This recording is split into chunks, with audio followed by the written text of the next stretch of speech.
All right, now that Stephanie's here, we'll start. Definitely a intimate crowd. All right. Can you hear me? Does it sound okay? Thank you for coming. My name is Patrick Masson. I am, excuse me, the executive director of the Apereo Foundation. Before that, in my career, I was the chief information officer at the State University of New York, and the chief information I said that State University of New York, but and CTO at University of Massachusetts. So I've been working at the intersection of higher education and open source for about 30 years, starting off at UCLA as a programmer analyst, where we used to put in free software under the nose of campus system administrators. So a little bit about Apereo. We've been around for about 25 years. If you consider the two organizations, JSIG and Sakai Foundation, that started around 2000, 12 years later, Apereo was formed when those two organizations merged. We have currently 13 active projects that are developed around the world. Contributors from Japan, Australia, throughout Europe. We have collaborators, almost just over 8,000 collaborators, so they're not technical folks, but they're instructional designers, researchers, faculty. Sorry, pardon the interruption. I just need to check on something. No worries. I need all the checking I can get. Okay. The mic is on. Okay, I think you're good. Am I good? Yeah. Should I be more booming? Volume over here? That'll be for the room. Oh. This is the feed we're sending to the There's no one watching online. But if you do project a little more, Better. great. Okay. I'll use my hockey voice. It's so early in the morning. Right. So 8,000 contributors that are, like I said, faculty, instructional designers, researchers. We get participation from not only higher ed, but also industry that's using open source tools that Apereo develops that's engaged. So it's a pretty active community and with a long-standing history of both open source and higher ed experience. And so as I've been working both in higher ed and for the last 12, 15 years in open source, prior to Apereo, I was the general manager at the Open Source Initiative. Open source is sort of, as Wired magazine said in, I think 2012, open source is one. We all see these statistics about the ubiquity and prevalence of open source software across industries. And so the real question for us was, what's the adoption rate and use and development of open source in higher education? And there aren't any real research around that, specifically looking at education technology. And so we have some assumptions that we brought into this research. One is that I just mentioned open source software is everywhere across every industry. I think that's sort of a general consensus, that nobody's really arguing that. The development and adoption of open source software in higher education should mirror that. So wouldn't it be interesting if the only industry that's not using open source software was higher ed? But do they know if they are or not? Increasing interest requirements, regulations. So there's all sorts of things that are happening outside the institution or off campus. You can look at software bill of materials, and there's even a US Senate bill about open source. There's the CRA in Europe. There's NSF, NIH, federal guidelines about the use of open source in research. There's increasing grant opportunities. There's a lot of open source activity happening that should impact campuses. And if campuses aren't aware of how much open source software they're using, are they being left out, left behind? And that's the last one, lack of awareness in open source. These are assumptions coming into this that we're hoping to find out. So our objectives were to understand current perceptions of IT leaders. So what does the CIO, CTO, IT director, provost, research directors, what do they think about open source? And to describe the demand. Where is the current utilization of open source happening? Is it in libraries? Is it in research? Define applicability. How are they using these tools? Discover trends. Are they interested? Are they fading? who's getting involved, who's leading development, who's leading adoption, where are these going, and then finally opportunities for the universities. How can they best leverage their engagement with open source to take advantage of the communities and best support their campuses? So that's sort of what we were thinking about. So we boiled this down to 4 research questions. As I mentioned, what's the perception of open source software amongst IT leaders? And we'll have a discussion on what a leader is on campus. Brian obviously is one. What open source software is currently deployed? So can we find out what they're really running on campuses? What level of development is underway? And that would be looking at GitHub or GitLab or research activity, what's being developed in the IT shop, those sorts of things. And what campus roles are in play. So if you're hiring a Python developer or Kubernetes admin or I don't know, whatever, you must be running some open source somewhere because you're hiring for these people. I hope you're not hiring them just so they can hold the door open.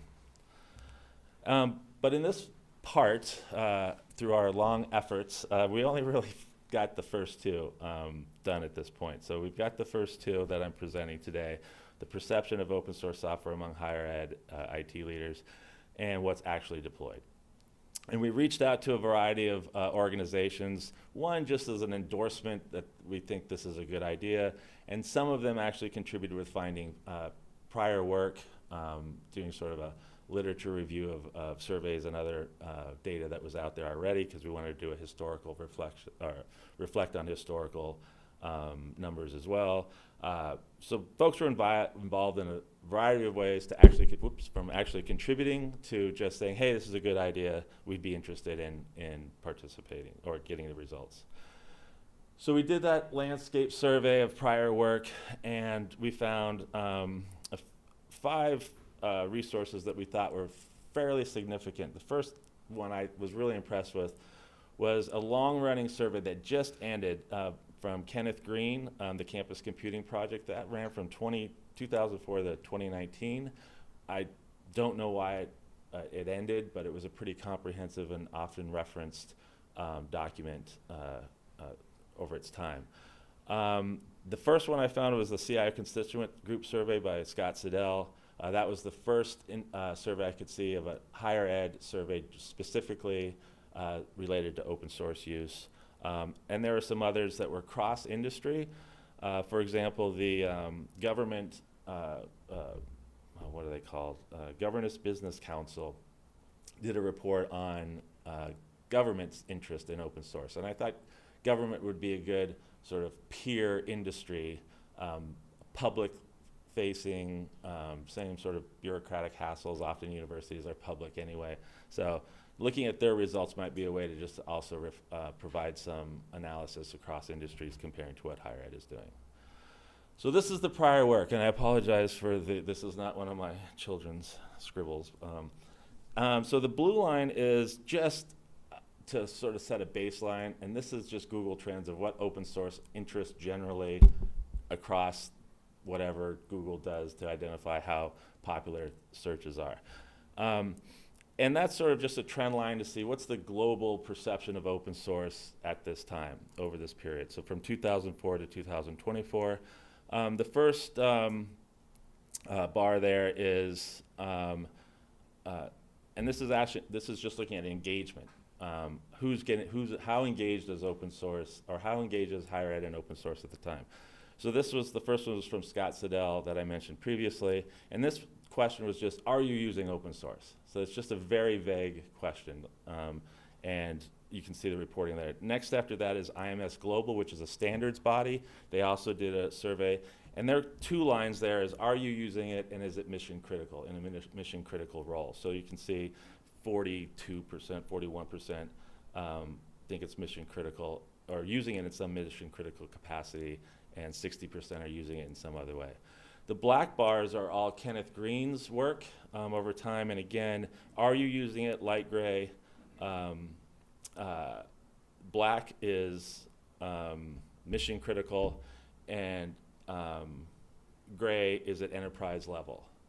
So this was sort of like, well, somebody on campus is using it, so it's present on campus. Gray, the light gray or the medium gray is Central IT is using it, and BlackRay is it's being used in a mission critical state. And then you can see in 2014, they changed the question in the campus computing project to just, is it being used on is it mission critical on campus? The red lines is, again, just sort of a test of how much discussion is happening. That's the EDUCAUSE content. So those are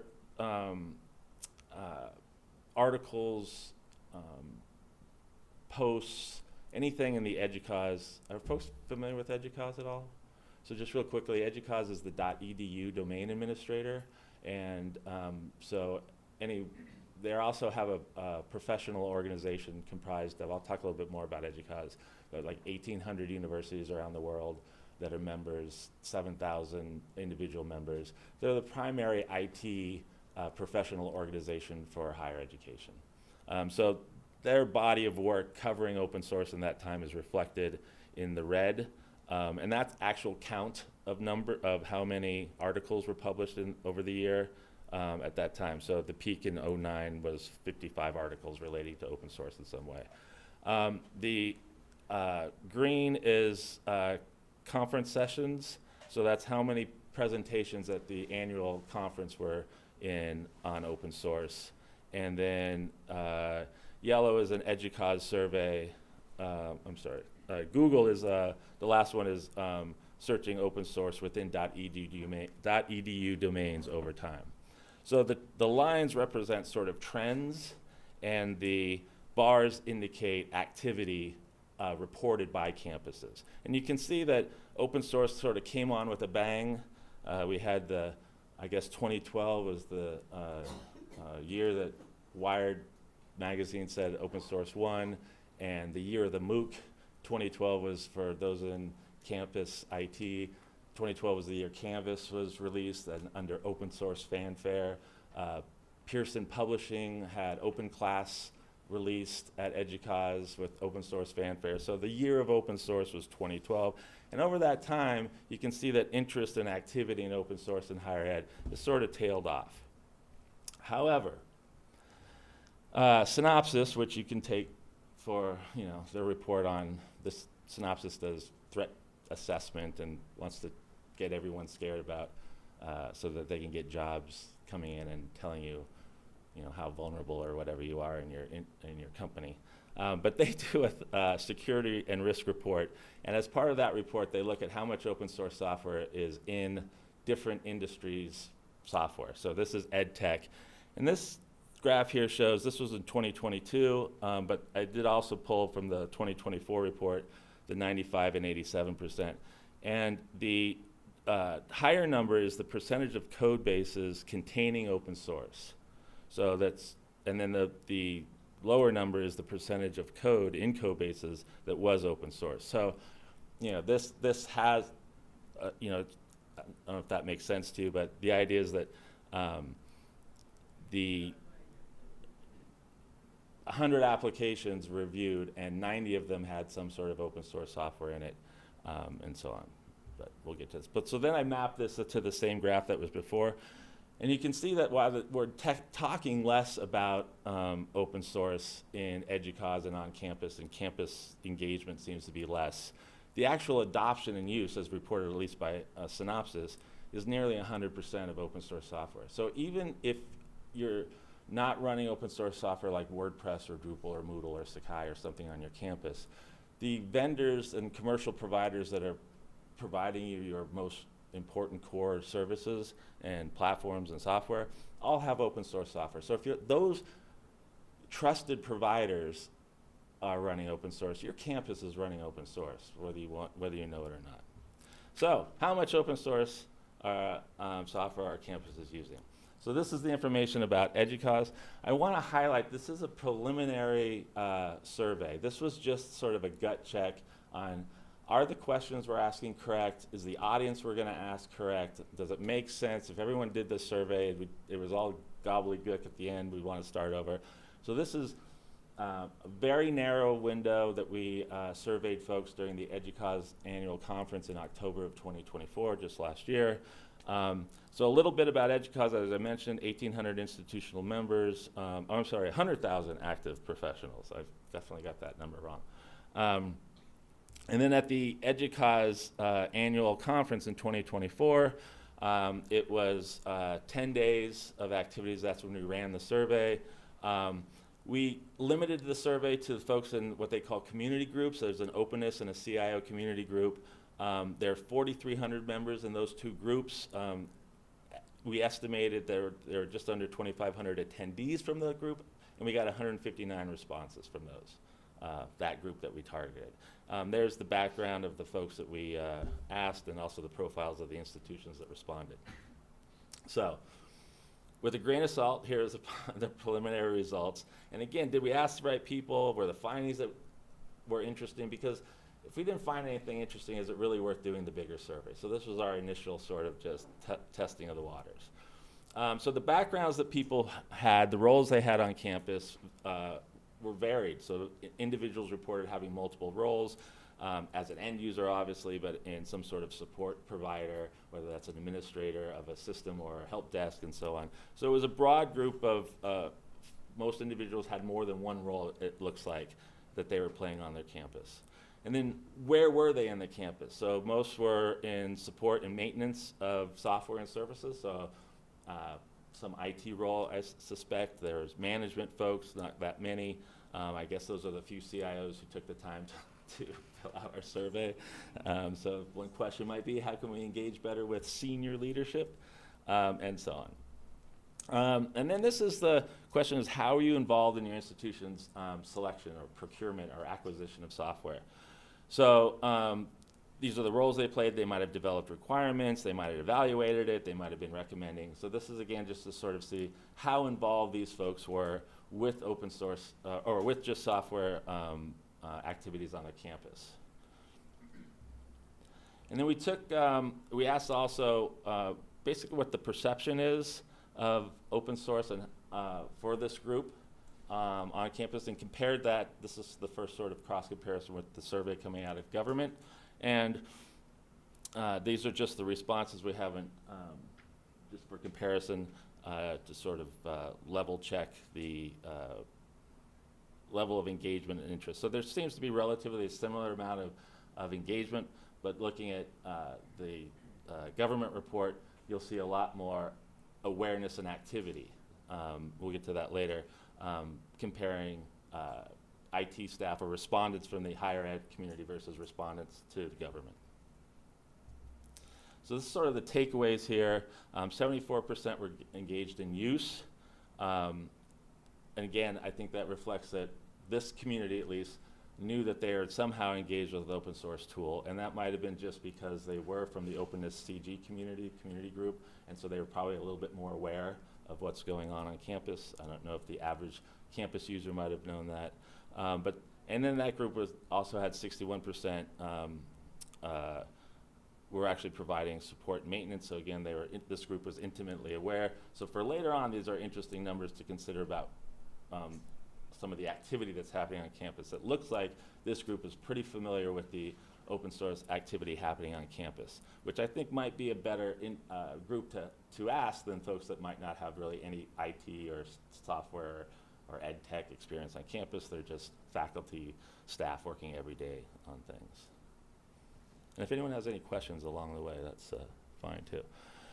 So next was the institutional landscape. So now this is where that group is reporting what's happening on their campuses. And we're comparing this to information that came out from 2006 2006 and 2007, again from the Kenneth Green Campus Computing Project.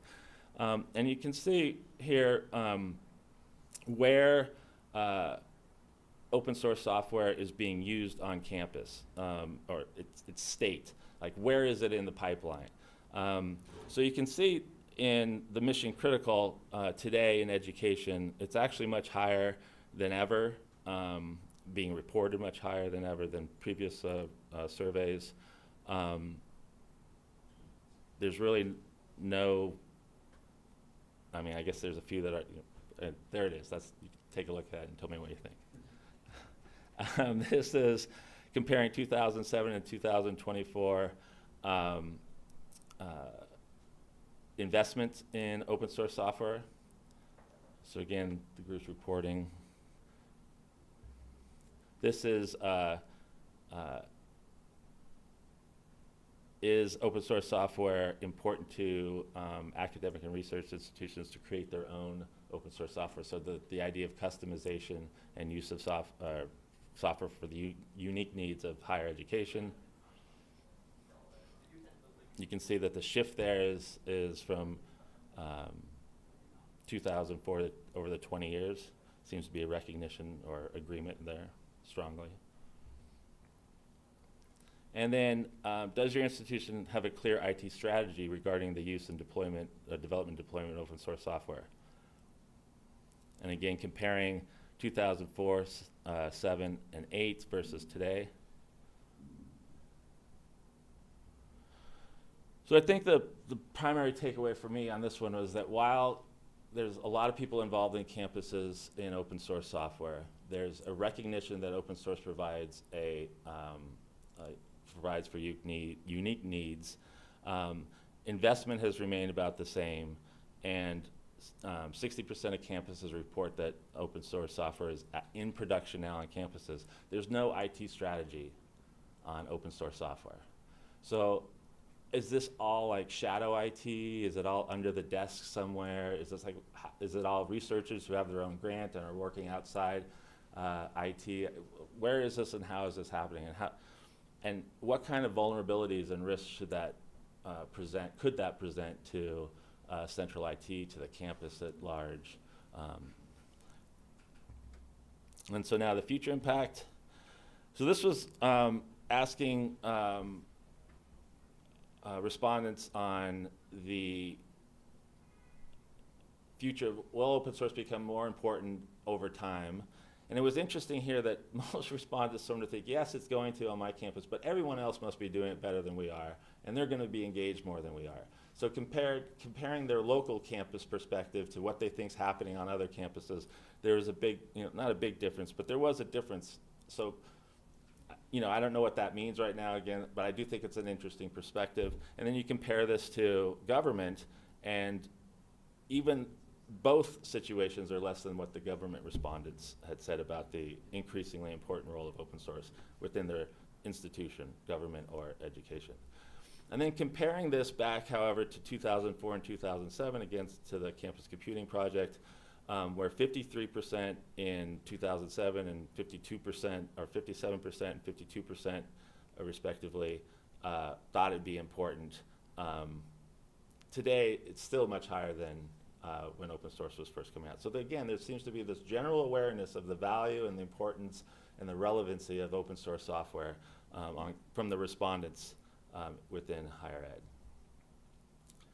ed. So this is investment in open source software versus today.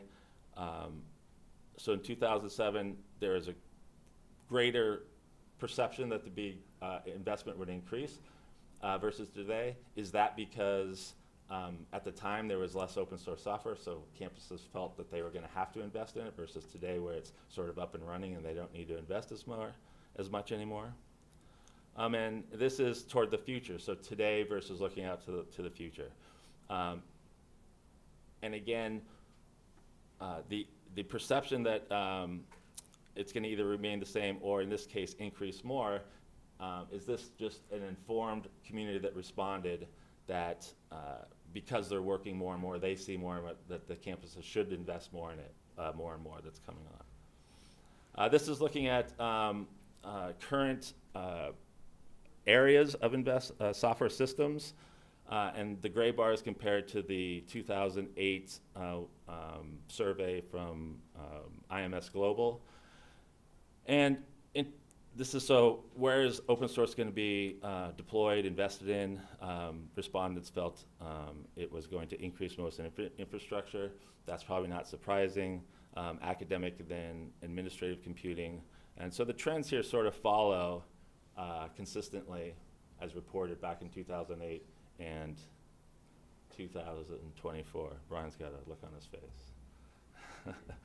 And this is the areas, so desktops, libraries, what area on campus do they feel? For those in research-focused OSPOs, they might like to see that the 2024 respondents felt that science and research was going to be the area most invested in open source. So 75% believe that there was an increasingly important role. 31% thought there'd be greater investment. Interestingly, nobody thought that open source was going to drop in adoption. Yeah, Nate. Just about like the terminology on that previous graph, you said science and research. Is that how it was phrased?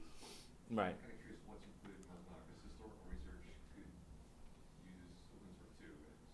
Historical research could use? I don't know, like archaeology. A lot of things that are research that are not necessarily been. So it was broken up into academic computing, research computing, administrative computing. So if the software is being used to deliver an online course, I'm assuming someone would say, oh, we use this, so it's academic computing. Oh, we're using, you know, Python or something in my research. The English department somehow, No, so if you're doing research in education and you were using an open source survey tool, they might say that, oh yeah, we're using. I'm assuming I know what the people who are filling out the survey were thinking. But, oops. So that was sort of the perception of the IT leaders, our folks involved in IT. You know, generally I think that there's an increase of interest in open source. Open source is running on campuses, but there's not really any policies or practices to support the identification, development, management of open source on software, or open source software on campuses. So the second thing we did is we looked at what's actually running on campuses, and I wanted to be careful not to say, look, we're not asking everyone to say, you know, oh, there's no open source on campus. You know, I don't want to upset a lot of the campus IT leadership and say, no, we don't do any of that stuff, and then come back with, oh, look how much you're running. But I sort of do want to say that. So I do want to say, look, you should be aware of what you're actually running on campus. So I don't know if folks are, Frank Nagel at Harvard Business School has done several, and his students have done several reports on open source value and so on. And through that research, I discovered Built With. I don't know if folks already know Built With. I hadn't heard of it before this. And I found some other references in relatively recent research that also use Built With. So that's good enough for me. And we use Built With, which goes out and actually hits all, you can give it, I think they primarily use it for a marketing tool to see, you know, if you want to start selling services to a company and you support this, you can see what's running what and then hit them up for a job. So they we did a scan of 348,000 plus websites to identify .edu domains. So we can then query those to see what's running on those campuses. I'll note that .edu tends to be a North American, you know, so if you're in the UK and you're in ac.uk, I recognize that these won't be, your institution won't be in there. But again, this is preliminary. Will this work? Are we asking the right kind of questions? And then we used OpenLogic, did a report with open source survey, and they identified a variety of popular open source software, including in education. So that's where we got the list to query. These are popular open source, at least identified by OpenLogic, that would be on campuses. These were the tools that were both in OpenLogic's index and also in Built With search database that you could look up. So we sort of merged those to see what we could do. We could get more, but and we could ask for custom searches, but that costs a lot of money. And to be honest, part of this preliminary work is to show that this might be interesting, and then we can go up and hit up organizations to help sponsor this so we can get the funding to do more in-depth and more targeted research questions. But this is what, just again, to see what was running out there. And these were the most popular. So these are number of campuses that were running these tools. So I don't know if I said it, there were 5,259 .edu domains that were queried in this report. And of those 5,000 or so, 4,300 were running jQuery, and those are campuses, not installations. So this was found at least on one campus. I don't know if your favorite tool is up there or not.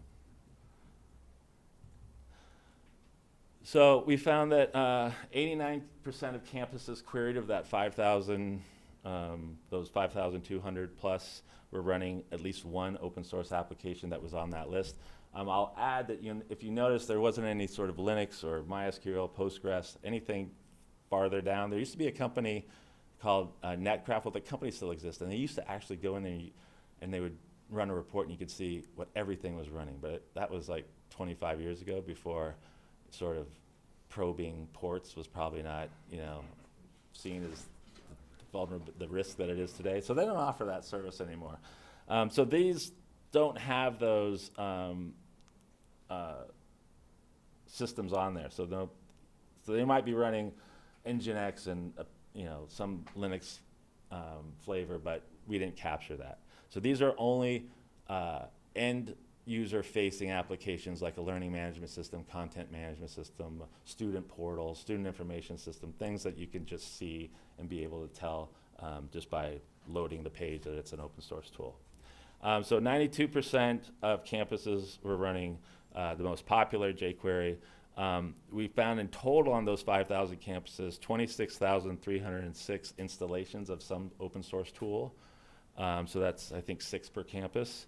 And there are 74 out of the 76 that we collected and merged from OpenLogic's survey with the available queries from Built With. 74 out of 76 were present. So the key takeaways are, at least from the respondents that we had, that open source is mature and deeply embedded across the institution, and it's sort of is challenging the notion that it's a enterprise-wide decision to deploy open source, or are these sort of bottom-up, under-the-table shadow IT activities. There's increasing adoption and a recognition of the value of open source, and so that, with the other takeaway in this, really again raises the questions: what's campus's IT policy or for open source? And even if they have one, why was it that 60% of the respondents didn't know about it? And then finally, the open source is prevalent on its institutions and deployed across, if you look back at that, the actual tools, it was everything from online learning to student information systems to, and of course, all the sort of JavaScript and other sort of language. Who knows what they're using those for? They could be anything from just something that's being pulled from some sort of proprietary application that's using an open source library or something, or it could be a locally developed tool. We don't know. But again, they do span the Moodle versus WordPress and so on, shows that there's a variety of uses of open source across the system. So these are sort of some of the problems that we have with this general work. I would never publish this as or submit this to a journal or anything, because it's, again, was just preliminary to see if we're going the right way, if it's worth following up without too much of an investment. We want to get more engaged with our co-authors. I think there's a lot more research out there that's going on that we don't know about yet. I just discovered that the University of California is doing some research. Can we partner with them?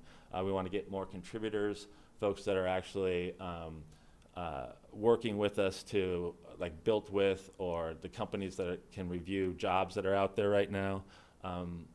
If you go to like Indeed or higheredjobs.com, can we pull the jobs that you're looking for, a Python developer or a Linux administrator or something like that? It'd be interesting to get those with it. So looking for more contributors, what we're calling contributors. And finally, sponsors. We need to find people to help us pay for this. So if we can build this compelling argument just through this preliminary data, this is worthy of future investigation and more qualified investigation, then maybe we can get some sponsors, either from grants or companies that are interested in also learning about the adoption and development of open source in higher ed. The respondents, are we hitting the right community? We just hit EDUCAUSE. Was it a self-selected group? Oh, these are all the open source people. So of course they're going to know, and of course they're going to be interested. But is that the right community within EDUCAUSE? And then are there other communities? I'd be interested, can we work with the OSPOs and they have their communities and hit them up? Can we work with projects that are on campuses and maybe they have a community? So who are these folks and how can we work with them? Can we work with other foundations? Python Software Foundation, Python obviously being a well-represented community in higher ed. And then what are the numbers that make this legitimate so that it's not just 159 people over 10 days in one place and so on. So those are where we know our slip is showing and where we would like help in any way. But that's where we are now with this, and happy to take any questions or arrows or tomatoes, or you want to question my research methodology and my so any questions, topics? Oh. Thanks. Or you can just applaud, that's also nice. Just applaud. Yeah. One? I'm doing my funny face. Oh, here, I think they want you to. Do I need microphone? So that the international community can hear your Okay. question. Can you do me a favor and in the future try to split out open community from open source? Because there's a certain vendor on there who is the LMS of choice of higher education, and the vast majority of people don't give a crap that it's open source. Oh, you mean Canvas? You said a word, like I don't know what that word is, but hypothetically, if there's a vendor product and they just basically are open source to check a box, but nobody really contributes to it, is it relevant that it's open source? Would be my criticism. I mean, it's an open core. It's my favorite. And if Bradley were here, he might throw a stone at me, but it's an AGPL open core thing. So, I mean, technically, I think it comes up as an open source. I'm just reporting but you and I can have a beer and have lots of nice things to say about open core business models in higher ed. Oh, and I have no problem with the business model. It's I just, do. It's vendor lock-in. Well, yeah, but I mean, it's not terribly different from like other LMSs that are proprietary. Yeah, I don't. Is that a But good yeah, thing? that's the whole. But that's the whole like sphere. Yeah. So I would just be curious as to what the stats look like when people take. I mean, I assume people are lumping that into critical infrastructure.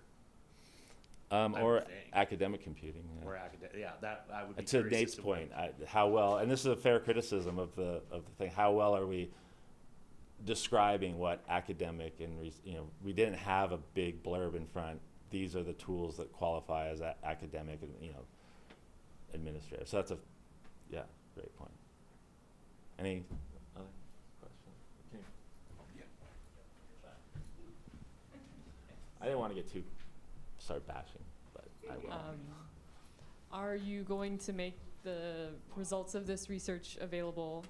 And if so, I would make a comment that it would be really useful, I think, to present it as like, here's a package for like lobbying at your university. Here's like an advocacy tool that anyone can pick up and use.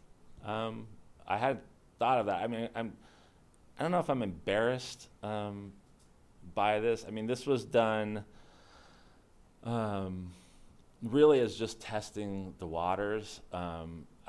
So I think, I think that's a great way to present it. I think I feel more comfortable presenting it as preliminary marketing and not. The goal is from this was to see if there was enough interesting information and could solicit interest from others to turn it into something more respectable. So I'd be happy to do that, but I also wouldn't want anyone hanging their career hat on this to say, going up to the president's office and saying, damn it, you should. I think the next one is what we would want to do. But, we're just this little old open source organization trying to build a community of interest around this. You can make it open and give people the opportunity to contribute and make it better. It is right now. We have a site that, and I should have put that on here, but I can share that with but everything is open. It's on a wiki, all the questions, how we merge the questions from the different surveys to see which are similar questions, people who've committed or contributed prior work. So it's all open and everyone can use it. The questions are there. It's just, again, I realize it's not high quality, high fidelity, so. Awesome, thank you.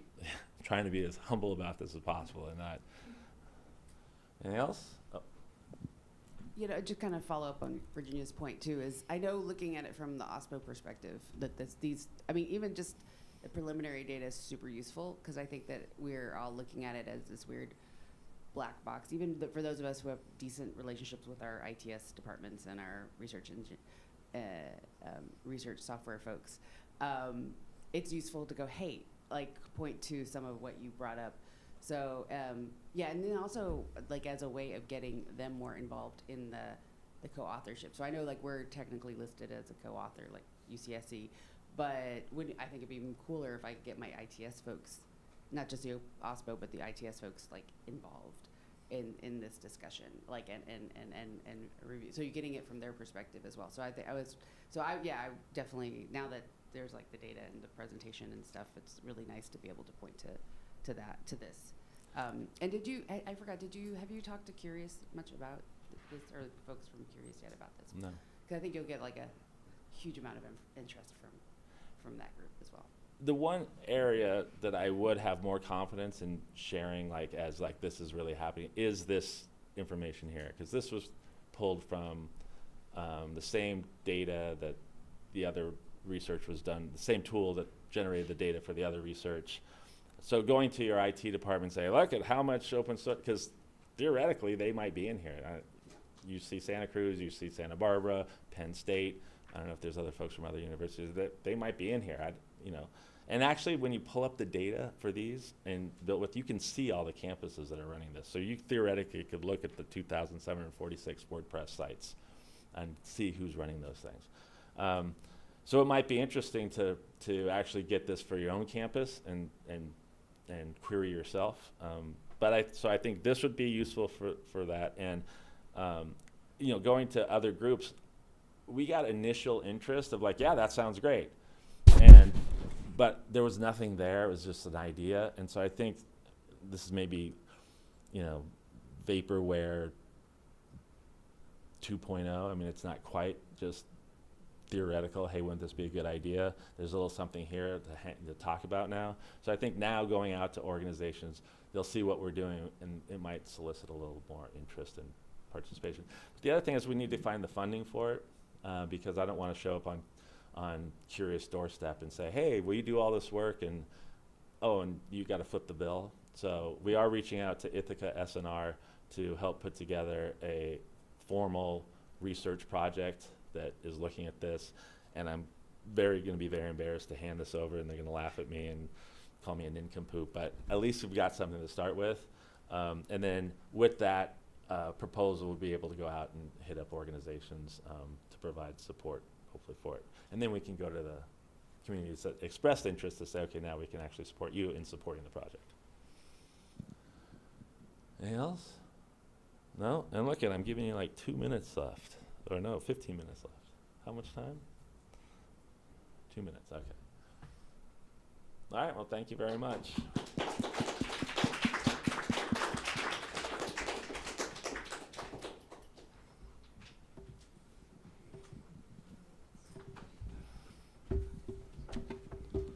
Oh, thanks.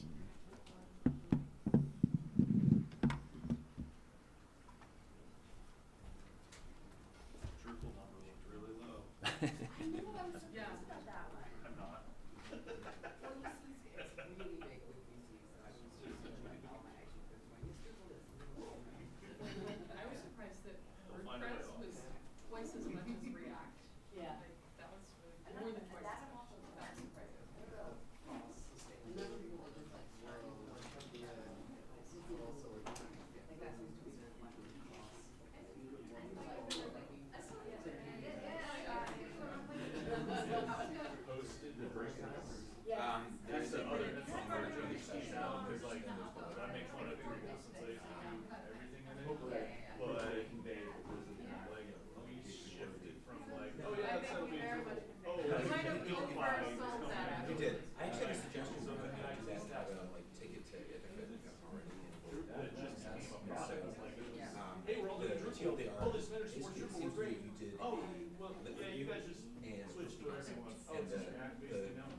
after it gets weird, It's sort of- the results together, It that's did where it seem seems like like unfortunately led to this like rubber banding say, where all right, findings starting from as the the common people this, to findings applying from open the source concept, and making the that crap people is put really together hard. in their heads. And then there's like been this massive output. So then, like, you're just sort of and then it's doing the groundwork. unfortunately much like which is Canada, what you it's did. like, oh, well, it's open source, so we can switch on time.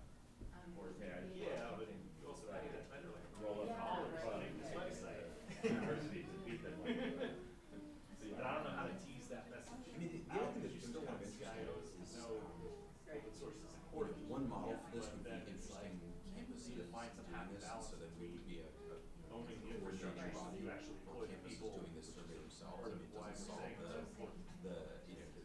certain population problem, because campuses would still have to get broader response. There's so many contributors. Totally agree. That is, It's just, I mean, and not every campus has it, but there's Yeah, I don't know. those campuses that do have it seem to be very. I'm So hoping that that's why I was it's like, an yeah, annual like, thing, so but that's just because that's our perspective, like that's where don't know the we're, best. our point tends to be. And we're actually like having whole discussions about well, how It's does not only gonna get self-selected folks who respond to the survey, like, oh, if you want these people to respond to do it, it for UC staff. So it's kind of, yeah, so it's like kind of that show thing that there. we're getting, I Oh, feel like okay, our I ICS think I know here. one. So you pretty much. Yeah. Running something, you know, they're just sort of being optimistic in their response. It's interesting whether that's something because it's Was that like a demographic session that checks on that. mandate, or was it just like people? Here are the job here's what they got. His view and like, he's just like one voice And I don't even know how, about like every. so I did calculate, I was gonna try to. And it's like, that's how the discussion. By the That's time what I I like. worked, I'm we sure. were there, Yeah. that were open source as like part of the entire population. But also contributors and staff. And that really is. There's a plus or minus. It's better that you don't have it, because it's kind of, it's meant to be proven. Oh, no, no, Figure out.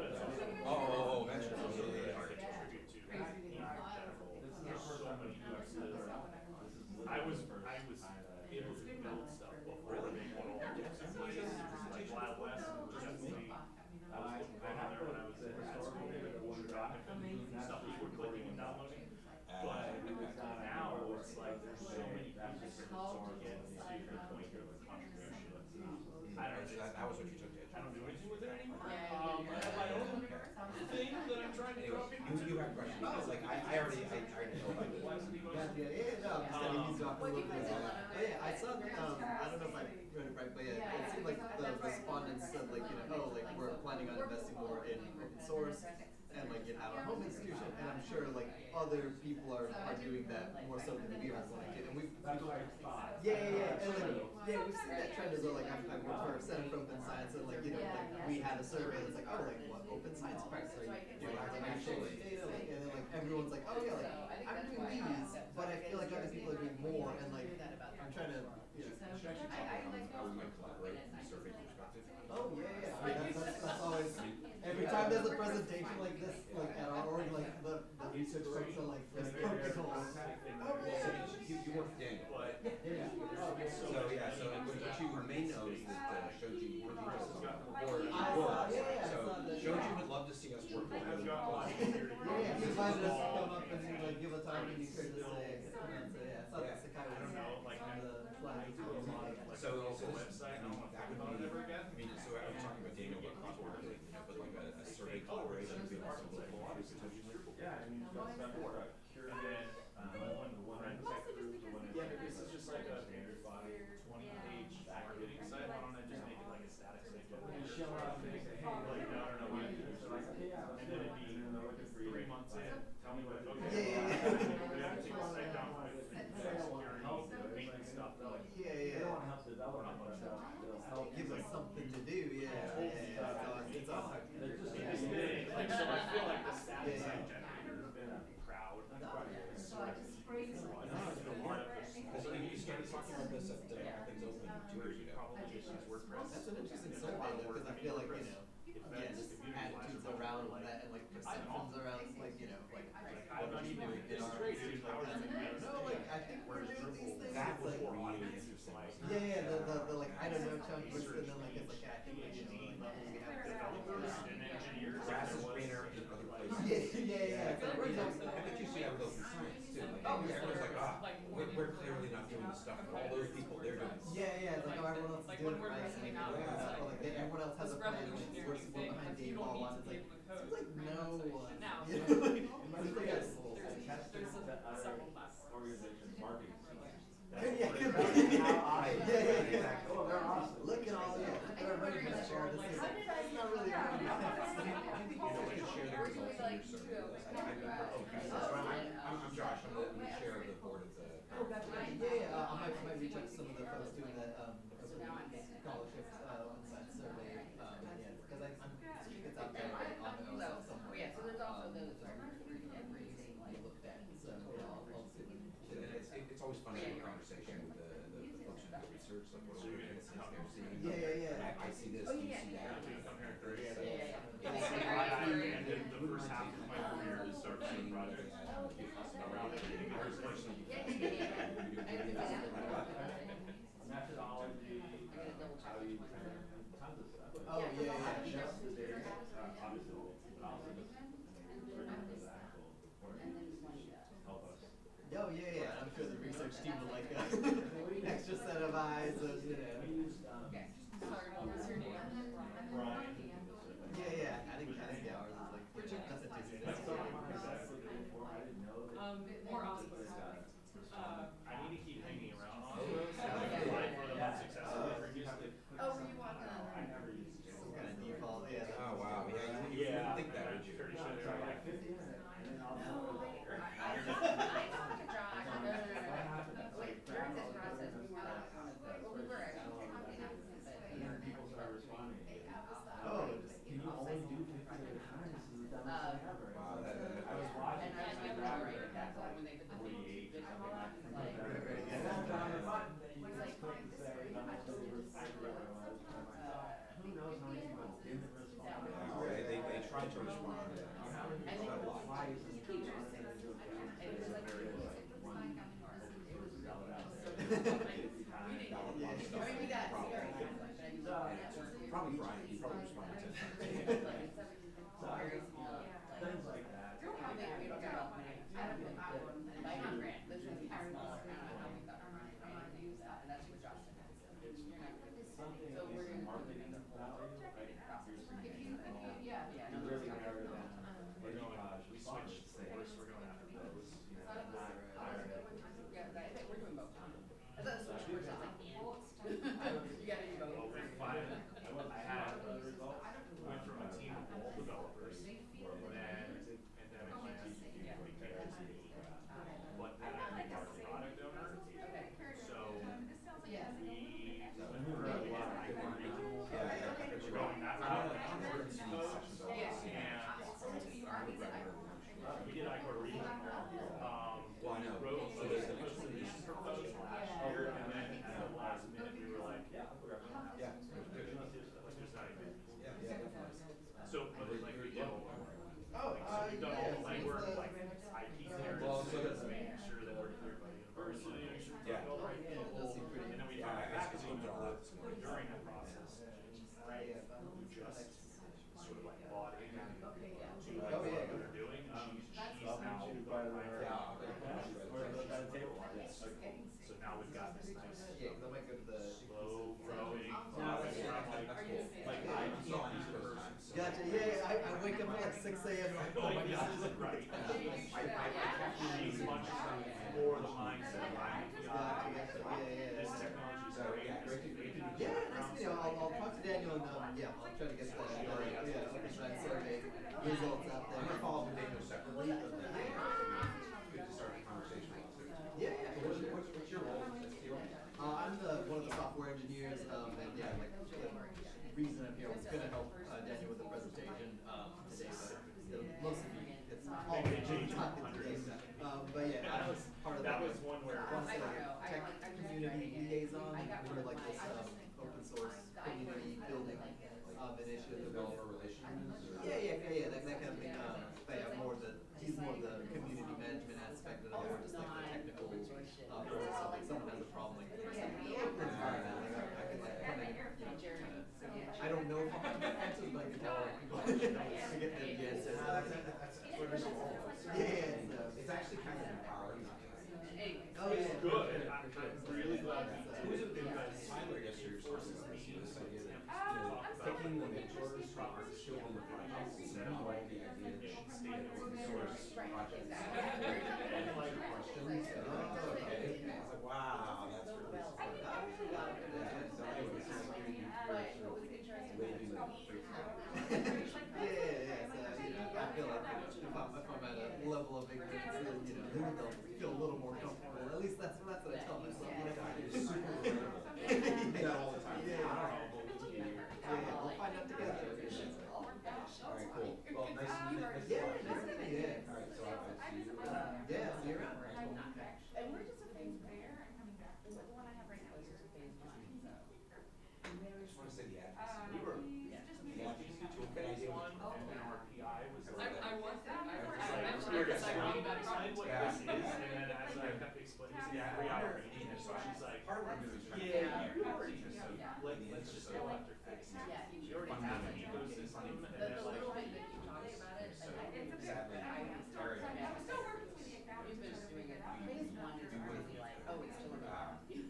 so Yes. part of It's still in what lab, I'm we doing have is a couple sussing people out who we work with. there might be And that was part of where we killed it last time when we were going to convention, because we were about 2 weeks away, it was like, that's so weird, because we have like central and these like, boxes or space where I would need to go through all these hoops, for them to be like, yeah, think about I don't really need the work with this small amount, because you're already trying to trees of where, so. open source expertise. That you were, or you talked last September. Last September, so now, There's so many things. they're actually, we're stronger together, we're like, yeah, we need you to write this security section. Modeling Like, You guys are early. I'm going on a vac- oh yeah, we're getting, we're trying to get, we're getting way I ahead have of two the meetings. game. I have two coming up and I'm all like, yeah, we need to get started on Yeah, that. Perry's not gonna do this work. Perry's gonna. So, I might not get back to my big picture, like. The hub is But we've written on so that. anyway, I have think all, about so, the. we have all the amendments, all those templates. And that's what Jenny brings.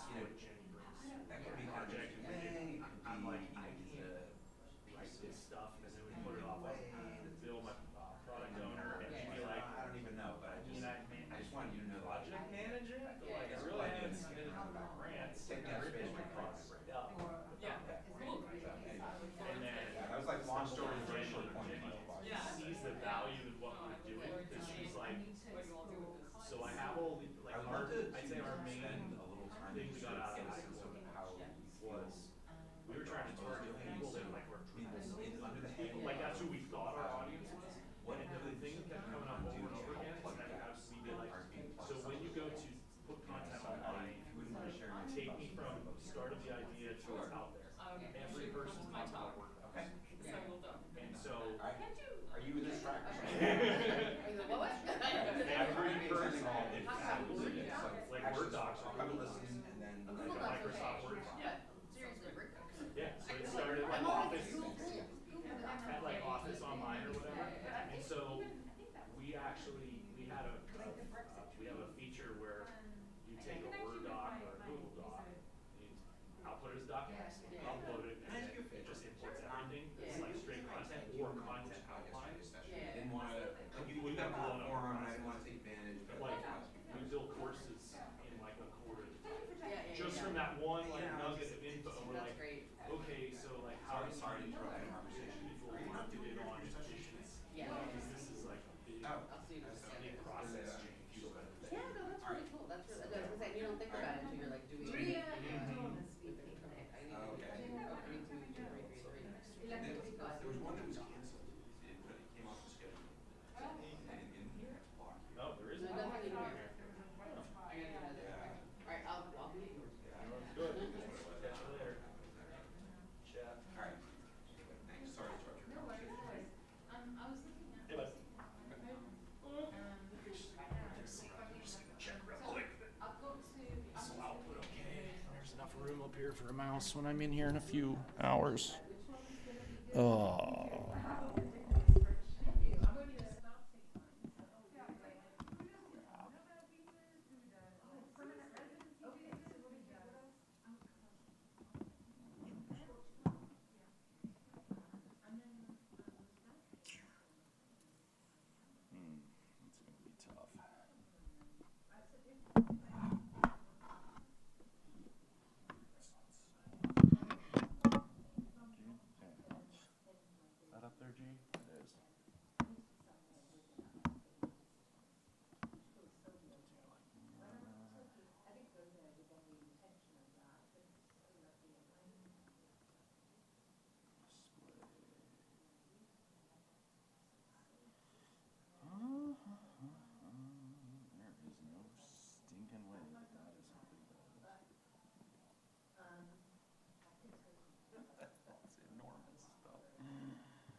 better.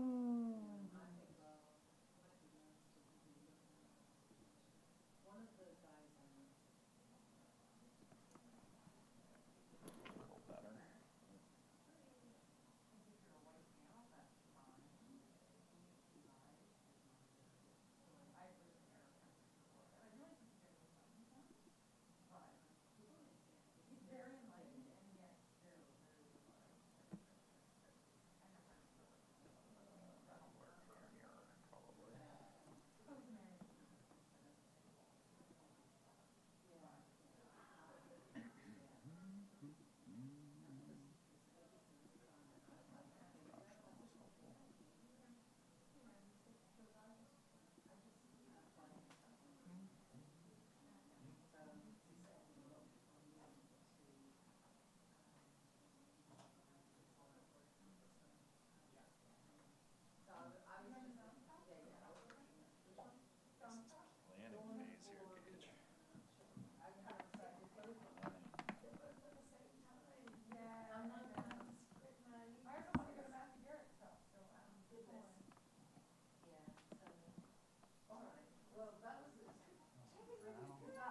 Planning phase here,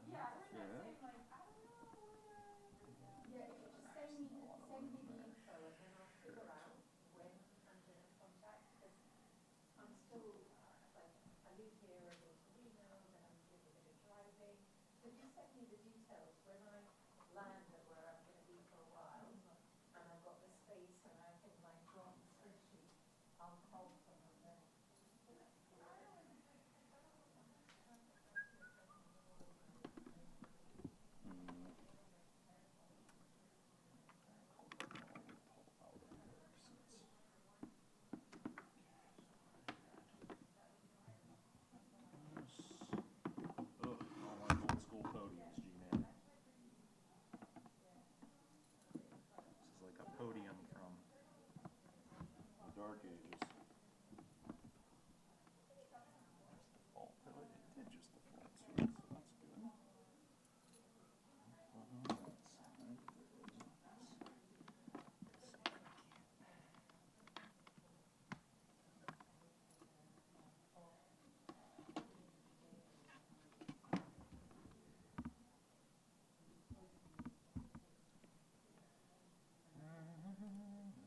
A little awkward, but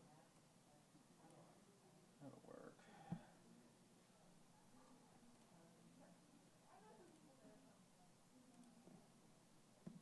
There's nothing in here now. I'm just making sure I can actually put my hand for the mouse in the right place and that my keyboard fits. And Okay. I feel like I wrote down what like the talks I wanted to go to like a couple days ago, and now like the schedule keeps changing. oh, did it change from these three that are? Because there's nothing in here right now. Yeah. That's the only reason I set up. I'll go to 3 through. Right. See. Should do a multi-campus survey. Yeah, I'll probably go to that.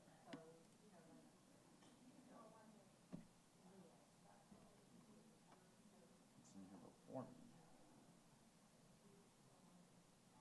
OSF as a oh, open science framework.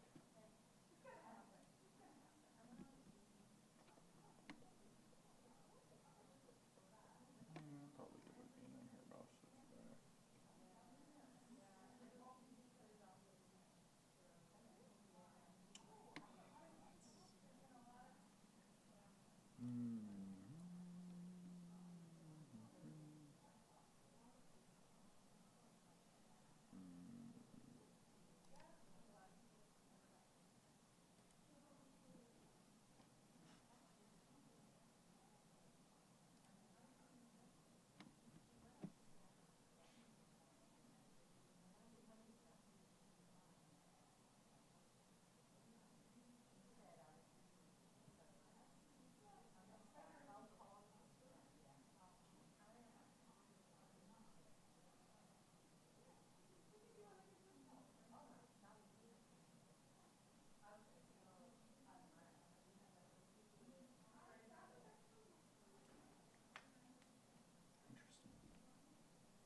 test it for later. I'm not on until 3. It's just a very small podium, and I was making sure I could fit all my cables and stuff. Yeah, I can probably move it out if needed. I mean, move out. I like to use my mouse, so just like the physical, I'm like competing with like the microphone, and just making sure everything would fit on there, so I'm not fumbling with it in 3 hours. I get it. If you look at my mobile system, I got mouse trays that slide out. That's a good idea. What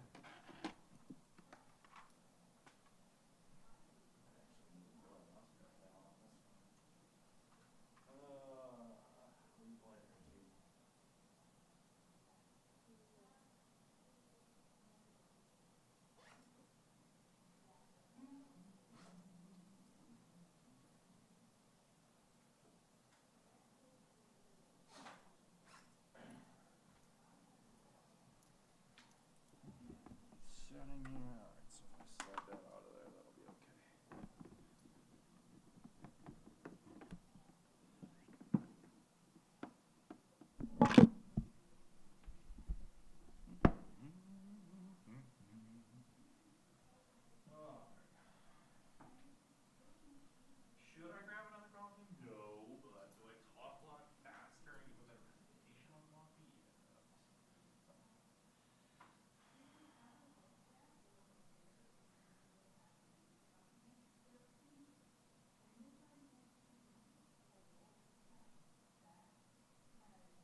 Boom.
Does this work?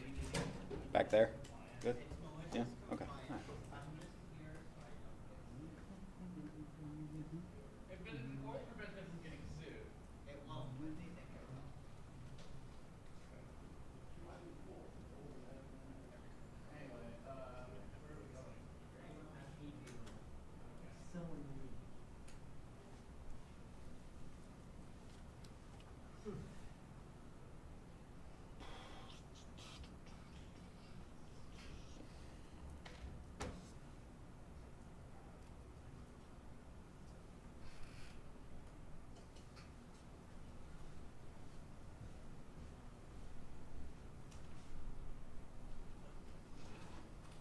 Not as exciting of a view as I thought. No, that's why the shades are drawn. Yeah.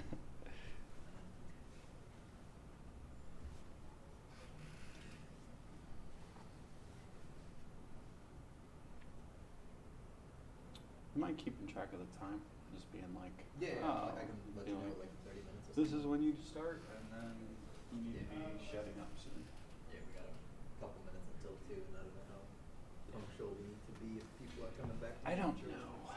I'm doing some Yeah, I don't want to like dilly-dally too long, but I also want to give folks a chance to trickle in. But I think the trick is just not let it break your stride as you're talking, you know.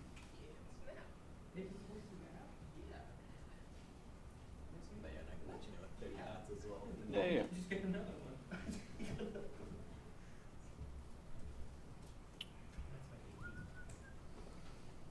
Are we still working? I'm just gonna move your mic towards your All right. That's gonna affect the over/under. Yeah. Yeah. Oh, yeah. The danger zone. If I hit it too many times, are you gonna come in and yell at me? Okay, all right. She didn't say no. She didn't say no. All right, got about a minute.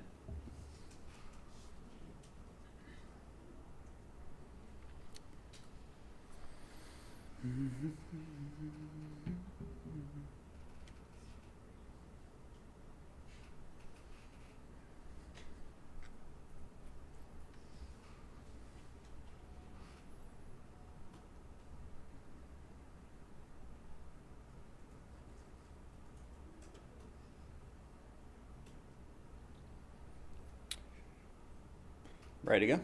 All right, coolio. Hi, everyone. Welcome to where open research meets open source. My name is Daniel Steger. I'm the Technical Community Manager at the Center for Open Science. We are a nonprofit with the mission of changing the research landscape to be more open and transparent in its practices. I'm joined here by Fuda Ikeda, my partner in crime and the technical lead on our open source community. And we're going to be talking about our platform, the OSF, the Open Science Framework.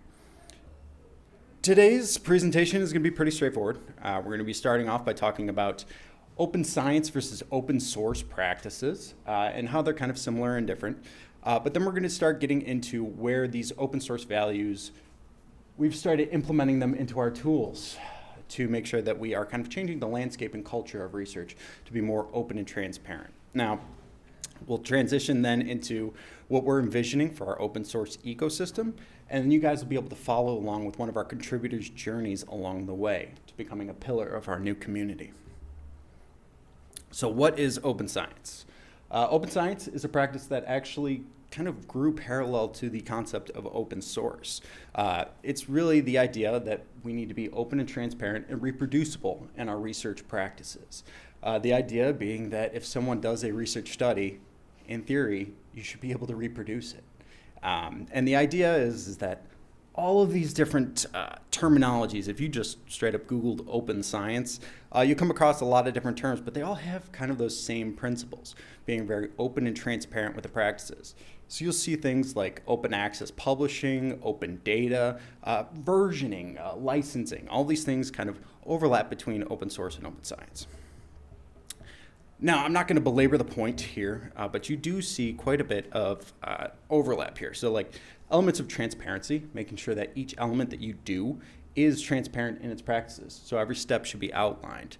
How reusable is the data? Is that something that just sits on a shelf, or is that something that's actually going to be used?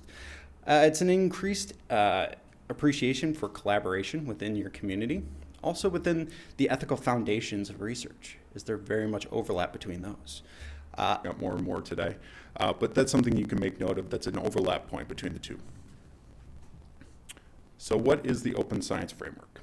Well, we are a free, open source online research platform that's designed to support researchers regardless of where they are in that research lifecycle. So whether somebody is just starting out and they're searching and discovering for their new idea, or they're collecting data, or they're writing a report, or even publishing that final report, they should be able to do that openly and transparently throughout the entire research lifecycle.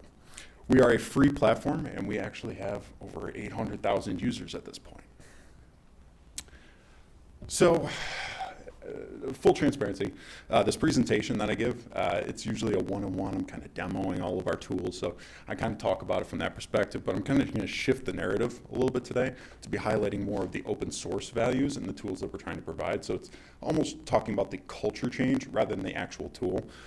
But if you do want, these slides will be available, and down here in the bottom corner, you'll see a little link to a full search and discovery video things. Each section has its own demo video. We give them all the time. At its most basic premise level, we are a repository, which means we store data. All of these public works can be found on the OSF, so researchers come in and they deposit their data. They deposit their repositories, their analytic code, all their plans, but all those things can be found and discovered on our platform. It's very similar to the way you would search on Google, where you have a search bar, but then also along this side, you also see things like metadata. That's basically just data about data. But in its basic form, it is a search repository. So if not only are you looking for final publications, but you're looking for current projects that are going on that people want collaboration to share with, this is a great place to start because it does have things like projects, registrations, and preprints. Those are things that we'll talk about in a second, but these are current and ongoing projects as well. All right. Let's start talking about some problems in the research landscape and how we're trying to address those. So the first one I'm going to talk about is registrations and pre-registrations. Bear with me here. So this is a little bit difficult to explain, so I try and use a story to kind of give an analogy of what the problem in the research landscape is. So hypothetically, imagine that you have never heard of the story of Romeo and Juliet. Never learned it in school. No one's ever taught you it. You never heard even the concept of it. And then one of your friends river songs you, and spoiler alert, tells you that the two main characters die at the end. That's a bummer. That's a bummer. You ruined the story, but do you really know the story of Romeo and Juliet? All you really know is that the characters die in the end, right? So my point is that this is a lot like what happens in today's research landscape. We put a lot of emphasis on that final publication.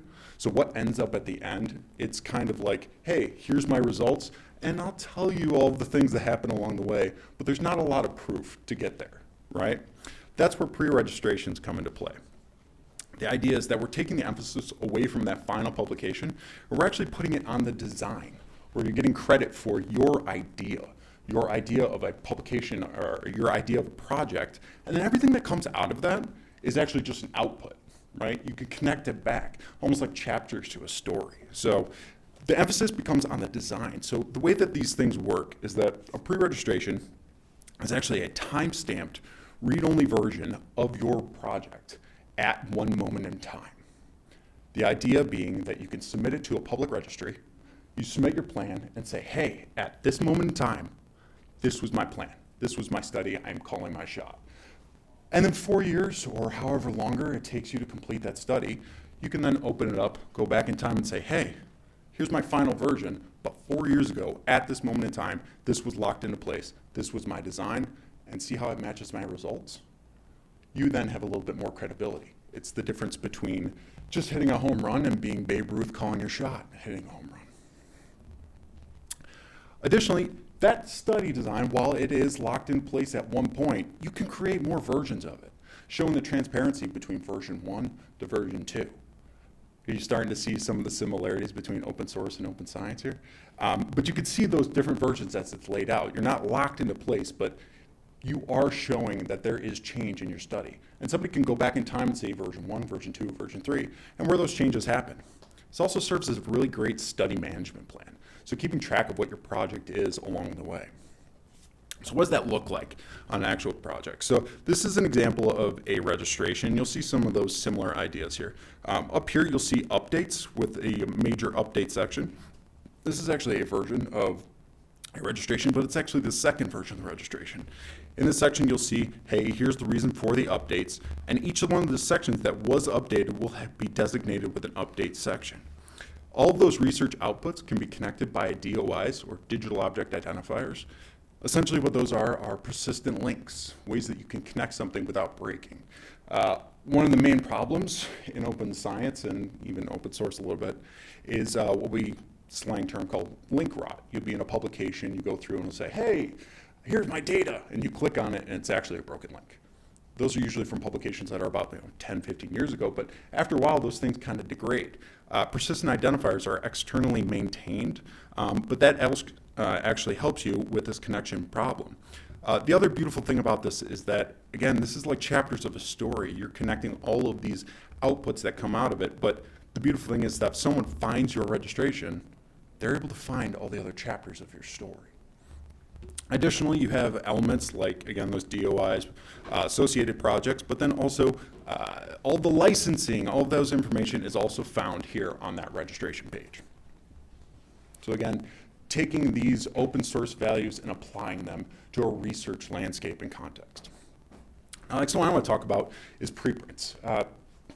Quick show of hands. Who's heard of a preprint, pre-manuscript? Okay, cool. I don't need to belabor the point.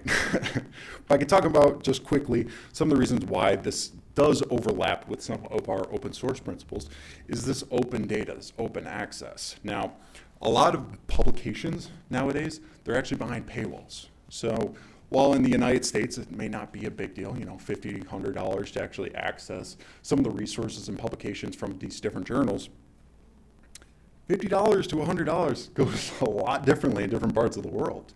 You're now cutting off part of that research ecosystem around the world. And the problem with that, and what we're trying to solve, is how do you get access to these things? Or even, somebody is submitting a publication and it's been rejected by 5, 6, 7 different publishers. Does that mean that that work is completely useless? Not really. It may just be needing a different fit, which is where these preprint services come into play. Again, essentially all it is just a general manuscript where you can just upload it, but then you get different versions of that manuscript you can upload. You can even connect it back to your pre-registration, public data, things along those lines. And you can also receive citations for that work as well. You also designate what license it's actually going to be used and reused under. So the last one I want to talk about here before I start getting into our actual ecosystem is our OSF projects tool. Now this is actually really important because you can actually use OSF projects throughout the research lifecycle for a bunch of different reasons. It's a very flexible workspace and it allows a lot of different ways of using it. But one of the things that I want to do, when I normally give this talk, I'm usually in this mode of persuading people to use our platform, using our different tools here. And you can see along these questions along here, you can get at some of the other open source problems that you get in along the way that we try and address with this particular tool. But one story that kind of came to mind, when I was a grad student, I would go into my professor's office, my PI's office, and behind her was actually this wall of lab notebooks. Just like a straight up wall of lab notebooks that had thousands and thousands and thousands of pages of experiments. And I don't know if it was just to intimidate undergrads or why she was collecting all those lab notebooks. But I do know for a fact when she asked me to repeat an experiment from August 4th, 2004, it took me like half a day to actually find that particular experiment. And then she told me it was the wrong experiment and I needed to go back and try and figure out what day it was actually from. Are you seeing the problem? Not only is there just a wall of data and information that she's worked on for half of her life that is completely useless to anybody outside of her, but on top of that, she's not receiving any credit for that. Unless it's a final publication that goes into a publication that she gets on her resume for her 10-year process, none of that work matters. Nobody can build off of that, whether that's a null result or a positive result. So the idea with what we're trying to create with OSF projects is, what if you could get credit for all those things? Whether that's a GitHub repository, or you're talking about all of your work that's just sitting in a Google Drive folder. If you could connect those things to a space. And that's where we created OSF projects, where you can actually have this it actually inspired from GitHub, but you can have a lot of those similar elements. So like here, you have a wiki where you can basically establish a README file. So instead of somebody coming into your Google Drive folders and you having to explain the process of here's the method to my madness and all the organization of how things work, you can lay that out right here. You can break this down by components or subsections, so you can actually get storage for each one of those sections. You could track recent activity from all of your different collaborators. So say you have a collaborator that's somebody halfway across the world. We do a lot of work with a group out of Japan. If we're collaborating with them, I could track exactly when they were in this project and what they were doing in this project and when that was happening. I don't need to be constantly conversing with them to make sure that I know exactly what's happening. On top of that, this can be public and cited at any time. Some of you GitHub fans will also see up here the little fork icon. You can actually create a copy and template of public registration or public projects on the OSF. These can be made public and private at any time. Each one of these files and wikis have their own versionings, so you never have to keep track of what the latest version or document is in those processes. And on top of that, and most importantly, you can connect to outside tools, which leads us to why we're building our open source ecosystem. So this kind of points at what we're trying to do. Our goal as the OSF is to be able to share their work openly and transparently throughout the entire research lifecycle, right? That's our final goal, but do we need to be competing with citation software, or we don't want to be a storage software. We don't need to be competing with Google and Google Drive, and we're not a coding software, so we don't need to be competing with GitHub or GitLab. What we want to do is be creating connections, making sure that people have the ability to share their work, regardless of what they're doing, all in one space, right? Now, this particular example, this diagram here, is some of the different resources and tools that are out there to help people with assessment, discovery, analyses, writing, publication, all that. This is actually like almost a 10-year-old diagram here. This whole thing is actually probably 4 times the size of this at this point. But you're kind of getting the point here, is that there's no way that we would be able to duplicate all of this effort. On top of that, you also run into the problem with researchers that, they may do something on the discovery section on one tool, and then analyses on another tool, and publications on another tool, and it's almost like they're writing a chapter of a book and they're driving down the highway and throwing out that chapter as soon as they write it. And then they're expecting the reader to go through and find all those chapters and put them together. That doesn't make any sense, right? So the idea is that we want to be able to connect all these tools to one space so that you don't need to go through and find all these different spaces. All you need to do is be able to find one tool or one part of the tool and see how that connects to everything else. So what integrations do we have? These are some of our integrations. We have some citation softwares, we have some storage softwares, we have some references softwares. You can connect to things like your ORCID ID, which is a persistent identifier for you as a researcher, but we don't have everything. So why do we want to build an open source community? So especially when you are building any community in general, you need to be thinking about the value from not only your perspective, but who's going to be participating with you. So from us, the reasons are obvious for why we would want an open source community. That's more tools for our users, less development hours. At this point, all of our development has been in-house. We've won grants, we've built all these things, we've built a large user base of 800,000 users, but that's all been us. That's not sustainable, especially in today's climate. So we want shared ownership. We want to move to be more responsive to changing research landscape, right? But that poses the question of, who do we have the highest value for?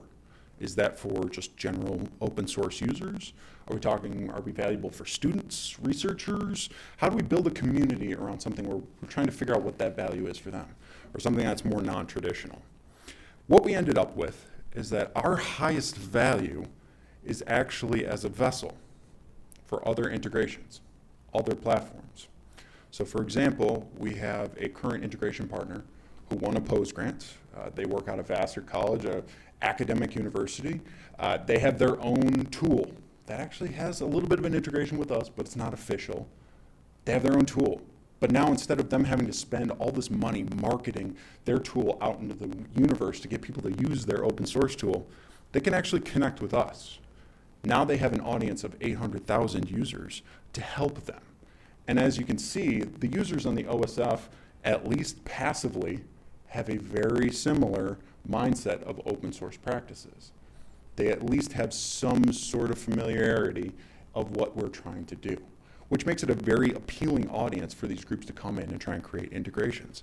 So long term, these outside groups, one of the other benefits to them is the long-term preservation of their work. They're not relying on grad student to grad student to grad student to keep this thing alive.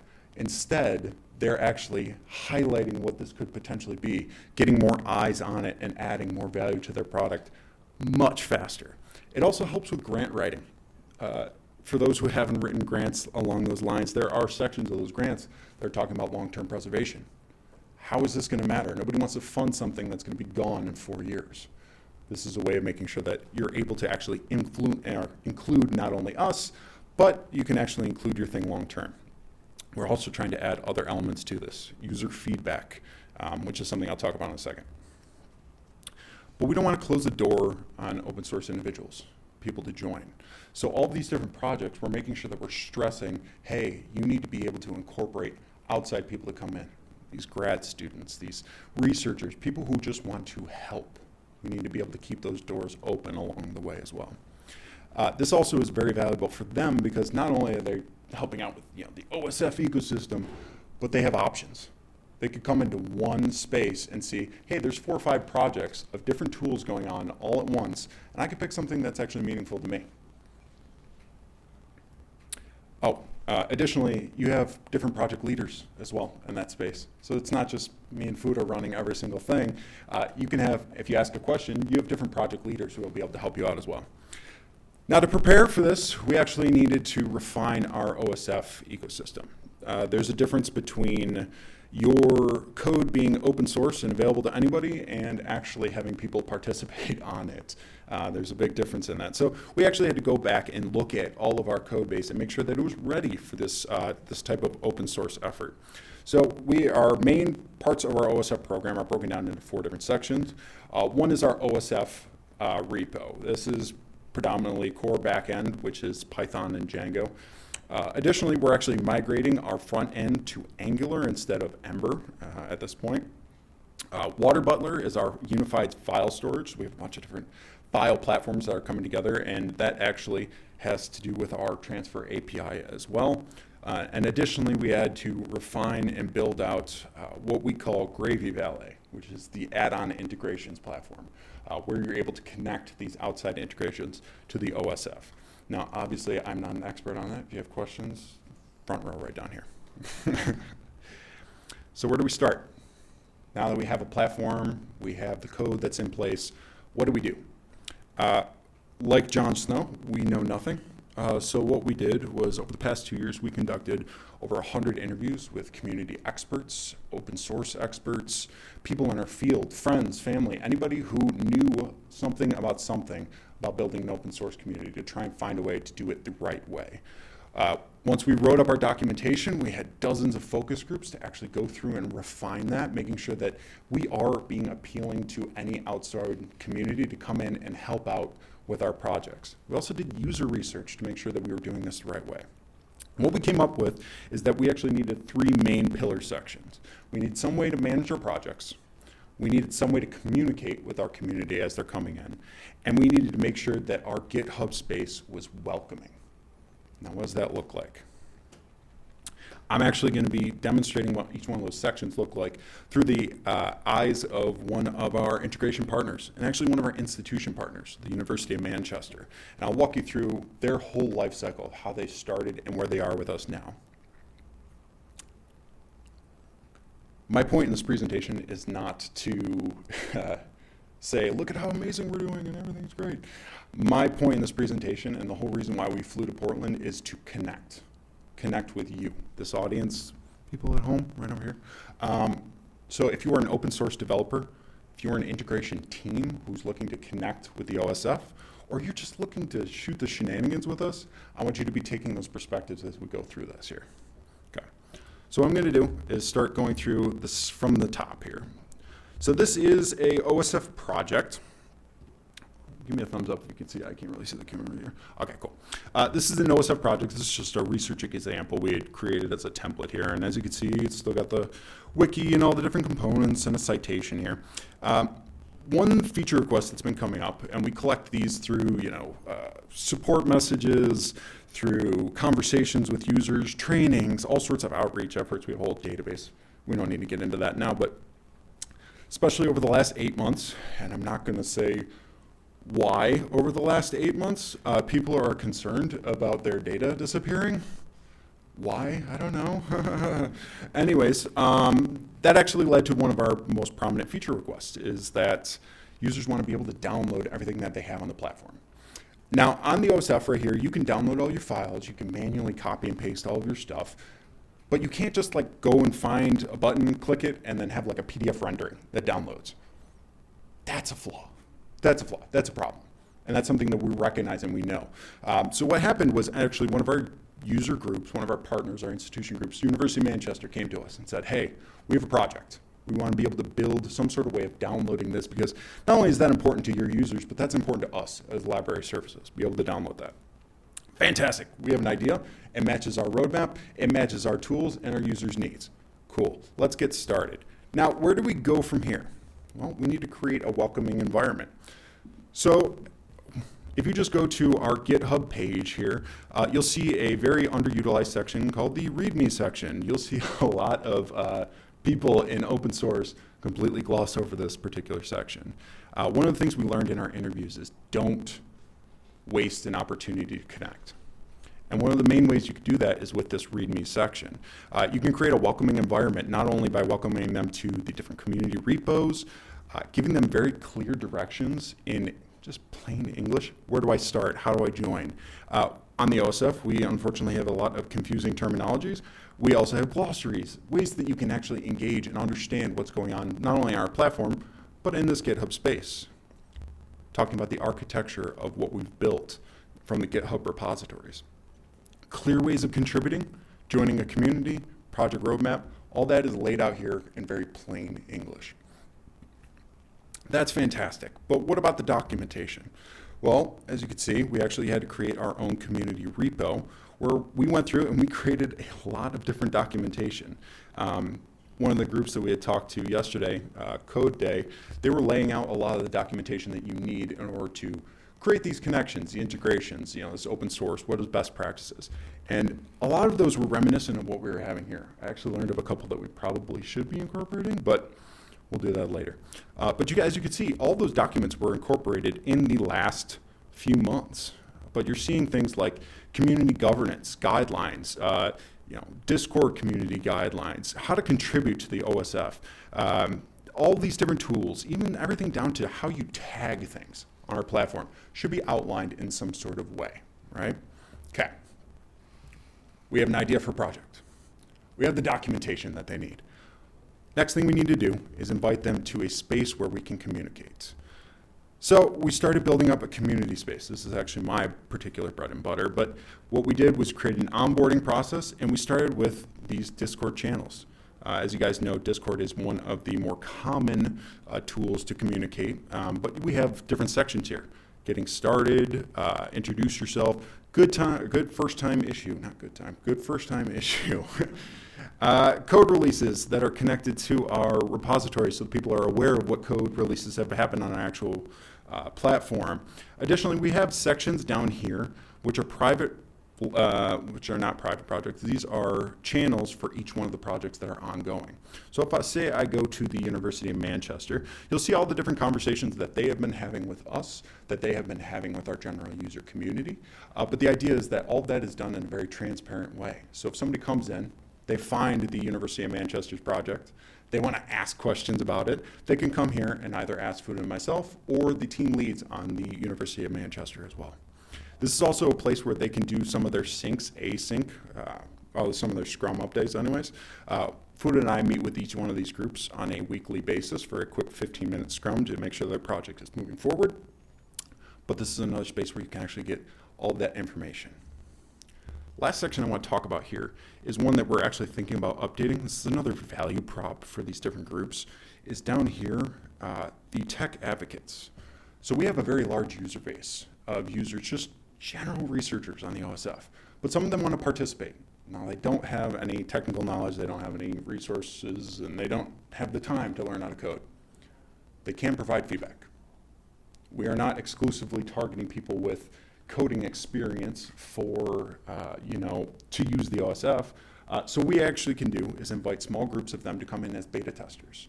You actually are now providing for us, we are providing a small group of beta testers for these different groups to come in, and if they have a question or a survey or something they want to test with their platform or their integration, they now have a direct audience to communicate with of general people, not just communicating with other engineers, general researchers. Okay, we have a communication space, we have a project, we have all the documentation that they would need to get started. Last thing we need to do is make sure that we have the project structure. How do we manage these projects? So one of the tools that we noticed on GitHub, and a lot of groups have doing this, but they'll use it as almost like a project roadmap for their particular space. So if we just go to our general GitHub space, on here, you'll see the section over here called projects. Now this is a project management space, but what you can do if you're on our GitHub is you can come here and see that we have 4 active projects that are currently live on the OSF with a description, a time frame in which things are being done, and then additionally I see some other projects that are coming in along the pipeline. The beautiful thing about this is that even for, like, say, the University of Manchester, the group that we're following here, somebody can come in and very transparently see all of the things that have been happening.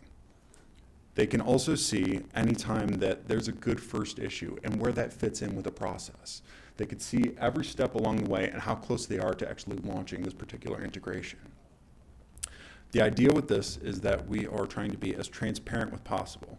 Now, we nickname these sections our help wanted sections because not only are they able to ask for help from our engineering team, so they have a pull request, they have a problem, an issue, and they need our help with it, they can ask for help there.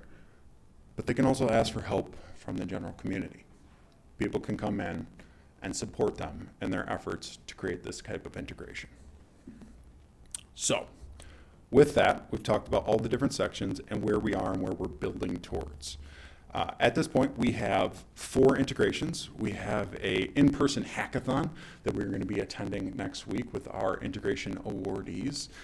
These integrations, in theory, should be going live at the end of the month, and we're going to be starting to roll into more projects, building upon these. These are our foundational pillars for where we're hoping to move forward with. Now, with that, as I said before, our job here at this conference is not to say how amazing we are and how great we're doing. As I said, I know nothing. If you spot something that we need to be doing or should be doing or could be doing, please let us know. Talk to us. I would love to incorporate your ideas. Along with that, if you are interested in just looking at our GitHub repository, please scan the GitHub QR code. If you're interested in joining our Discord community and just hanging out with us, please scan the QR code for Discord. If you're interested in just using the OSF platform, we offer free monthly webinars. I'll be on there, not this week, but next week, giving a talk on how to use the OSF. We'll walk you through each one of the parts of the OSF tool. If you're looking to just connect with Fuda and myself, feel free to scan the QR code. I think with that, we have time for about 15 minutes of questions.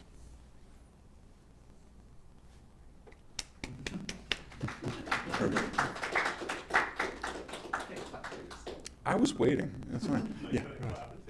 That's fine. Yeah. Okay, no worries. So I have a few questions, if it's all right. Cool. One is just about OSF in general and things like the preprint Yeah. and the archive of unpublished work that might have been somehow referenced or used. Sure. Have any publishers barked about that stuff being up? It's actually fascinating. A lot of the publishers actually do not mind preprints, especially saying that on these preprint services, you can actually connect the DOI of a published preprint to that page. So not only are you not taking away credit, but you're actually bringing more eyes to those published works. And same with the, on the big wall of research folders behind you that never got officially published, but might have been somehow, I mean, Yeah. all that stuff. Content. There's issues that they're dealing with. There's usually not any content issues or problems with that as long as they're not associated with some sort of publication. If they are, they need to be included in that publication, and that's where those persistent identifiers, those DOIs, come into play, because then you can have a very very positive link. They're not seeing you as a competitor. No. Keep asking me. No, please. I don't wanna interrupt. That was about budgeting, but, Anyone else have a question? Okay. All right, you're on. So, when you're doing the analysis of sort of finding best practices to start building this community you're looking at, did you pull it? Did you work with any open source communities like where, I don't know where you are, but I just, like an OER community like Merlot or Open Textbook or other open initiatives? Did you work with any of those? Yes. So when we were doing our interview process to figure out best practices for general open source, I didn't exclusively go to just nonprofits. I was trying to interview with anyone who had any experience in open source communities. So we worked with a couple of different groups out of Microsoft, any expert in the particular field. We didn't really discriminate against that. We tried to create a, amalgamation, that's the word, like a combination of all of the different ideas into themes, main points that we need to take away to create those pillars, those ideas of what we need to include in the best practices for an open source community. And is that shareable? Is that Yeah, you message me, I'll send you my themes and all of my data and stuff. It'd be great. I don't know, but again, I'll defer to anyone else. I'm just asking all the questions. That's fine. If they want to ask. This is good. And then when you were putting up the documentation, the GitHub page and the work, Oh, yeah. it's a lot of information. Sure. Which is great, but it's a lot of information. It is a lot of Do you information. have a workflow or a path, or, so if I were to hit this, where do I start? How do I, if I've done this, or like, is there a concierge that comes on and says, hi, I see you click the, I know there's not. Yeah. But, some sort of way to I don't know where to start. That's have you thought about this? That's a solid idea. Yeah, so my attempt with that was the README file, but I can absolutely see what you mean is that we probably even need to cut that down a little bit more. It's not a suggestion, I was just wondering how you're managing because people must come in and maybe they didn't read the README part that you wanted them to read, or maybe they did read it and they went to this first, because that's where we have a problem. Is not funneling people, because you don't want to burden people, but how do you help them find the information that they need and that maybe they haven't known about? I'm just looking for how you might be doing that. I think that's a really fascinating idea. That's probably a challenge that we're going to be coming up on. So at this exact second, we haven't really opened this up to the general open source community very much. The QR code that y'all are seeing there, it's like one of the first times we're actually releasing that to the wild, which is exciting and congratulations. But the idea is that those are probably things that we're going to be tripping through. So that's a good call out. I appreciate it. No, I thought you had an answer for me. No. That's it, sorry. Yeah, of course. You got a question, Josh? Yeah, I'm really curious about the findings of your investigation into open source best practices. I mean, so is there, I'm just curious, might there be some top level themes that you discovered that would either validate things that we have talked about in open source communities all the time, or that might be a little bit different? Yeah, so what's actually interesting about our actual nonprofit is that we're not just a software development team.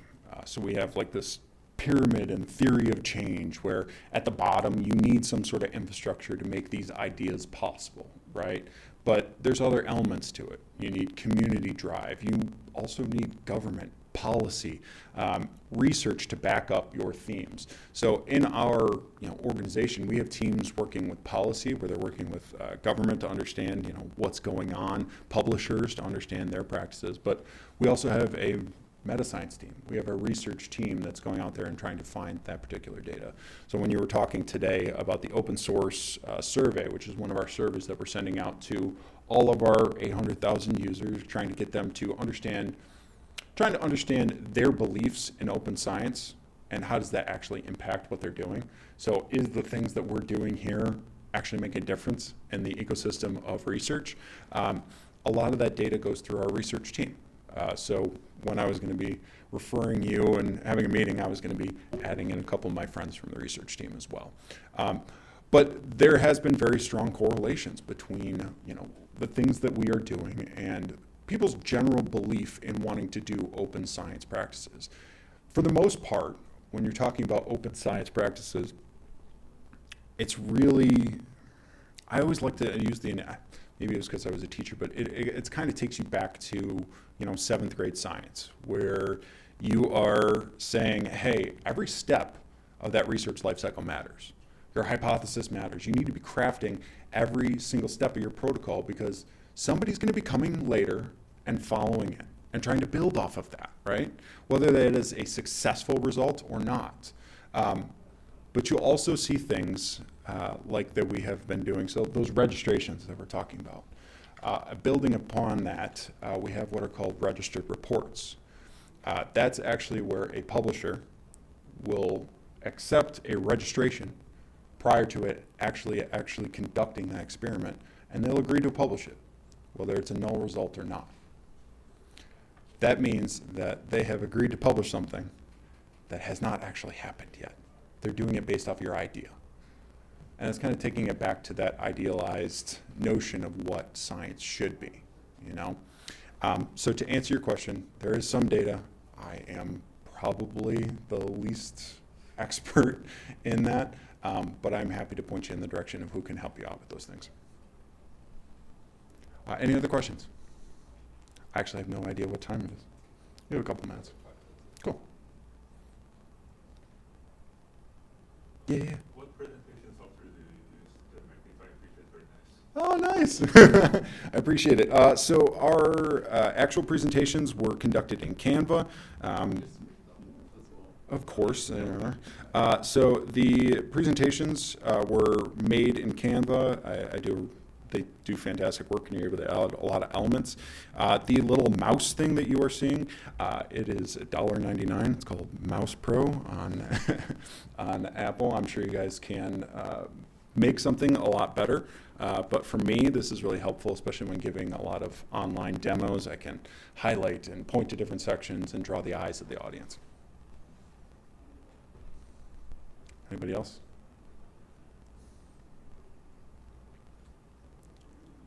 Okay. Well,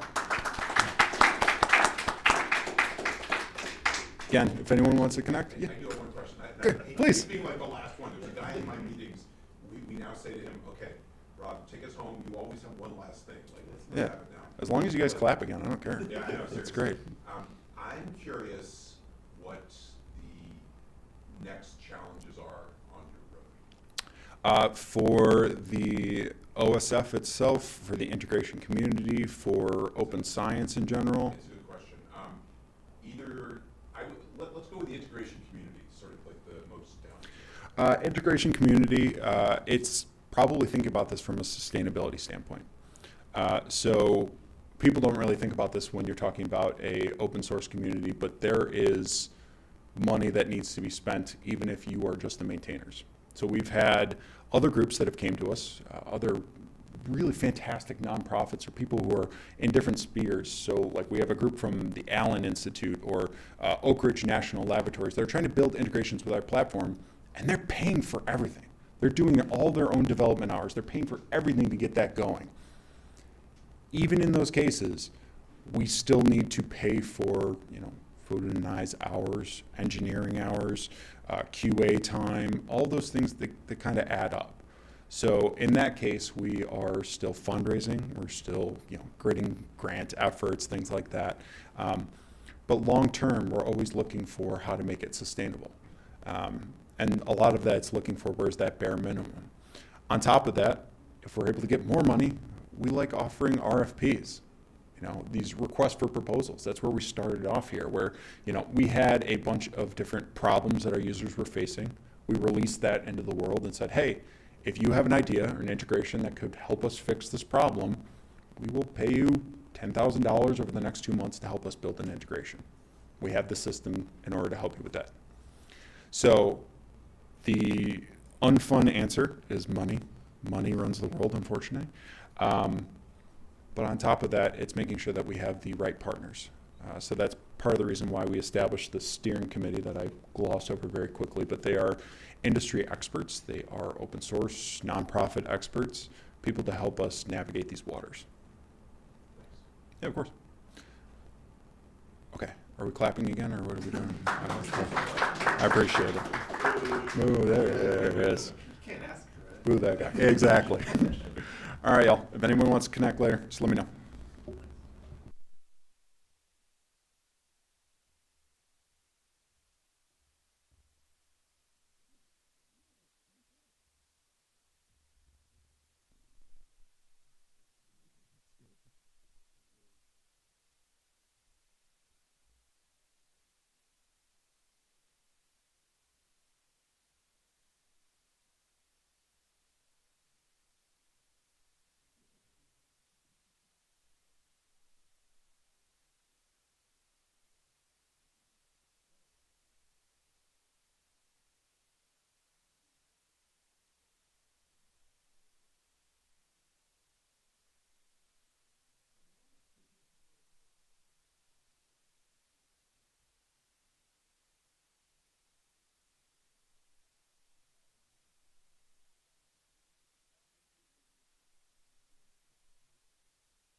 Still a lot of people. Get a picture on the four of us. Oh, yeah, absolutely. You got the Ford, you know.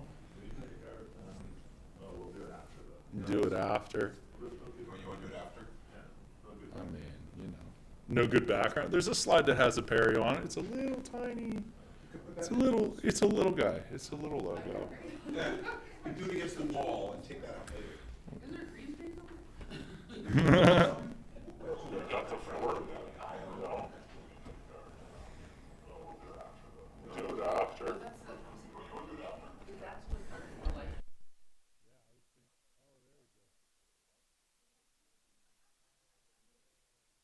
I was just making sure that, you know, that was coming through. I think we're good. I got 45 minutes, but if people roll in, then neat. So, thank you. The room is full of literally millions of people. There's tens of thousands live streaming globally. My son is here. Thank you. I very much appreciate your support over the years. So, as usual, I have no idea what I'm going to say. That's part of what makes these fun. This is my life. It has been for 18 years. I sort of just ramble off whatever. And this picture seemed fitting, not only because Gage is here in the audience, but it's because it's a testament to we do hard things. So it's very easy to try and build something and be like, hey, neat, I pulled off a website. And it's very difficult to get people to organically organize over decades in such a way that when you are no longer there to work on a thing, it still lives on. And that is my moonshot, if you will, is to try and make something that is not just like, hey, this is this neat thing that Brian made. So I feel like I've stumbled on something in the last year after about 18 years of doing this, as a result of coming to this event last year.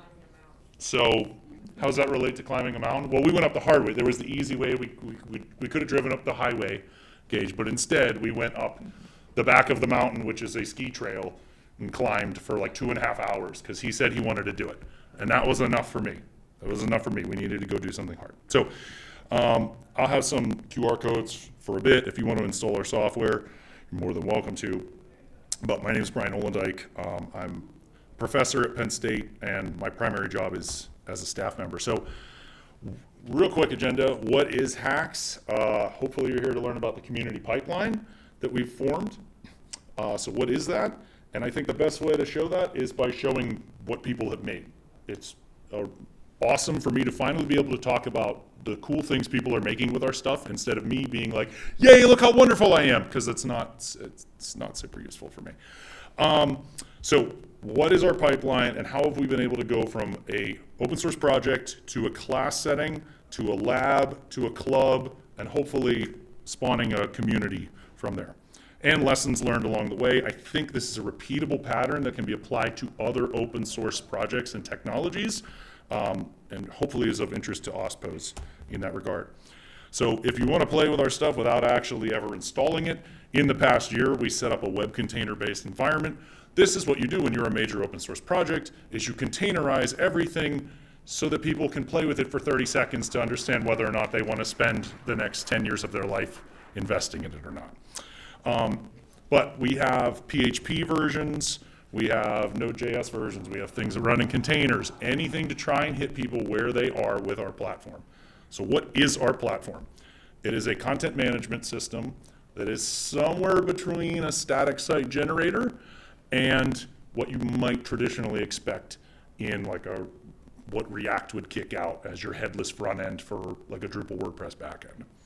We're trying to be as lightweight as possible while hitting on our pillars. So in the past year, Bill and I stabilized what our pillars are. So our fundamental pillars as a community are around accessibility, efficiency, extensibility, always being free and open, always being platform agnostic, emphasizing remixability and sustainability, whether that's project sustainability or environmental sustainability. So I'm not just beholden to lighthouse scores that say that you have hundreds and you deliver these assets quickly. I want to know if the next page hit, are you going to reuse assets? Is your cache going to get a miss and then suddenly we're sending more data to you because data equals energy, energy equals environmental consciousness. So our platform is built using a technology called Web Components, which is a web standard. Our goal is to be a ubiquitous publishing platform. Some of the tech demos I usually give, I take an existing site, I point to it, and then I leech the entire site and I have it. It is around remix and total transformation of ownership. Yes, you could run this privately. Yes, you could put it behind, like people have to log into Microsoft or whatever. Like we support that stuff too. But if I want to get from point A to point B, I shouldn't have to think in any way. So we provide multi-tenant options at Penn State, and it's a completely open source and student-driven community. So real quickly, why web components? So web components is a web standard. I won't get into too much detail, but it powers literally everything we do, and I think is the fundamental reason we can get so many students contributing. So it's a 4-part standard of the browser. So if you're used to hearing the word React or Angular or thinking in component architecture, those things are great, but think if you want to mix your React pudding with your Angular bits, that's not going to work. Web components is to make custom HTML tags that work across those ecosystems and that can be hot swappable with anything else. So as part of that, browser vendors got together, made these 4 specs, and said if we support these 4 things, then you should be able to have components that work anywhere in any platform. So how this works in practice is there's a JavaScript-based class item that everyone agreed upon called HTML element. You can extend from that and build a new tag. So effectively, you have to become a spec author at some level in order to make these tags. So there's some libraries that help on top of that. Another reason these are transformative is the styles live with the item in question. So I make a video player in this case. That video player will look and function the same in every platform, whether I put it on a WordPress site, or Drupal site, a static web page. As long as I feed that JavaScript definition, it will load and look exactly the same no matter where it is. So then we have video player JS. Well, that can reference other files. So we can make components that reference other components, stitch together a whole ecosystem. Then we distribute these via NPM and other people can download them. To date, I believe we have 635 individual components that live out on NPM, can be used and ingested into other people's projects. Granted, you have to like the way it looks or the way it functions. Like it's not like, oh, everybody's taken our button and now we are the button of the internet with a simple button, but we could be. So then how people use our platform is the user adds a video in Hacks, either by clicking video or dragging and dropping the video brick. Hacks presents fields. Those fields directly relate to HTML fields in this case, right? So you can see source, right? We can make custom attributes for our tags. And so the user fills in the form, it fills in the HTML attribute, they hit save, and it's outputted as clean HTML that works forever. That would work the same in Hacks as if I took this source and pasted it in Drupal, WordPress, Grav, anything. As long as you feed the definition of the video player, that will work forever. So these are some different themes because we're a content management system, right? We've started to get heavy into portfolio development. But of these 4 themes, I only made this one. So our student developers are getting really good at this, or I'm getting really good at teaching. I don't know which, probably the second one. Probably I'm great at teaching, I guess is what this proves. But our themes are web components. And so I'll go to some of these examples. I can right click, inspect, and I can take clean portfolio theme and change that to say clean 2, and everything is stateful. It will now look like something completely different. So this is fundamentally different in the way that we're shipping these things from a ubiquitous perspective than if this were a single page app that's compiled in React or Angular. It's a bunch of gobbledygook, right? And why that's problematic to me, I need students to be able to look at this, pick it apart, play with it. I need people that have never experienced our stuff to look at it and understand what the hell is going on. And you start to lose a lot of that kind of tear it apart, fixability factor when it's in a compiled form. You have to understand the whole tool chain to even start to conceive of what the heck is this. So what is Hacks Lab? So I spoke here last year, saw a lot of great talks about OSU's open source lab, and it inspired me to say labs are sort of a made-up concept in academia. And I said to Dave, couldn't we just start calling what we're doing a lab? And he was like, yeah, we probably always should have been doing this, because hacks is from an idea to today about 10 years old. And so me teaching, that's about 5 years old. So at some level, some of this stuff we're doing, we just sort of formalized. So when you name something, it's more valuable. It's always very important to know in academia. And so this didn't exist previously, but now it's Hacks Lab. Oh, do you want to do an internship with Hacks Lab? Yes, I want to do an internship with Hacks Lab, right? So that has actually worked pretty well. So what is Hacks Lab from student perspective? So it's a series of independent studies or internships. I work with our Information Science Technology College, that's where I teach, but I work in arts and architecture. So I get a unique lens into both of these worlds as far as me building hacks as a technology for our faculty that are artists, primarily students that are artists, but then when I teach, I'm teaching a slightly more technical audience. But those students have internship requirements. Don't know if you've noticed, there's been like a lot of talk of like funding is difficult to come by. We haven't even gotten into like job market placement is really difficult for students, particularly entry-level students right now, because of this thing, I think it starts with the letter A and has the letter I next to it, certainly does not help with junior development experience. So we've gotten a lot of requests for interns. Dave and I largely draw from people that have taken our classes. And so students learn HTML, CSS, and JavaScript in the context of a free and open source community, which is Hacks. I teach a course that's a 200 level. So I basically take that class, learn the fundamentals of HTML, CSS, and JavaScript, and then it's like I have my own junior dev army. So my classes are roughly 50 to 60, which makes it really hard to teach a studio class, because I teach it like a studio class. So the room is everything in that, which I'll get to later. But most of my students are super green. So for example, I start out every semester with this little quiz, and the quiz is just like, why are you taking this class? You know, I get some answers that are like, I have to, and other people that are like, I saw some videos you did online at Apereo, and this looks like the coolest thing ever. So this was from spring, surveying 62 students. These are all concepts we cover in class, which is part of why I put these. Some of them are things they should have prior experience with. For example, they take Java classes, a lot of them, but you still see on a 1 to 5 scale, although some people say they're the bomb.com, which I don't even know where that joke comes from in my world, but some people think they just are awesome, which I guess is always true. So they should have some Java experience, basically. Everything else in here should be largely blue and red, like, yeah, I've heard of it. Unfortunately, my students also largely don't have a lot of terminal fundamentals, which this survey was then good to see. Wow, you don't have this? Okay, I need to really work on this in the front load of my curriculum. And almost nobody knows what Git is. Now, this is unfortunate, but it helped my course go from being like 400 level and get pushed down into the curriculum a bit further, because I started to do these surveys and realize we had some later year students that did not have Git fundamentals. It was like, you kind of need that. So this has been very helpful in me planning out how I teach the course. You can see, then I get into some very specifics, like have you used VS Code? Have you used Fetch? Do you even know what that is in JavaScript land? All right, we do get a little bit more interest group around security conceptually. We do have cybersecurity majors, and so I get a mix of cybersecurity majors, IST minors, people that have a little bit of web, people that have no programming experience. It's all over the place.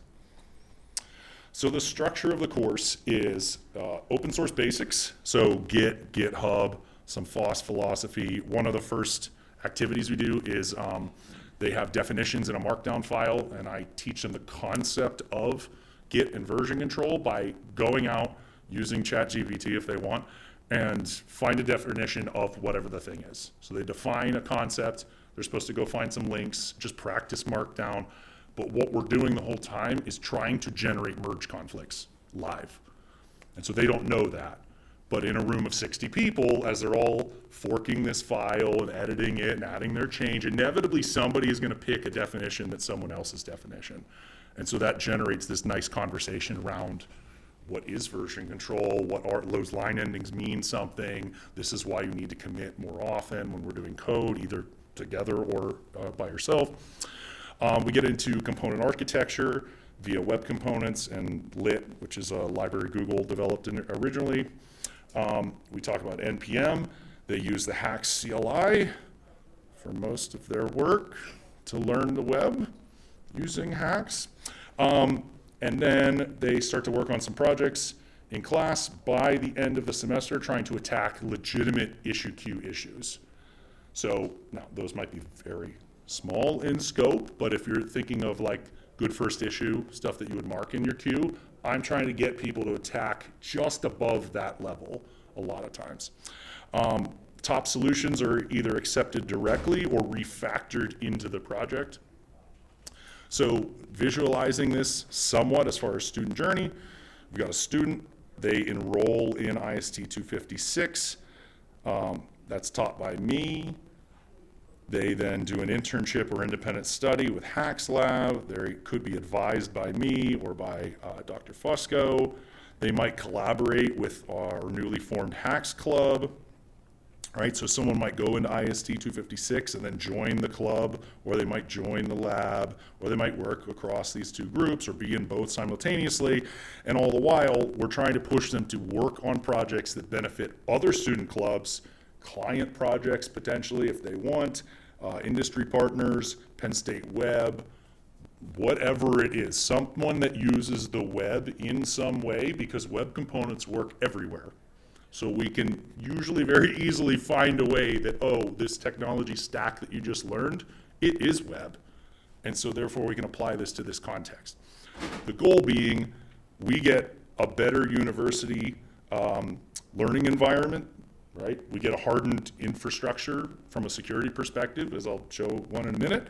And we get graduates that already have experience doing things that they can point to commits, they can point to solving issues, they can point to projects that they hopefully then go and deploy on their own.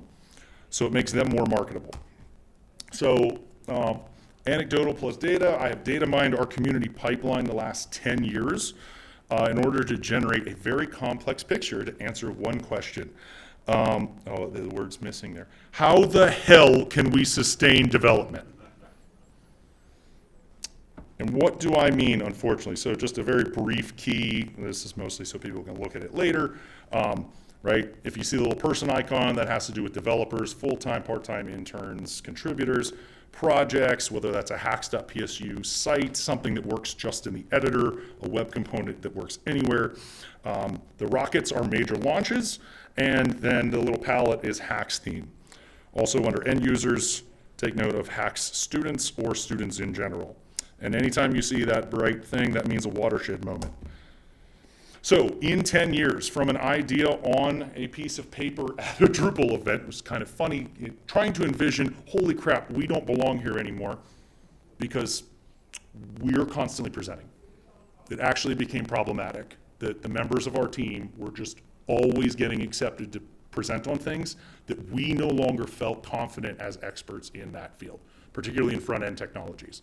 We started talking about a lot of front-end development stuff and interesting projects that we really did not feel comfortable, and yet people are coming to us asking how they could also engage in that.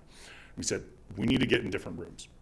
Like, I don't want to be the smartest person in this room. I want to go around and see, I need more perspectives. I don't feel confident in what this is. And our team started to branch out, and an idea appeared on a notepad around 2015 for something called HACS.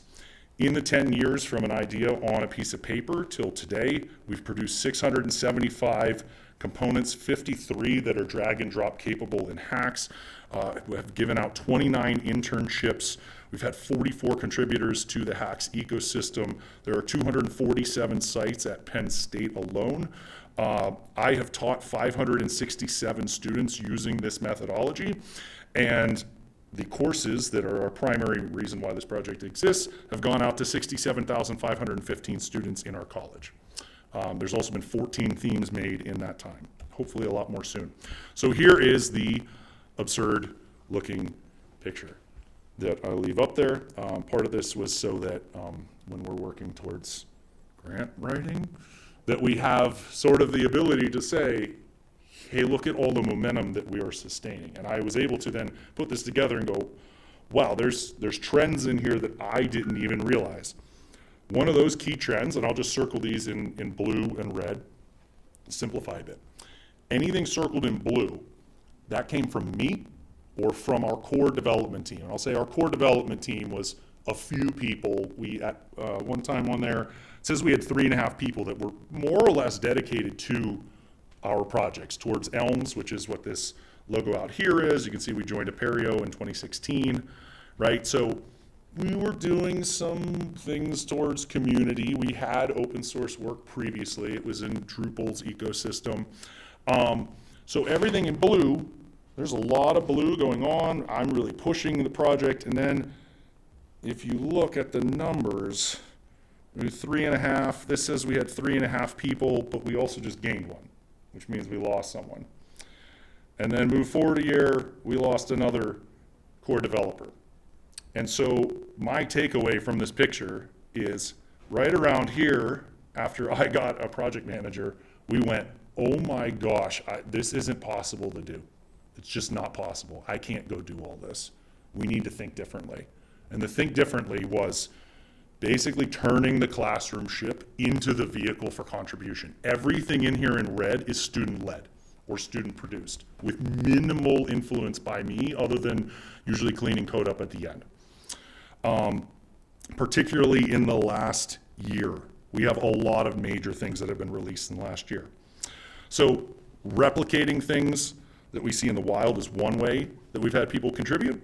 So this was moderately successful. We basically said, here's this interesting platform that Google has. I need you to try and do this as a final project.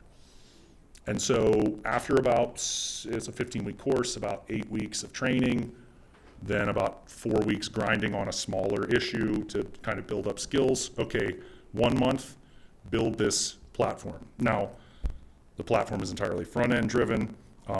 If you've seen this before, it's taking a ton of inspiration from the way Google does some of their training sorts of exercises. They haven't really invested a lot in this platform. I really like the design of it. But so it was to get students to make that. Now, they learned a lot, particularly the student that pulled off this specific implementation, but we didn't get like a direct thing from that, right? Like we don't have that training thing. So moving to another project, as I realized, oh wow, well we did that, we can't really directly get their work in. Maybe that's not the point. Maybe the point of the course isn't to just have them do issues directly and me ingest it and our community grow. Maybe it's to set the foundation. And so then we had a project that was around university styling. So this is not the brand of the university. It's just heavily influenced by and uses all the spacing parameters and color choices of the institution. And we call it DDD for short. So in this project, this was in class, it was look at the Penn State website. There's this thing that says get news by email, componentize that. So you have to look at it, reverse engineer. I'd say, okay, but when I hover it, you know, the color doesn't change, or hey, you have a contrast issue, right? It gives enough of a problem that then we can have a whole month-long project around the accessibility considerations of making that button work. How do we have flexibility in the API design? Because we're designing an HTML tag. In this case, this tag is called Simple CTA. And so they had to make Simple CTA. It has to support light mode, dark mode. What does it look like on mobile? Is it centered? How do we load the font in a lazy loaded way that's highly performant? There's a ton of considerations around something as simple as a button, and it's become a great vehicle to get people in that mindset of a more sophisticated API.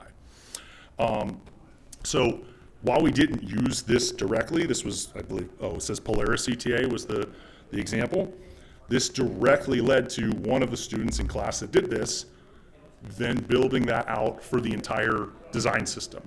So he took that and built a design system. He named it DDD for Develop, Design, Destroy. I sort of inspire this activist strain for some reason, that when we develop an interesting product, as soon as it's well designed, it will destroy all of the competition.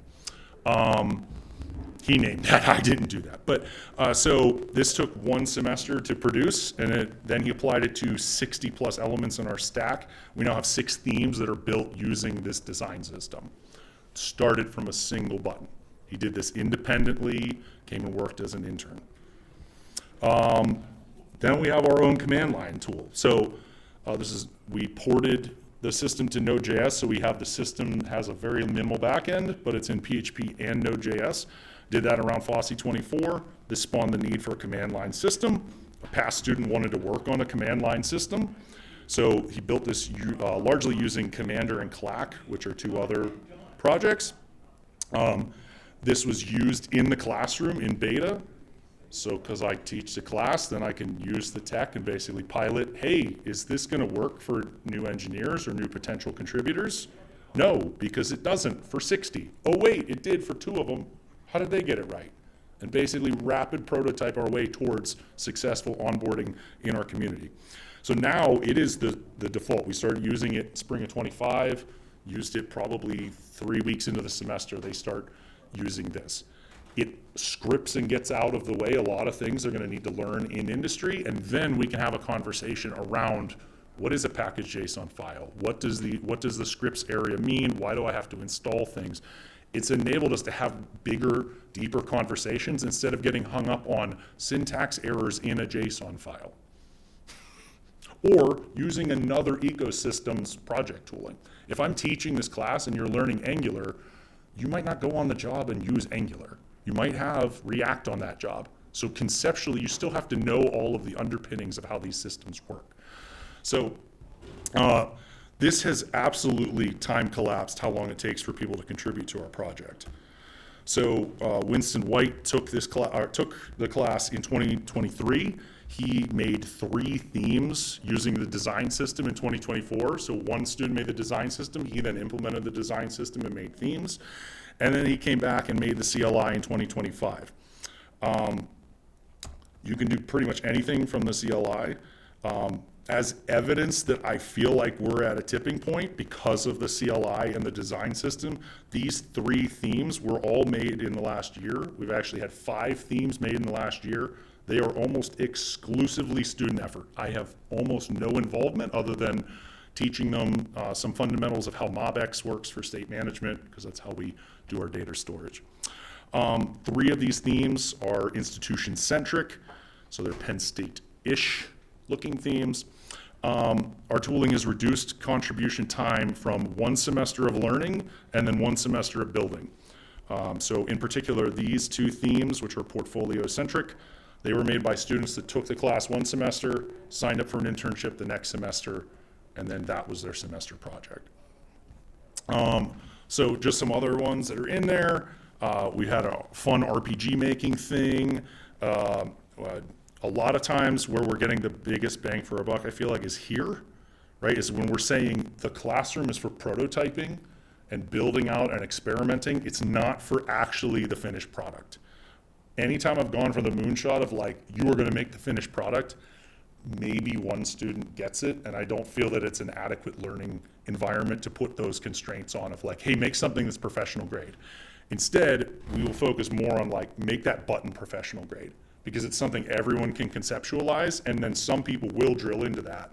When it was too big a scope, people were getting, they're still learning, but they're sort of getting dissuaded from like just, oh my gosh, how could I build a whole site sort of a thing. It's kind of overwhelming for some people. So the lab, we've had AI agent made, we've had 3 portfolio themes made in the last year. Also, we're redoing our dashboard. And now this is where I feel the biggest potential enhancement is, or a thing that could be transferable to other communities, is the club. So a student in this past semester said he was interested in turning what we're doing into a club. And the point of the club is to learn advanced web development by contributing to the community. And it's going to be very much scratch your own itch. Like, here's the issue queue, I'll pop in occasionally and help. But as part of this, we already have collaborated with CCSO, which is our cybersecurity club at Penn State. They did a, I think, 3-week-long investigation. We set up mirrored infrastructure, got approval from Central IT, and they actually discovered 14 CVEs in our platform. So then that stuff that goes out, it's through GitHub security mechanism, which if you have code on GitHub and you can get access to how they do their security stuff now, as far as the pipeline to CVE reporting, it's fantastic. We've had a great experience with it. So We've had 14 CVs published. This is then things they can talk about. This is real world experience. It improves our infrastructure, right? It's gotten people that did that experience, maybe they were sort of on a sidecar doing research, going, this is a really neat thing that we've solved the problem in. How do I join the club? How do I take the class? It's kind of inverted the funnel. Previously it was you take the class and then you sort of discover this whole ecosystem. So we're hoping this fall to have bi-weekly sprints. Still setting that up with the president. So this picture is daunting, and we lost our paid positions around here.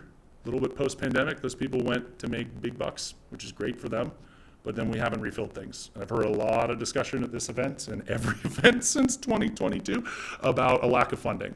And so I feel like we've created a methodology where that's not a problem for us. We can still bring in contributors. Our funding hasn't changed, but our innovation has accelerated exponentially. So some lessons learned from this: don't let people just into the lab before they take your class. There's a lot of fundamentals that I'm able to get out of the way in that, right? So I feel like if there is an alignment with a classroom environment, right, especially if you're coming from an OSPO, you have faculty that are associated with that, how do we get principles of open source development and contribution directly into a classroom environment, right? That it's sort of the backdrop to what people are learning.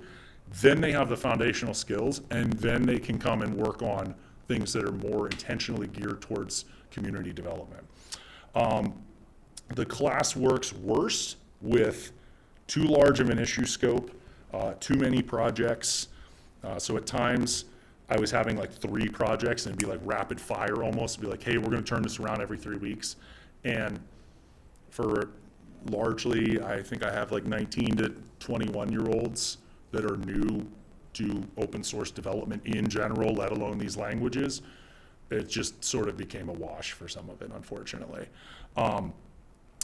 Also, the room is everything. So when it's a room kind of like this, and it's like, hey, I'm talking to you, you're in more of a mindset of, I'm going to be talked to, and I want to fill in the blanks, and that's not what this is. Like, the best rooms I've had, there's whiteboards on every wall, there's tables and chairs that move, and then even better is a projector that's on the whiteboard, because then I can put up a website and I can literally draw over top of it and say, this is the area I want you to all work on. Or you go and find a website and say, this is the area that I think should be this component. I think we're going to have to get that way in CSE and web education in general, just because AI has created so much interesting slop that you have to just be thinking in design. It has to be design thinking. It can't be syntax driven at all. Like, there's just no point. And don't expect direct contribution, expect to grow a possible contributor in this methodology. So the biggest gains that we've seen have come 6 to 18 months after they initially take the class. The top 5 to 10% of the class, so if I have a class of 40 to 60, I'm hoping to get 3 to 5 people that then contribute. And that's worked out pretty well. There hasn't been a semester that I haven't gotten at least a contributor. Usually it's 3 per class. Class works best with about 40% skill up the foundations of what this even means. 20% of the class is then a simple project. It's a lot more paint by numbers. It's something like the, not even necessarily the button. We've had a lot of success with cards. If I say make a card, some people can go, oh, like a YouTube card, oh, like a Pokemon card, oh, like, and they sort of bring their own flair to what it is, and it's personalized and it's worked really well. They're not really well designed, but it creates enough of a conversation so that we can then get to something that's more exacting in design. Then about 20%, a lot less training wheels, 1 issue from the queue, but everybody's doing the same issue, and it's usually something very small, something like the simple CTA. And then 1 last issue that's bigger in scope, and you pick from 1 of 3 things. And we do that in part, I tell them AI is sort of there. AI is going to help you cheat at some level, right? That I would have had to do all of this work in a vacuum. That's not reasonable at all.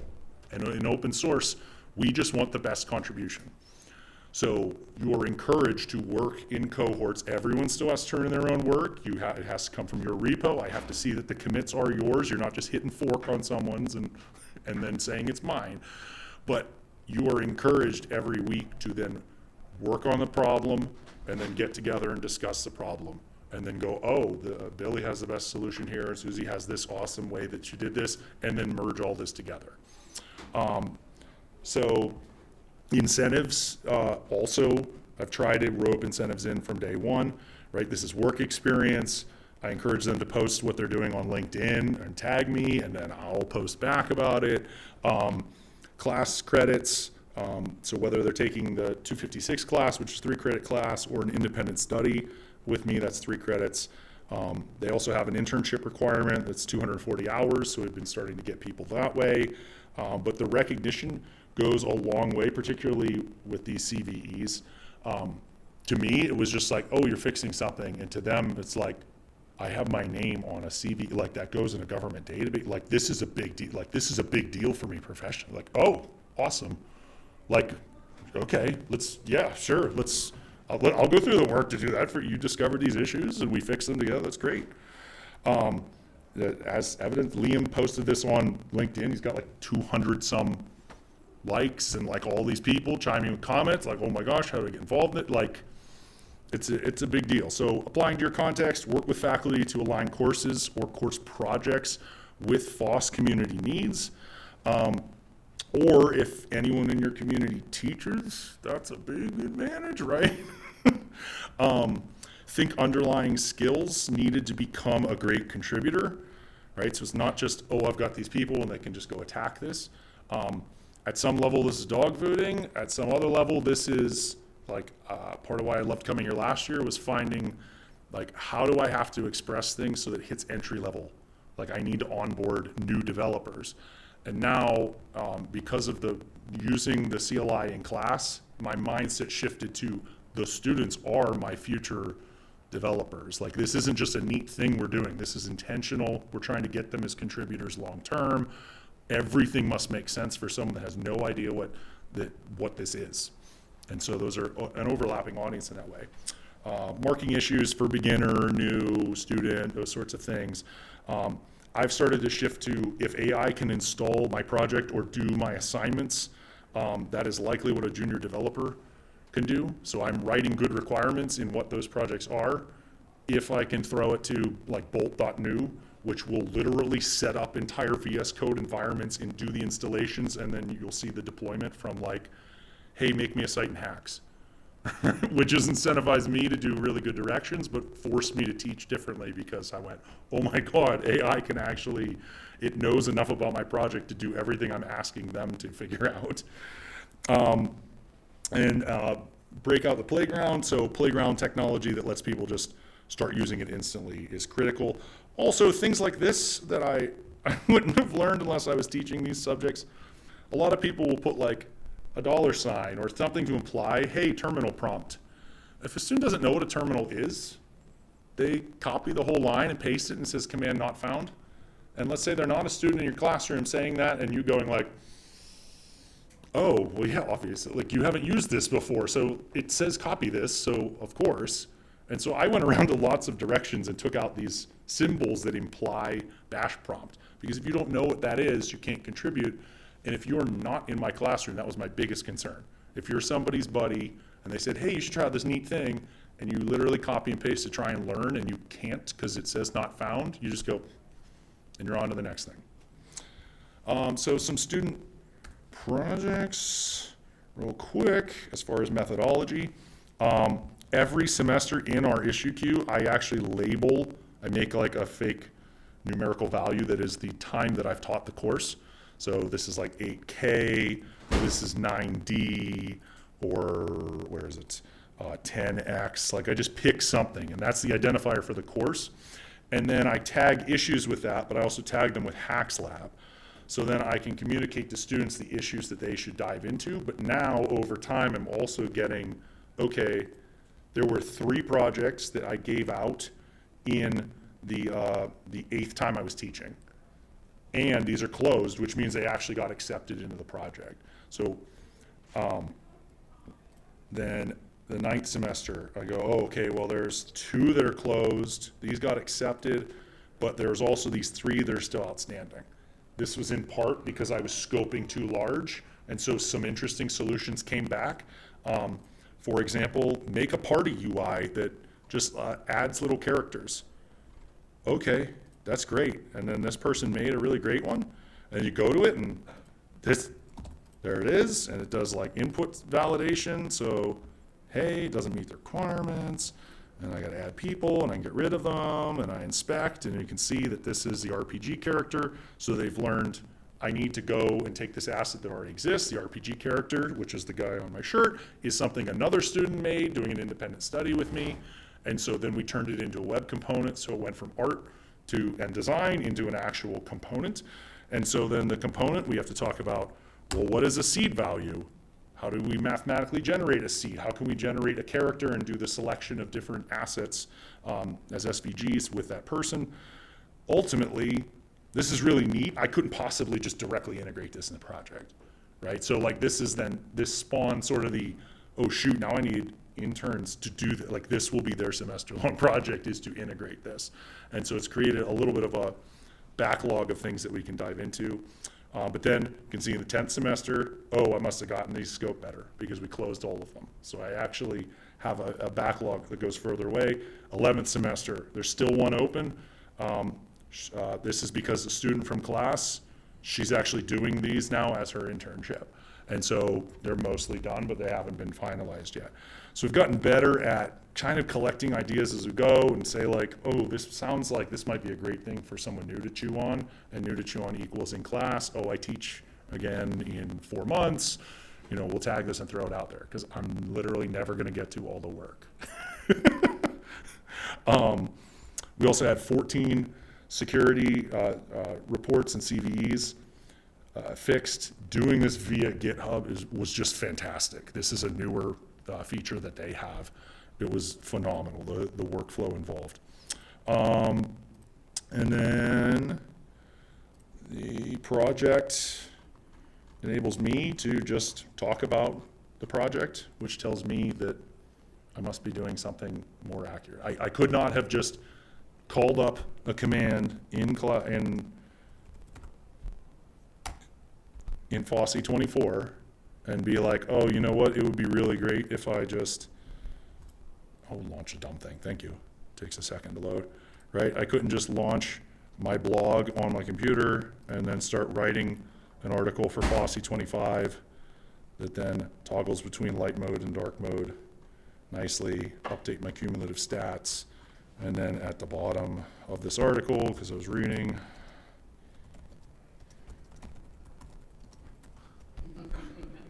right, and then we'll add a meme there at a later point in time. Hit save, and then do git push. And while this is not the way most of our people in our community interface with our technology, we can hit people at both ends of the spectrum, right? You can be a super advanced technical person and go and put that stuff in there. You can go and realize that you can hack the system, and so now my site looks more like an online course, right? Or you can be one of our faculty that's teaching at Penn State using our software as a service thing that integrates with Azure, and you just get the dashboard. This dashboard was entirely built by students. The sound effects are by students. The little AI silly people, or not AI, the little graphical people are by students. I can go to Hacks Cloud. It will launch a web container, which was made by students, and we could call up and just generate a silly little person, which this was a project in class, which then it has them interfacing, learning how to deploy this technology, but also extend it while also marketing it. So then we get into how do we talk about these things as a community. That could be something that comes from the club. So we've really integrated this process entirely with student community. We're starting to talk to different clubs on campus. Like, I will go and write the fundamentals of how to internationalize the entire system. I did that. It's very hard on the front end, but it's even harder in my mind to translate to Italian or Spanish or Japanese or Farsi or, oh wait, there's clubs on campus. and there's people that overlap, Hacks Club and the Japanese Club, hey, do you want to learn how to do contributions to improve internationalization through this club? And so just started this process. I don't know, I never thought of this before. There's all these students that need experience. They want to do something, scratch their own itch, which especially with clubs is, I'm interested in this one thing. I want to learn more about it personally, whatever the thing is. And so we're starting to branch out and get more people interested through the entire student community. We actually have, the president is going to the student involvement fair this coming fall. So it'll be the first semester where we're hitting people early on with, hey, this is what this is. Here's the things people have made. Here's what you could make as well. So this is also used for online courses at Penn State. We've got like 55 or so courses. This is just one of ours about punk rock, is a more recent one. It used to be that all I showed were these sorts of designs. It was just, hey, this is great for OER publishing. And it is, but fundamentally it is just playing components, and there's the text editor, and it can make any website. So with that, I feel the revolution will be student-driven. Funding isn't coming to save us, and it never was, unfortunately. So instead of saying, wow, it'd be great if we had more funding, we just envisioned a new way forward without it. So we've had, I think it said 23 contributors in the last year. That's more than Elms had in like 6 years.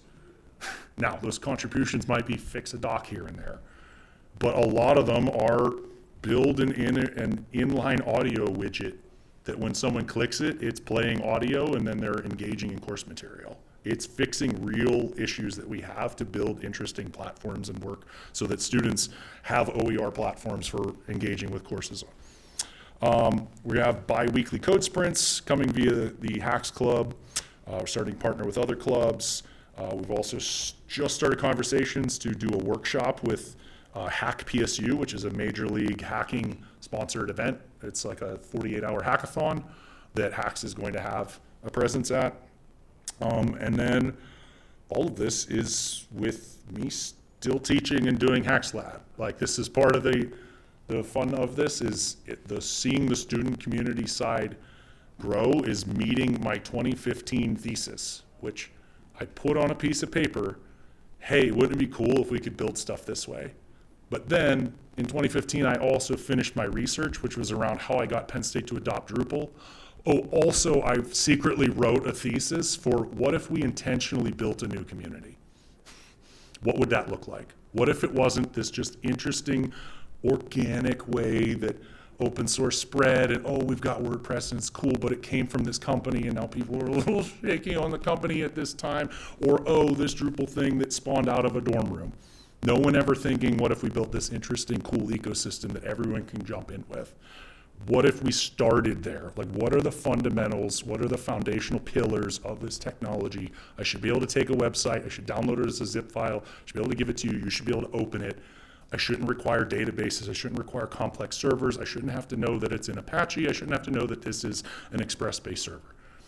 All of those considerations of the web mean nothing to someone that doesn't understand what the web is. And yet all of them limit whether or not our faculty and staff deploy things. Or, oh, we went with this vendor versus this one. So if you're interested in getting involved or learning more, there's a bunch of links. It's helped make the web more ubiquitous. That means accessible, it means fast, it means something everybody can participate in. And always looking for ways to partner with other organizations. We recently brought on Jenny Frank, who's our lead PI, who's involved in going after grants, but also we have some that have already landed. So we'll start paying students to do some of this work, which to me has always been the, oh my gosh, maybe we're actually going somewhere. It's finding those funding streams that we said were not there. So with that, is anybody, any questions? Yes? So, this is brilliant, and this is the creation of movement. I'm sitting here really excited. But that wasn't the question. The question is, thank you. I'm kind of curious whether you, so as you think about the student contributors, do you think curious whether they will be long-term contributors. So like, are you building, do you expect them to be Earl Neitzel's, or do you expect them to, do you expect churn so that you're gonna need to sort of replace your contributors over time through the class? So the question, I'm repeating it for the recording. Question is, do we expect these student contributors to come back and be contributors long-term? Or is this just a flash in the pan, hey, you did this one neat thing? Oh, no, I mean, I don't think it's a flash in the pan necessarily, but it's churn a part of the plan. So, churn is part of the plan at some level. Now, this also is a great, example. My course prior to 2022 was a 400 level course. I'm hitting students that are junior, senior, super senior, like 4th, 5th year. They're contributing, going, oh, that's neat, and then they go to industry. And I'm getting no additional impact in the same way. Some of those people, like that worked on the dashboard, which is a 4-person entire semester project. I mean, some of them were working on this 20 hours a week because they were like, this is so freaking cool. I still talk to those cats when they come back to campus. Like, some of them have had prior commits. Some of the people from 21, 22 use hacks for their blog still. And so it's like minor sorts of things. Where I'm seeing a lot more repeat people coming back in is now that the course has shifted to a 200 level, I'm getting them more sophomore year, second year, third year, right, somewhere in there. And so there's an opportunity to do the internship and an opportunity to go, could I do another independent study? And I'm getting Winston, for example. Winston had the class with me, I believe switched his major because of how much he loved the class. Then came back and was a TA and was like doing the assignments in class to just keep pace with being a TA, and then did an independent study, and then did another independent study. Like, just kept coming back to it. I'm blanking on his name right now. The gentleman that did our AI engine, which we don't even talk about because it requires resources on the back end, but we have a little agent that you can chat with an RPG character and ask questions of the course material, and it'll go out to a private LLM, just listening for the content changes in that course and try and tell you information about it or ask you questions about it. Definitely want refunding on that to actually make it real. Zach. Zach came back after the fact, but didn't come back. He just hung out in the issue queue. He was like, oh, I'm bored on a Saturday, and just started fixing stuff. So that's newer, but like, he added a whole auditing engine to the CLI one day, just for funsies. So like, then in class, students could build out their buttons, because the button was the project we were working on, and then they could run Hacks audit. And the audit would compare the design system to what their work was and output where they were not meeting the design system. I had never envisioned any of that. Zach built all of it, and I just one day was like, this like completely changes the way I'm going to teach this now, because I wouldn't say that exists. And we do it. And then I'd say, oh, by the way, there's this auditing tool to help you get to the finish line. And they go, oh, wow. And then it would generate more questions, because it would be like, oh, this is a, zero padding, and so it's out of alignment with, is this fine? Like, oh, well, yeah, that's fine, because like, it's actually, you're doing something outside the design system. The design system isn't flexible enough. So we're starting to get, I feel like we're at the tip of that. Winston is going to grad school. Winston has already talked about coming back and being involved in the club. I had another student just finish an internship that was like, hey, is there any way I could keep doing this? Because like, I'm learning a lot doing this. And I'm like, unfortunately, my time is not infinite, but if you join the club and there's this cohort of other people that are realizing that they can teach each other these things, then I can jump in for office hours, sort of a thing, to help scale. So I feel we're just at like the precipice of that, because for a while it was just churn. And that was where I started to have the lessons learned, unfortunately, at times, where it's like I invest a ton in the assignment and a ton in the output and get very little actual like project gain, which my teaching and the project are totally separate things. Like, if students are learning a whole bunch, that's great. That's the baseline. That's always happening. It's whether they're learning and contributing. And at first it was a ton of learning, but not actual active contributing. And so I feel like I'm just at the tipping point where they're starting to roll back in, and I've had this going on long enough, and I have students from like the 2021 timeframe that sort of check back in with their professor on LinkedIn, who still talks about this constantly. He's like, holy crap, this is still a thing. And then they still have the skills, and so they go and fire it up. And so like our numbers are starting to go up across the ecosystem. I really don't do a lot of promotion. I mean, I just post a few things on LinkedIn, but then the students are way more active on LinkedIn. And so a lot of it is coming from that organic reach of people talking to other people, and they go, holy crap, you got CVEs for this? And we're already talking with the cybersecurity club about running that experiment again to say, hey, now a new cohort comes in, they audit the fixes of the last group, but they're not given the details of what was fixed to see if they can, you know, generate the same errors, or maybe they generate other errors. Are you now inserting vulnerabilities on purpose? That was my question. Were there, do you have other examples on campus, or else like the teaching open source group? That's a broader sort of thing, but at Penn State, are there other classes that are project-based experiential learning like this that you know of? Or? IST as a major is very project-based. The cyber program seems to be a bit more experiential by nature, because it sort of has to be with those problems. But so when we started this engagement, I was concerned that I was going to get in trouble from a security operations perspective, that I'm like giving students access to something. So I wanted to make sure that they were on board. I mean, we do run like Nessus scans, and there's other agents that are monitoring systems. I don't need the students DDoSing something and then them getting in trouble, right? So, but the director of IT was like, this is awesome. Like, this is a really great idea. Thank you for asking, but this is a great idea. So I'm hoping that it can start to, there's a news article that's gonna come out probably in a month about this. So I'm hoping that starts to spread word of like, I would love to integrate hacks into other parts of the curriculum. And it doesn't have to be like, it doesn't have to be like, oh, you're doing my work. And like, that was the joke, is like, the students are doing my job. No, they're still learning things they would have anyway. This just provides a backdrop. And oh, by the way, this is a real backdrop. This isn't like, let's envision what a better Canvas interface looks like. Like, I did those sorts of things when it was Angel, when I was an undergrad. This is like, oh, this is an ecosystem we can actually tap into. There is a small open source contingent of a like sort of OSPO-y sort of a thing at Penn State. I need to get more involved with them. But some of it has also been like, I feel like we finally have enough of a story that I can tell with the pictures and output to have you ask those sorts of questions in the first place. I didn't have that before. I just have a quick, first off, I have seen other classes, maybe with FOSSY in those groups, where they have a project that is where the class is based around it. Kind of similar, not, I don't think to the extent that the way that you have it set up. I think that club aspect is the real kicker, because that is just great and getting consistency and having it last longer than this semester. And I think that's really, really cool. I wonder, I guess my question was for money part.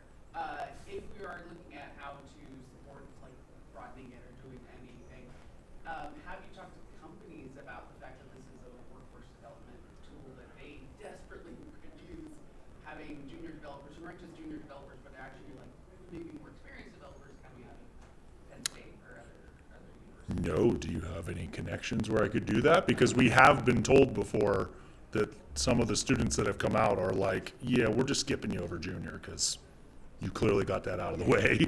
Well, I think it's worth talking to, I mean, there's, yeah. I have an idea to share with you afterward, or Okay. whatever. Yeah. So, but yeah.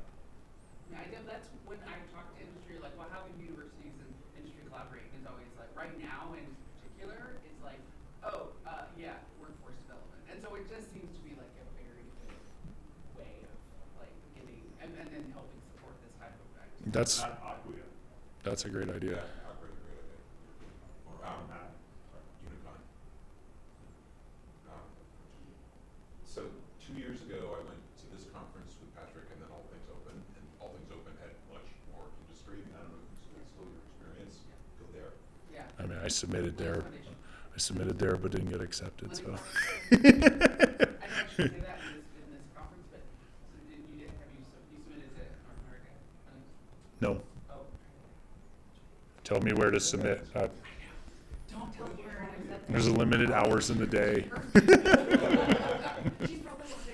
But So this is a total imperative since we're dominating the room.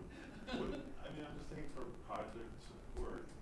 What if Jen and Michelle submitted to everything on behalf of our project?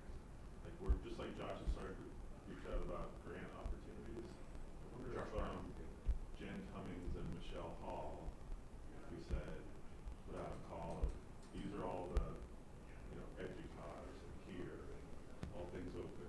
Let me open source summit, namely Soul.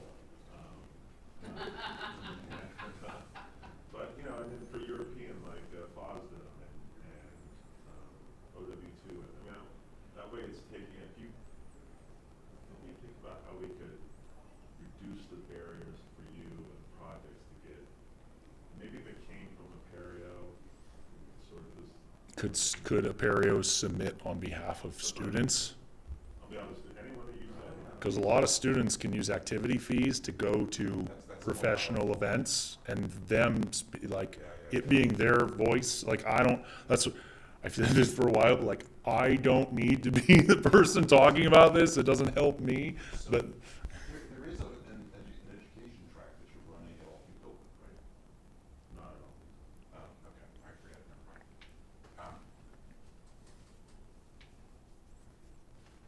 Send myself an email. I also have questions. yes, please, no, please. We're just riffing. Okay, so one question is to what extent is this a product that you are now marketing as a competitor to existing web platforms? Is this should I be telling my friends hey, you should use Pax to build your website? Is it at that stage? It's probably, what is the site for? That would dictate a lot of it. So Let's say something really basic, just portfolio site maybe? yeah, just no search, no databases, just some static code. no search, no databases. That sounds great. I mean, for us, it's replaced a lot of static site generator needs. At the same time, it's replaced all of our Drupal usage. But bear in mind, I noticed early on, I basically adopted Drupal because of its flexibility. It got way more usable, but the modules I was building were largely around enhancing usability. So we sort of hit this apex where it was the Drupal community got very heavily invested in content construction and data modeling, as it should, but we were still just making HTML blob pages kind of a thing. So I think it's absolutely at a point where, whether it's the PHP version, which I believe you can still deploy on Reclaim Hosting with a button, with Journey theme. But our DX and workflows of going from nothing to being published is pretty clean. When you get into custom theme development, we do have documentation for doing that, so that you can make completely custom themes. The scale and scope of these sites, and so here's a totally different looking one, right?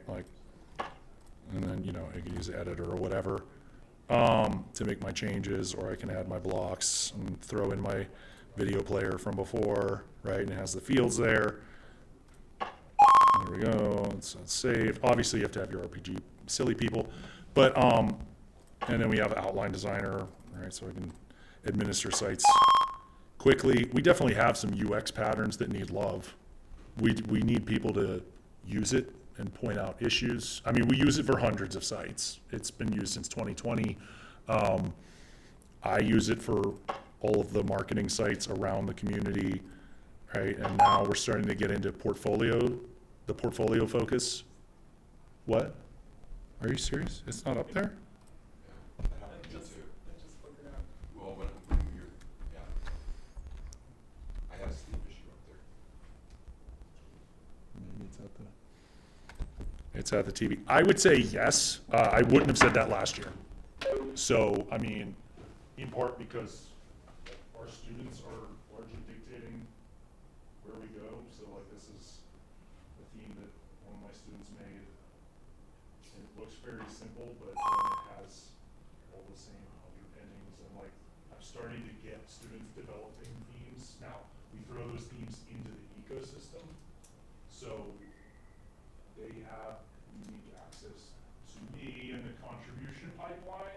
for like what are the themes that are in core, if you will.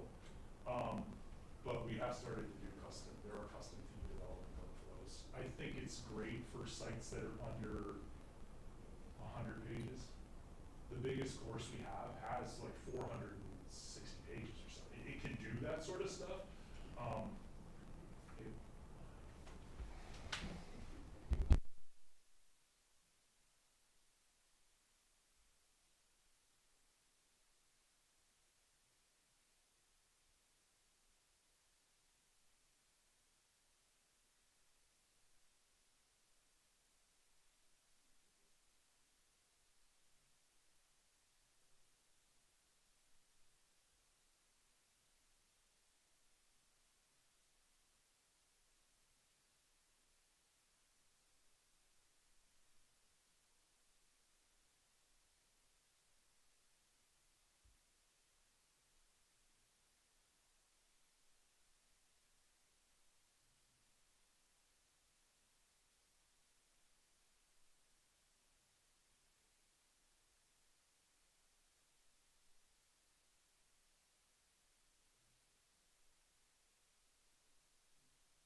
Oh, okay. That's probably going to make a really funny photo. This is just louder than I expected. So thank you all for coming to my talk. My name is Virginia Scarlett. Okay. My name is Virginia Scarlett. I'm coming from the University of California, Santa Barbara. And I'm going to be telling you about a multi-campus survey that we conducted of open source contributors at UC. So, that's not the right slide. What is happening? Okay. All right, so I'm speaking to you on behalf of the University of California OSPO network. So you might not be familiar with this term OSPO. It stands for Open Source Program Office. The first OSPO was created at Google in 2004. There were other OSPO-like departments cropping up at large tech companies around that time, but Google was the first to call itself an OSPO. And OSPOs are essentially a department that supports open source activities at their organization. So typical OSPO functions include developing open source policy and strategy, overseeing software license compliance, and advising on open source best practices. This is in an industry context. A recent survey from the Linux Foundation found that 77% of the large companies they surveyed have an OSPO. So this is a pretty common thing in industry. However, OSPOs in academia are a relatively new phenomenon. The first academic OSPO was established at Johns Hopkins University in only 2019, and there are maybe around 25 academic OSPOs worldwide that we know of, according to the Curios network of OSPOs. And so there are a lot of ways that universities can benefit from the OSPO model. So just a few examples of how OSPOs can foster open source at the university include offering, direct grants or helping PIs prepare their grant proposals. OSPOs can develop open source educational materials and resources. They can contribute to community building and organizing events and hackathons. They can advocate for more recognition for open source on campus. And this is just a short list of the things OSPOs can do. So the UC OSPO network is a really unique system. We are a multi-campus statewide network of OSPOs. So currently it consists of the 6 UC campuses shown here, but we certainly hope that in the future all UC campuses will have an OSPO and be part of this network. Currently the project has 2 years of funding from the Alfred P. Sloan Foundation, but we're looking for ways to establish these OSPOs as permanent institutions on their campuses with a permanent source of funding. And the idea of bringing together these OSPOs in a network is that we can maximize our impact by sharing knowledge and resources across campuses and not be reinventing the wheel or siloed. So why did the UC OSPO network conduct a survey in its first year of existence? Several reasons. One is that we wanted to develop our mission and priorities and make sure that we're delivering services that open source contributors want. It also helps with policy advocacy. We might have kind of a gut feeling for what contributors want, but it's nice to have hard data to say, look, the people have spoken. We also wanted to discover open source activity happening on campus, and we wanted to use this as a community building instrument where people can learn that the OSPO exists, check a box to sign up for our mailing list, and that sort of thing. But I was told that this was a 20-minute talk, so I'm going to give a 20-minute talk. I think the schedule said it's supposed to be longer. So today I'm only going to have time to tell you about this first goal, about developing our mission and our priorities, and the survey as a needs assessment for the campus community. So this is not the first open source survey by any means. It's not even the first academic OSPO survey. The one that I'm most familiar with is this one developed at the University of Wisconsin-Madison. And they have a really cool website where you can explore their data. We decided to create our own survey instrument for a couple of reasons. One is that we wanted to focus on the contributors, not so much the users of open source software on campus, and we really emphasize discovery. So I'm not going to talk too much about that in this talk, but we asked a lot of questions about where do you share your code, where do you contribute, how often do you contribute, what kinds of contributions do you make. So we really wanted to hear from the contributors who we consider our key stakeholders. So before I launch into the survey results, I'm gonna give you, let you see who's answering these questions. But before I can do that, I have to give a disclaimer, which is that our sampling strategy was opportunistic and ad hoc. We don't have a mailing list for all the UCs. We just had to kind of, do you know someone in this department who can forward the survey email? So the participation rates you're gonna see do not necessarily reflect enthusiasm for open source. It's sort of who was in our social network. So in the end, we got 233 experienced open source contributors to respond to our survey, and 61 aspiring contributors. These are folks who have not yet contributed to open source but would like to do so in the future. These are the campuses that they came from.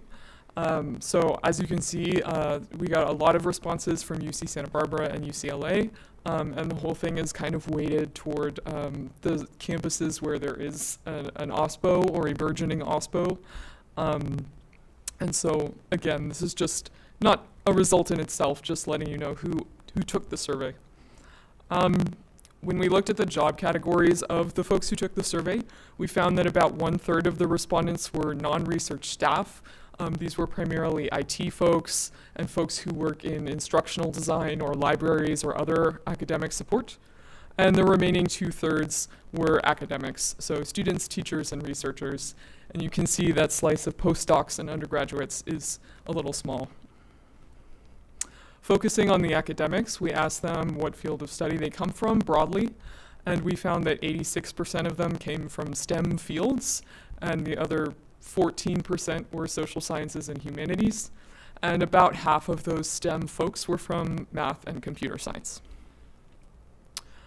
So in summary, in our data set, UCSB and UCLA were relatively overrepresented. Undergraduates, humanities, and social sciences were somewhat underrepresented. We only heard back from 7 experienced undergraduate open source contributors. Oh, okay, I thought I had another bullet there. I do not. So let's get into the results. First, we asked folks why they contribute to open source. And here's the result of that question. So the number 1 response was to improve the tools in my field. The second most popular response was also about tools. It was to customize existing tools to my specific needs. Giving back to the community was also high on the list. And doing my job or building a network of peers were less popular answers. As an aside, we also noticed some interesting trends in the motivation data set.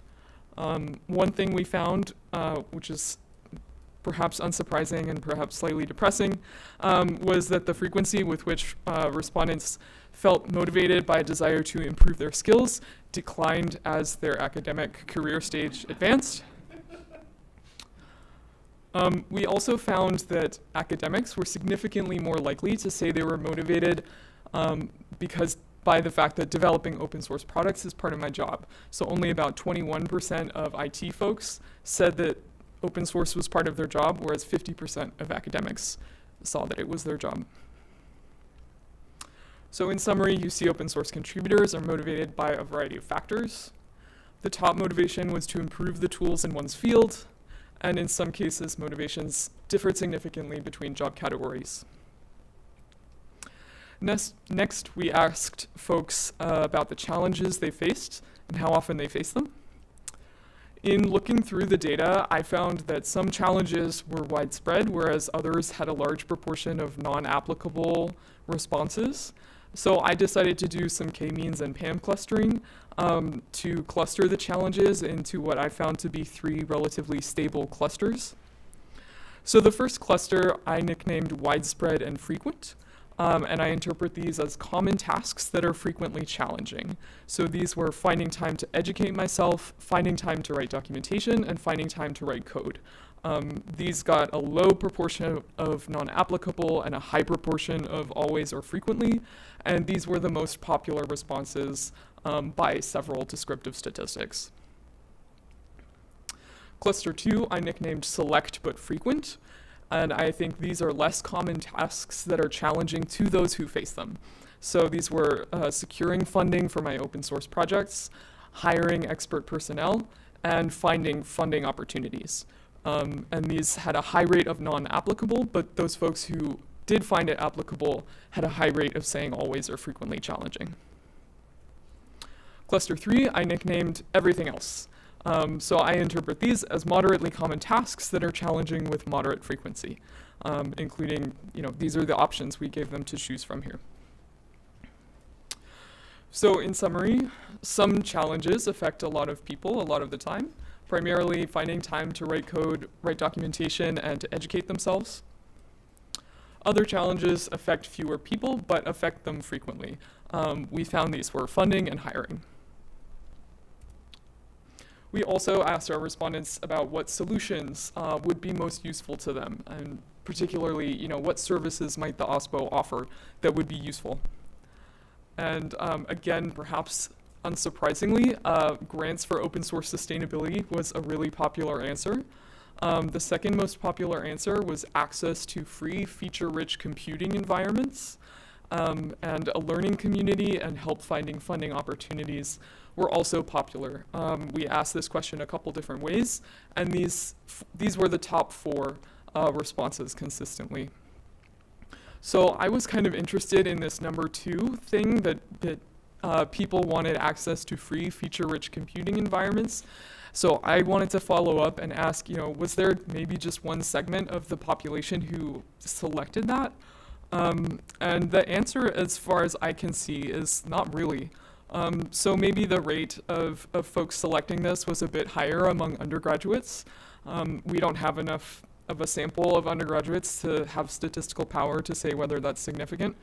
But anywhere from 14 to 30% of all the job categories liked this solution. So it seemed like there was a really broad interest in computing environments.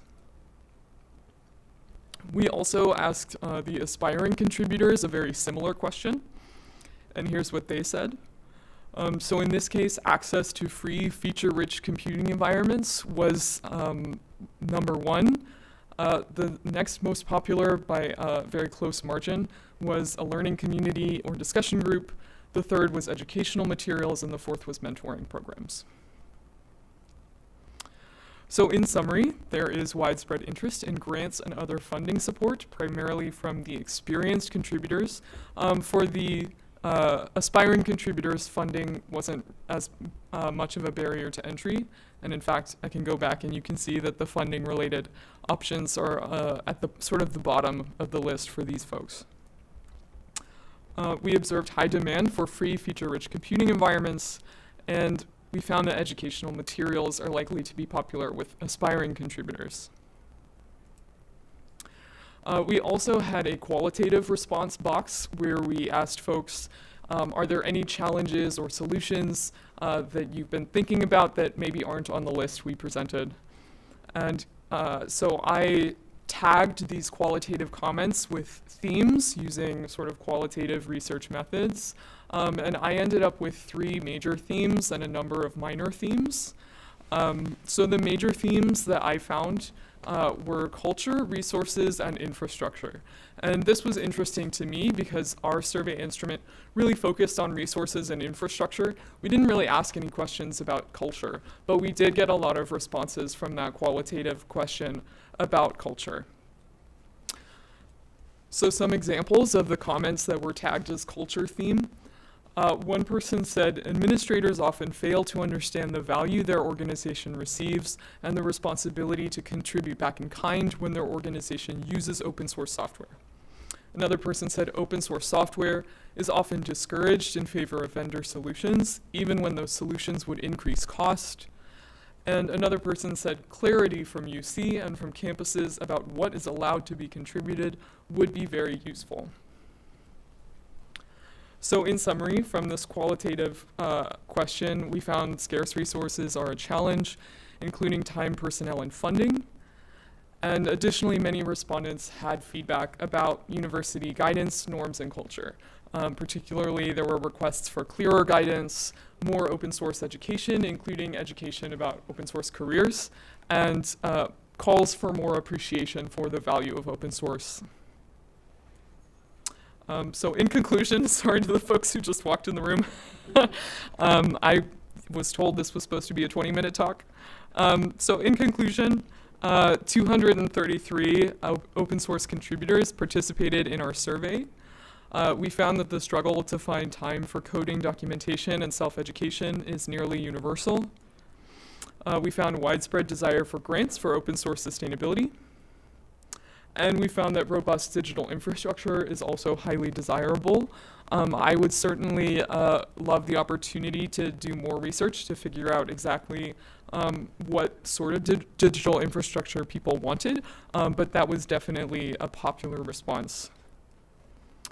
And then we also found that students, career academics, and non-research staff can have different priorities. So some of these areas of divergence included interest in funding, interest in educational support and learning communities, and whether open source is sort of extra work or part of their job. So obviously this survey was for us to figure out what we want to do as an OSPO network, but I also think it's useful for universities more broadly. I think this study raises questions for all universities, including what are the university's obligations with respect to open source? How is the university supporting the maintenance of its open source inventions? And does the university consider this part of their responsibilities to maintain the software invented at the university? How is the university supporting aspiring contributors? Are students and staff who want to get involved in open source supported and given the tools to do so? And is the Tech Transfer Office, IT, Library, Office of Research, or OSPO equipped to offer all kinds of support? Is it equipped to offer funding support and digital infrastructure and a learning community and all these things? And more likely than not, these departments will need to work together to provide comprehensive support. So next steps for this study. The manuscript is in progress and we are targeting fall 2025 publication, or at least submission. The de-anonymized data will be shared in a data repository, and a PDF of the survey instrument is already online. If you're like burning with curiosity, you can go to my GitHub repo and check it out. There's also a lot of aspects of this survey that I didn't talk about. So for example, we asked folks for their GitHub usernames if they're comfortable sharing it, and we're going to be doing a survey of their contribution patterns and sort of their, quote unquote best practices. Do they have a README? Do they have a license? That sort of thing. We're also conducting outreach to the respondents regarding having their survey showcased in a software catalog, which Juanita is going to talk about next. And so this is just what I showed you today as a piece of the survey.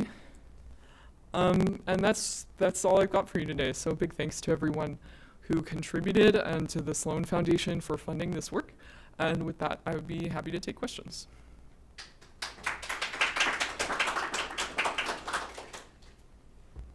I don't know who was first. I'm curious how much integration there is with the computer science program at UC, in the UC system, with the hospital. Is that something where there's opportunities for cross-pollination in education, or getting those computer science students excited about not just the capabilities of open source, but also the responsibilities associated with open source?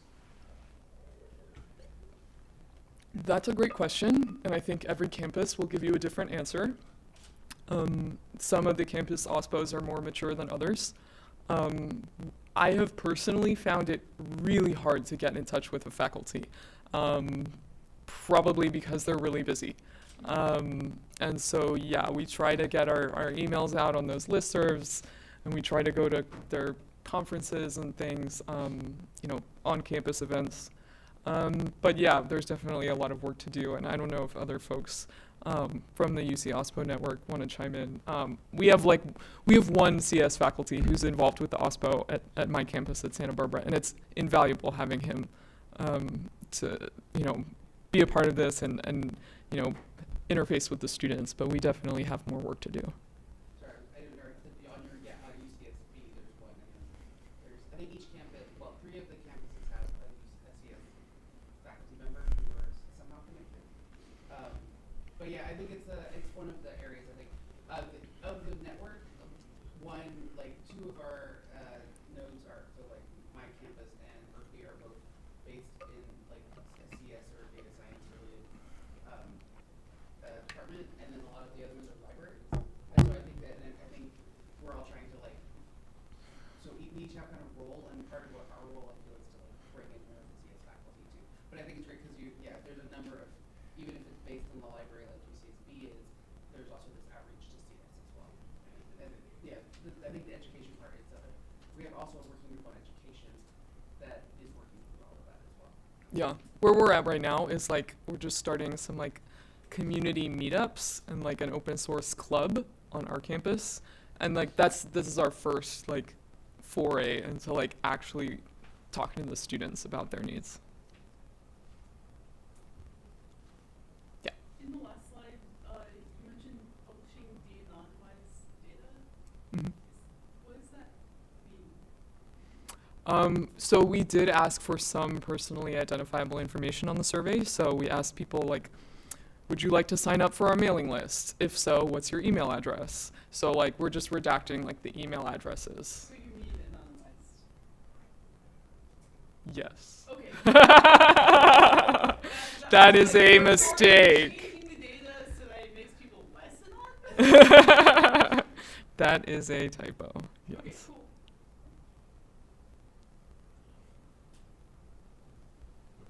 No, go ahead.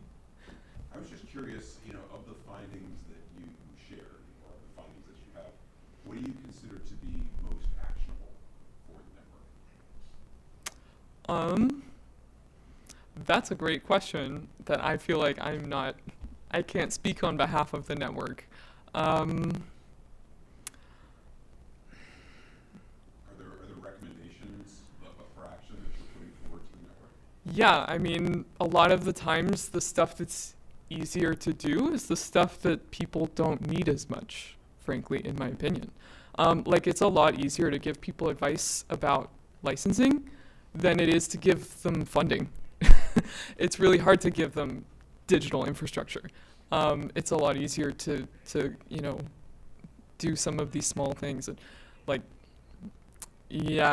getting into the IT procurement pipeline and saying, we want to make it easier for you to procure open source. That's super hard. So I think actionable kind of depends on our ambition level. I think the educational resources was in reasonably high demand, and it's reasonably actionable. But that's a network-wide question. I can only speak for myself. I don't know if there are other network people here. They want to chime in. Okay. So I have one weird question. Can you go back so I can take a picture of the quotes? And then my real question. Sorry.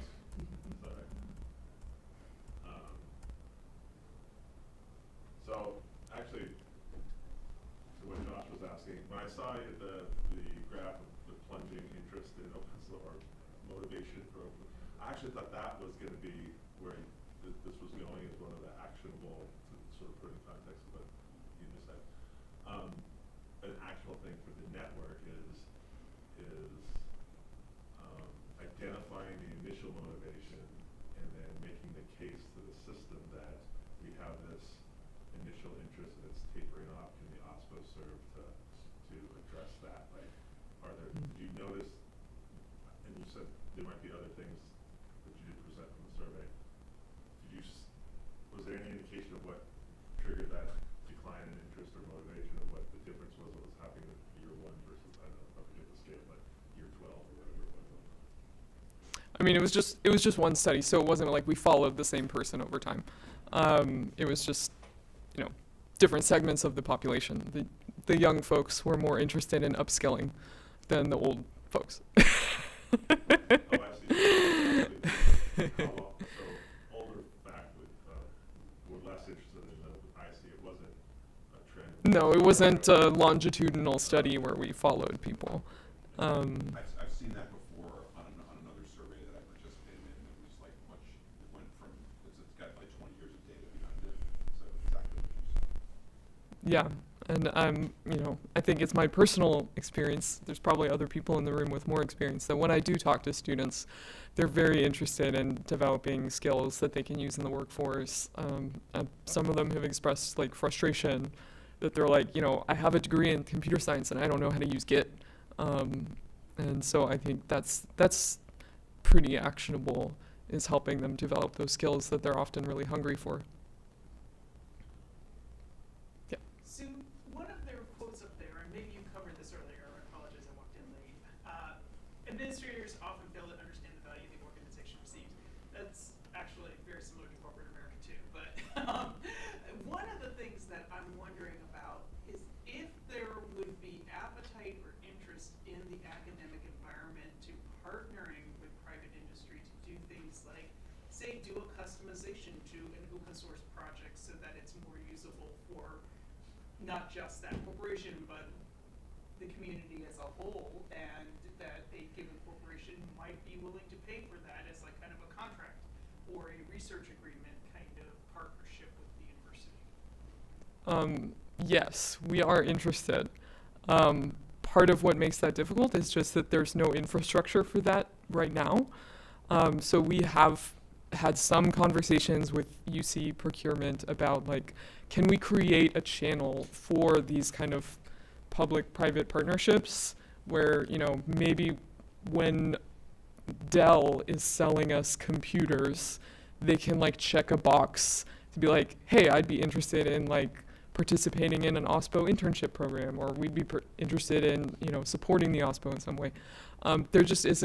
There isn't an infrastructure for those kinds of partnerships right now. So I think our focus is like building those connections and just getting a case study to show like, hey, there's space for this kind of model that we haven't tried it out yet. But yeah, I think we're very interested in that. Yeah, I agree with that comment. I think the one thing there is infrastructure for still, and I think we're building towards what Virginia's talking about, is more for the research. If that was like a research question, that industry and academic, like UC researcher could work together on, that we have an infrastructure for. We just, I think what you're specifically asking about, like adjusting for that, and especially for that first comment, I feel like is something a work in progress on. Yeah. And there are still things we need to figure out. Like, we don't want to tell professors that they should be like selling products in their classroom. Yeah. So there's still some, we need to figure out what that would look like.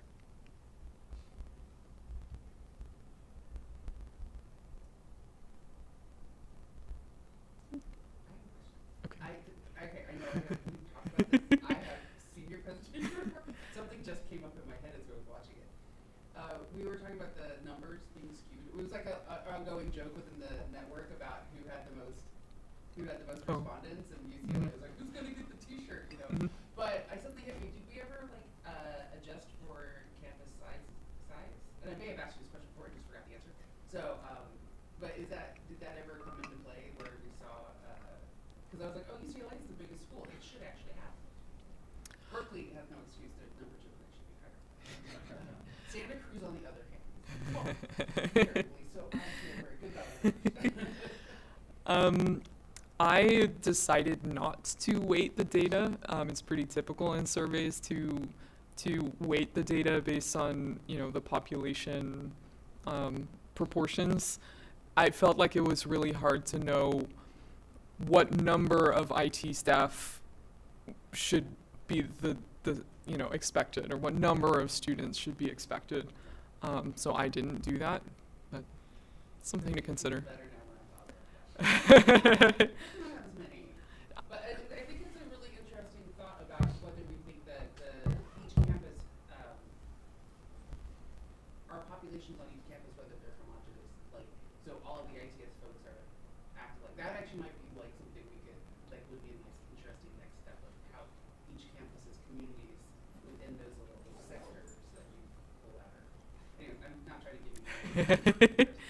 Yeah, I mean, I made a choice because I didn't want to present data that was like misleading. I felt like I would rather just show you the raw data and you can make your own judgments about how generalizable it is. But I did recently, I did a regression model that like does weight the groups equally. And it was really interesting that when I did it that way, interest in a learning community went down. And I think it's because the people who felt like they really wanted a learning community were like the IT staff. And they were they were like the biggest group. And so when you weight all the groups equally, like their voice gets dampened. So I think, yeah, there's a big question of who are the people responding and who are the stakeholders we actually want to serve that we should keep looking into. This is more of a general question about the OSPO, but like U of I, for instance, we have system-wide IT.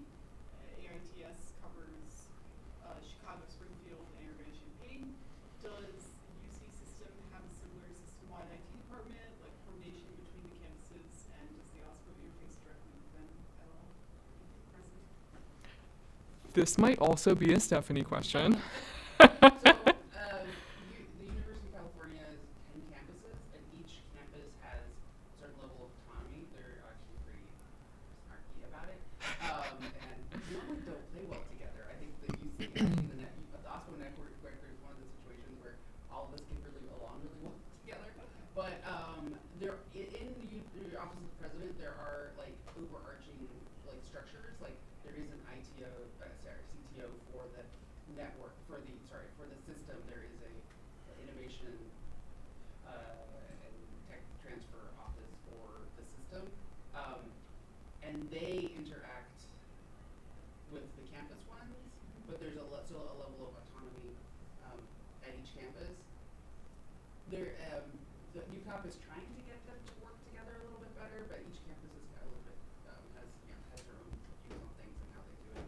So there isn't like a common. There are a lot of for a 10 system campus, 10 campus system, we actually have a pretty wide variety of different technologies that we end up using, much to our procurement network, our procurement people's chagrin, when our procurement people are like, if we got everybody to do the same thing, we're probably in a lot better situation. And they're the ones who are actually, like as Virginia alluded to, actually are very interested in maybe getting open source and maybe having the OSPOs play a role. But they're all like, yeah, but then you have to also talk to the campuses. But so, yeah. That makes sense. AITS at U of I is not very large in comparison to like UIUC's tech services, IT office. Yeah. Cool. I mean, for some way, I think also because we're such a large, it's a big state, 10 campuses. Yes. There is a reason why autonomy. That's also the OSPO network has a good amount of autonomy between all the nodes as well. We just all get along. Yep. My experience at UC Santa Barbara is like we can't even get IT together on our own campus. Like we have different IT departments that don't talk to each other as much as they should. So it is a tough challenge.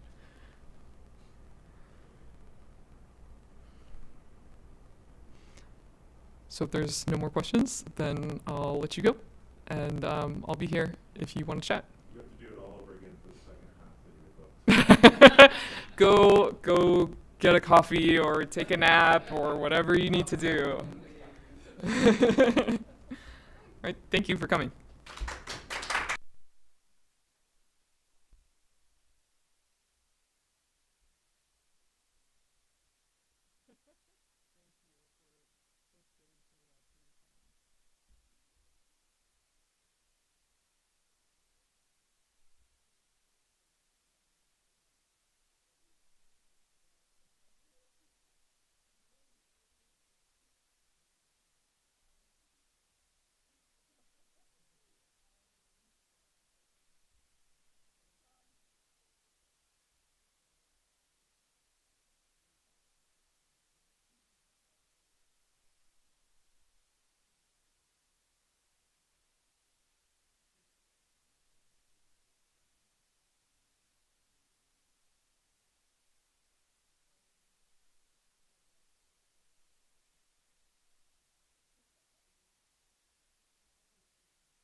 Thank you.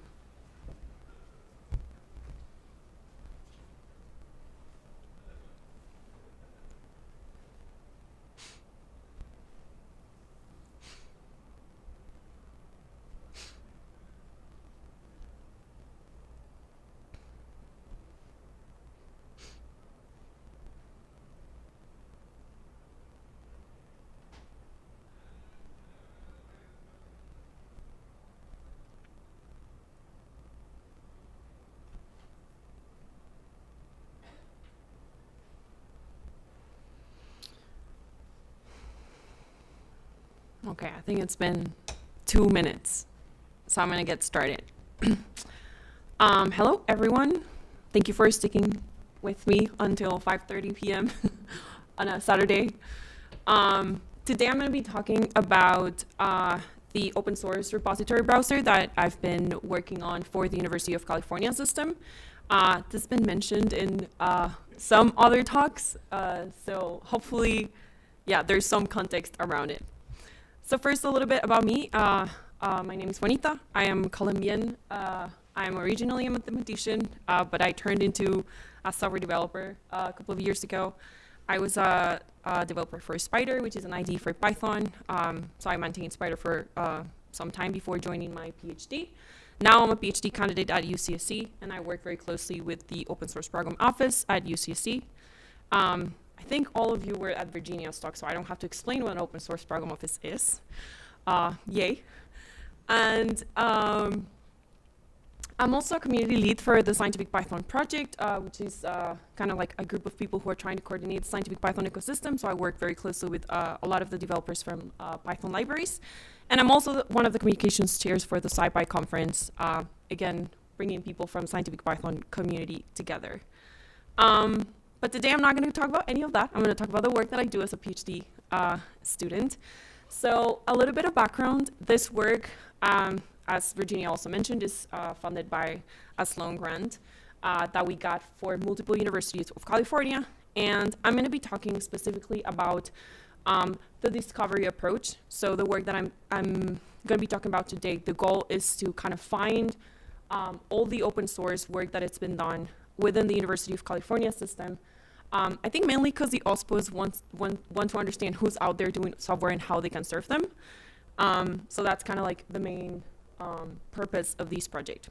So why an open source repository browser? We want this to be a tool for mapping and classifying projects from the UC system. We want to help researchers and students and like institutions to like discover and connect projects. For example, like connect them with funders or connect them between each other so that they can collaborate. And we also hope that this can have like impact beyond UC. I mean, we're going to be talking specifically about UC data and the UC system, but hopefully this can be a model for other universities to improve the open source project discovery. So what's on the menu? This is a recipe. So the main dish for today, it's going to be mainly about how I collected the database for the open source repository browser. Huge disclaimer, this is a work in progress. So there's still a lot of things that are happening. The first part is going to include like the data collection, mainly using GitHub, data classification. So I'm going to talk about like how I determine the affiliation with the university, and then also what are the project types that people are like using in GitHub, and then some insights from the data that I collected from the open source work being done at UC. And then the last and much smaller part of the talk, I'm going to talk about the showcase, which is actually like a software catalog that we are hoping to build for some specific projects to literally just showcase their work and help them also like connect with other people within the ecosystem. So for the data collection, I used some like campus keywords. So the name, the acronym, the domain, and some alternative names. So for example, for the University of California, Santa Cruz, we call it also UC Santa Cruz. This kind of works the same with all of the UC campuses. And then I used some of the repository attributes to find these keywords at. And the main way that I used, like collected the data, was using the GitHub RESTs API. So the first thing that I did was just building search queries. I use each of the keywords in each of the attributes, except for like the email, which I specifically used it in the like email attribute of the repository. And then using the GitHub Search API, this just gives me like a JSON with a bunch of information of all the repositories that have any of the keyword matchings, like from the queries. And then the next step that was kind of key was to build a database, right? Because we can collect all this data, but one of the main issues is we want to be able to interact with the data, grow it as much as we can. So this kind of like the first thing that I did was starting building a database with a bunch of repositories. I also added extra information that does not come like by default with like the search query from GitHub. So extra metadata like the README, the code of conduct, contributing files, security policies, issue, and PR templates. Mostly because I wanted to get some idea on like the open source practices from these projects. And these other two things are information from the contributors and the organizations of the projects, because this is how I eventually identify the affiliation. So, for example, the most kind of clear indicator of a project being affiliated with a university is when the like owner is actually an organization in GitHub that has either the URL or the email like that includes the domain of the university. So a lot of research groups at universities have they create GitHub organizations and they include their websites or their emails or things like that. And when that includes the domain, it's kind of clear that they are part of the university. So, I mean, what I'm trying to find here is the work that it's been done at the institution. And of course, you can imagine that there's a lot of repositories out there that have a lot of keyword matches from the University of California system that are not necessarily related to the people at the university. So doing this, I was able to collect around 52,000 repositories from the 10 universities of California. So huge disclaimer, GitHub's API has a lot of limitations. There's limitations per hour, there's limitations per query. This data is not exhaustive. There is for sure way more data out there, but this is kind of like an initial data set that we're using to like getting some conclusions. Something interesting is that I only found from like this 52,000 repositories around 4,800 organizations, which means one of two things. The first one is a lot of concentration, like a lot of projects are developed by the same organization, or that a lot of projects are actually mainly developed by users in GitHub and they don't use the organization like in GitHub. So now I'm going to convince you why I need to actually filter this data and why I can't say that those 52,000 repositories are actually affiliated with the University of California system. For example, there is a bunch of collections of things in GitHub, like collection of interesting computer science resources. This has 257 results, and I bet you that at least maybe 80% of them have keyword matchings from the University of California system. And these are just resources that students put up there. They're like, oh, these are the 100 universities that you can do computer science majors on. And they have keyword matchings, but these are not work that has been developed at the university. The other very interesting case is, like, did you know that there's 2 universities out in the world that have this exact same acronym as the University of California, Santa Cruz?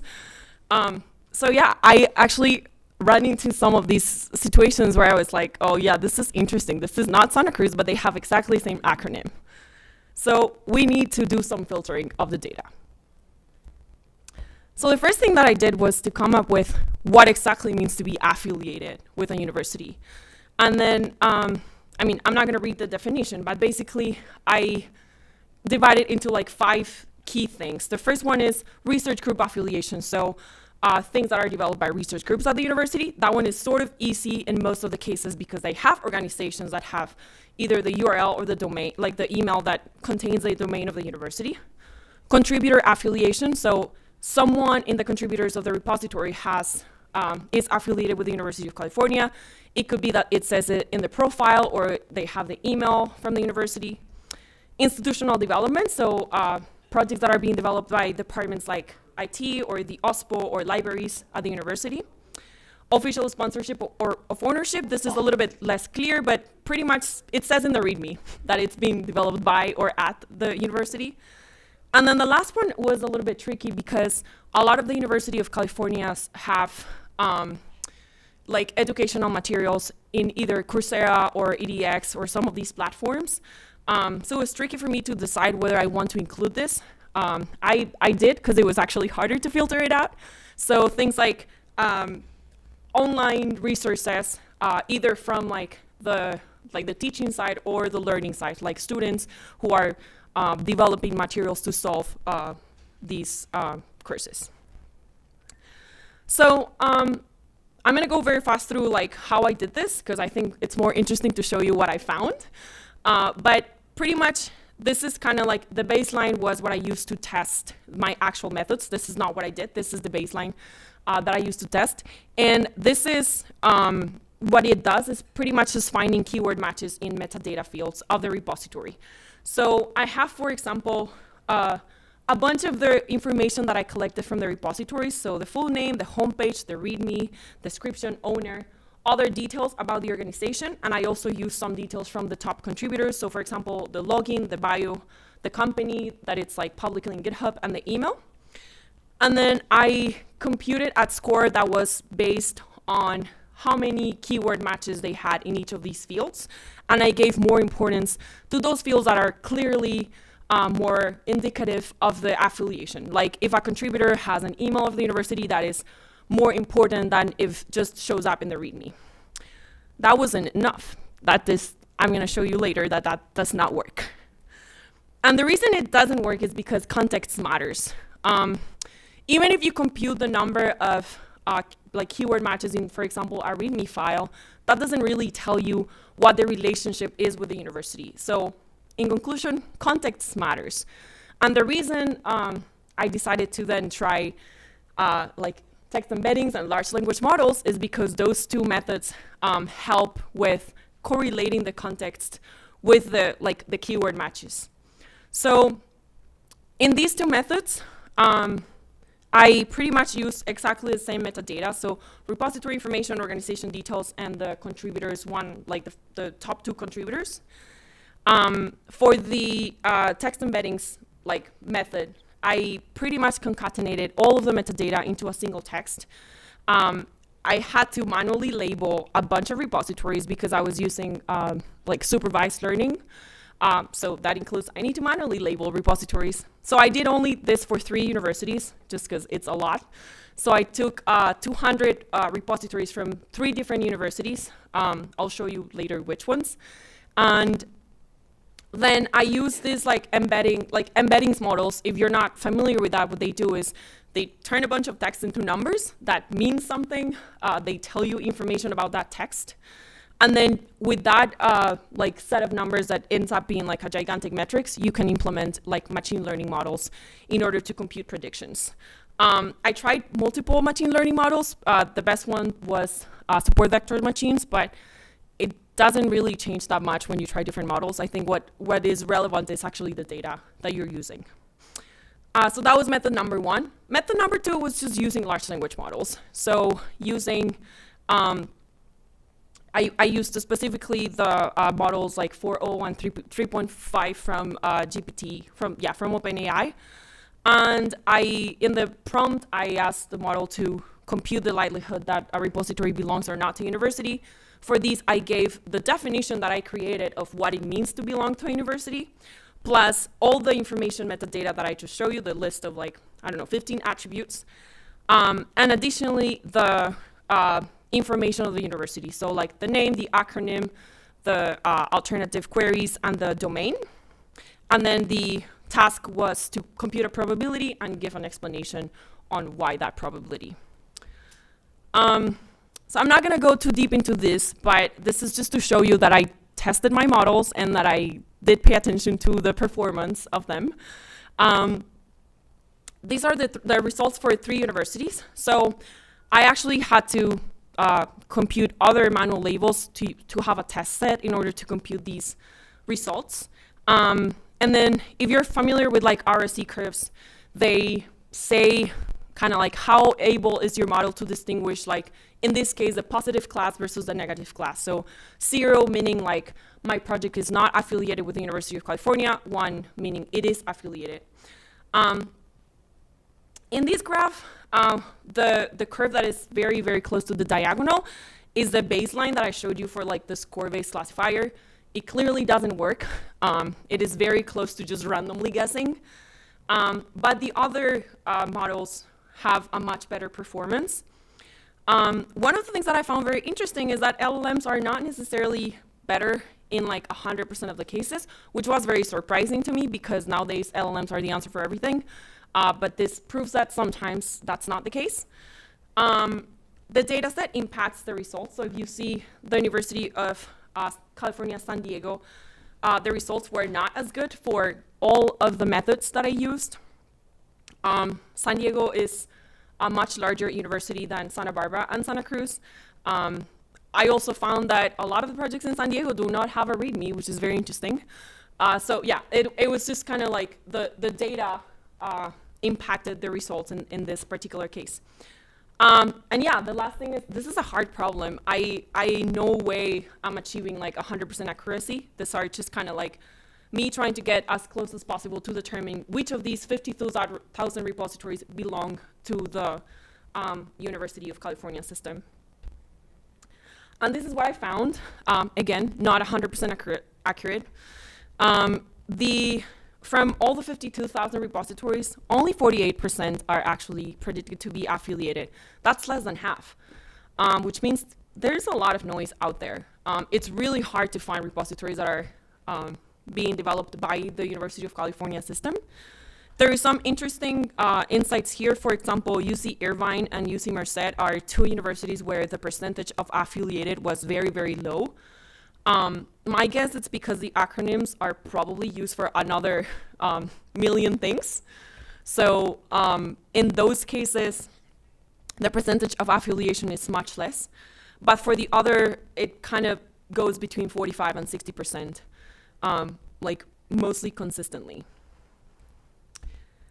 The second thing that I did regarding the data classification was trying to determine project types. So one of the things that the OSPO was actually very interested in doing is like knowing which of these projects are actually tools that people are developing, which of them are educational materials, or like other types of things that people are doing. So using some other previous resources and taxonomies that have been published before, I decided on these 6 categories to determine the project type of the repositories. The first one is dev, which is like tools or apps or components or APIs or anything that it's like kind of either development or also sort of research. Edu for like educational purposes, including like materials for instruction, but also like projects and assignments from students. Docs, anything related to like non-educational documents. Web for hosting like websites. Data for storing data sets, and then other, which is the, it doesn't fit any of the other categories. And then for these, I actually used way less repository information because I thought, I guess, from the full name, the README, the description, it should be kind of enough context to determine which of these project types a repository fits in. I added also some of the popularity indicators like stars, forks, and a number of contributors, because I thought that would give like extra context on which of these types will the project be. And then, yeah, again, same way I used one of the, like the LLMs. I think in this case, I only used the best one that performed for the previous method. I only used the best one in this one. And I just asked the LLM to report which of these 6 types would the repository fit into. And I gave the repository information and this definition. These are the results. So what I found, I mean, the results of the performance of my method. So again, I had to label manually a bunch of data. So in this case, I labeled 100 points in order to test each of the universities. And then, so we can see that it's pretty accurate. Like in all of the universities, I got more than 90% accuracy, which is fairly good. I'm reporting the accuracy by project type because it actually varies. So for example, the education category, it's fairly easy to identify. So all of the universities have accuracy of like 96%, which is pretty good. Other things like docs are harder. So there was actually not a lot of them. There were only 4 out of the like 300 points. And those ones are very hard to identify. So yeah, that one is kind of like 0 accuracy. And then other things like the dev are sort of easy, but for San Diego particularly, it's harder. So something's going on with San Diego there. These are the predictions on the project type distribution. So I only computed this for the 25,000 repositories that had already been predicted as affiliated.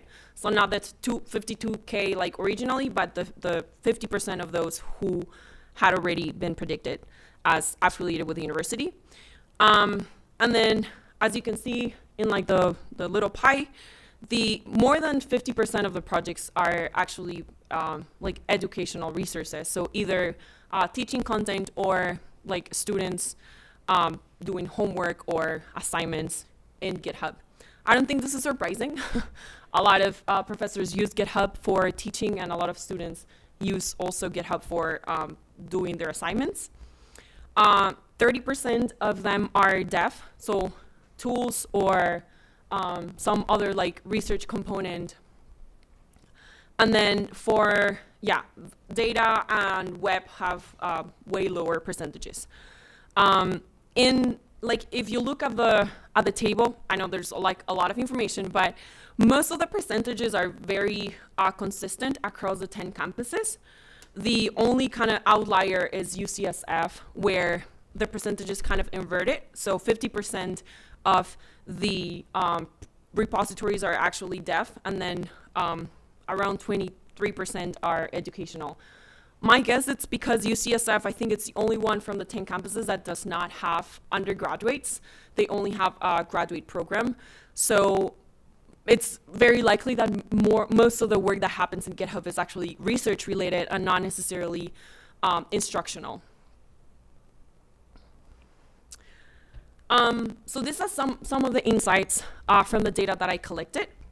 So on the left side, I did a plot on like the language distribution, and this is plotted by project type. So the bar on the left is actually just for reference, so that you know kind of like how many, the percentage of like each of the different project types. Some interesting insights from these: 17% of the projects use Python. This is actually the most popular language. This is actually consistent with the latest like GitHub open source report from like 2024, where Python was actually the most popular language also. And if you see, I mean, most of the projects that use Python are actually development projects, but if we look at the educational ones, that are the ones that are like lighter orange, Jupyter Notebooks is actually the most common language for those particular education-related projects. Other languages that show up to be popular: HTML, C++, JavaScript, all the way to C and R. On the license distribution, I think this is one of the most interesting insights, is that 70% of the projects collected do not have a license. I don't think it's that surprising. A lot of the projects are not meant to be open source. A lot of the things that are in GitHub that have been collected with this are probably just things that people put out there because they're using GitHub as a Google Drive, sort of. So it's not necessarily that people are not using licenses. It's that there's a lot of there's a lot of projects there that are not meant to have a license. However, I did look into the kind of dev part of the projects that were in the non-license, and it's actually 51%. So half of the projects that were identified as dev do not have a license. No comments on that. The most popular license is MIT. However, so the bar that says other actually has kind of like a compilation of all the licenses that were below 1%. So that kind of says that there's a lot of diversity out there. I mean, 12% for being the top license, it's still a lot if you take into account that only 30% have a license, and 12% is like more than the third part of them have MIT. So it's still, I would say MIT very popular by far, but there's a lot of diversity on license usage as well. And the other interesting insight that I wanted to get was on community practices. So the things in the bottom on the left plot are what GitHub calls community standards. So these are indicators of some of the things that projects should do for keeping like a friendly community. So yeah, from like README, description, license, contributing guide, issue templates, code of conduct, PR templates, and security policy. We can see that almost all the projects have a README, so 91% of them have a README. If we go look at the descriptions, actually around 70%, so way less. The license, we already mentioned that only 30% of the projects have a license. And then if we look at the other practices, it's kind of sad because there's only like less than 2% of the 25,000 projects have a contributing guide or an issue template or a code of conduct or a PR template. And not even talking, like, the security policy is the saddest thing. It's 0.1%. So, I mean, there's clearly a gap there. I think that this informs some of the things that, like, we can see that academic open source is lacking in terms of security, in terms of community practices. In the plot of the right, I did an analysis of only the repositories that were dev on the dev category, so like the tools, applications, like more kind of research focused. And I wanted to see how the popularity of these projects impacts the community practices. I know that stars is not the like ultimate identifier of popularity. I know there's a lot of ways to measure popularity. I picked stars just because it was kind of like the direct one that I could use from the data that I collected, but this is in like no way the truth of popularity. So what I did was I split the projects into buckets depending on the number of stars. So from 0 to 10, from 10 to 50, 50 to 100, 100 to 200, and then more than 200 stars. And then I computed the percentage of the projects within each bucket that have any of these community files. So for example, in the top row, you can see that 73% of the projects from 0 to 10 stars have a description. But then if you go all the way to the ones that have more than 200 stars, 96% of them actually have a description. I mean, so in the first three rows, we see very clear that, I mean, most of the projects do have these, except for the license. But I think it's not surprising that the higher the popularity, the higher the probability that the project has a license. So in the first bucket, it's actually 42% of the projects that do not have a license. But if you go to the more than 200, almost 90% do have a license. So I guess that's good because it means that when people are getting more popular in the repositories, then they care more about these practices.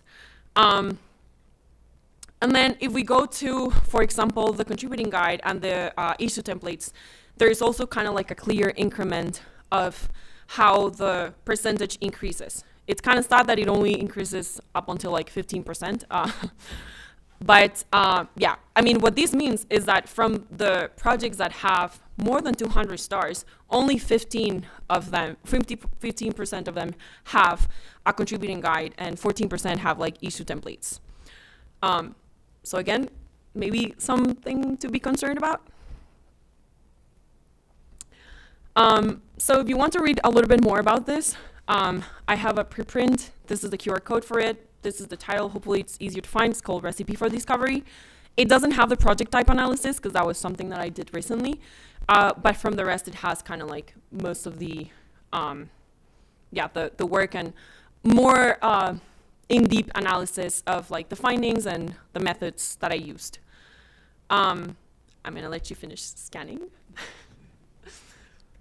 And then, yeah, so now I'm gonna switch and I'm gonna talk about the catalog.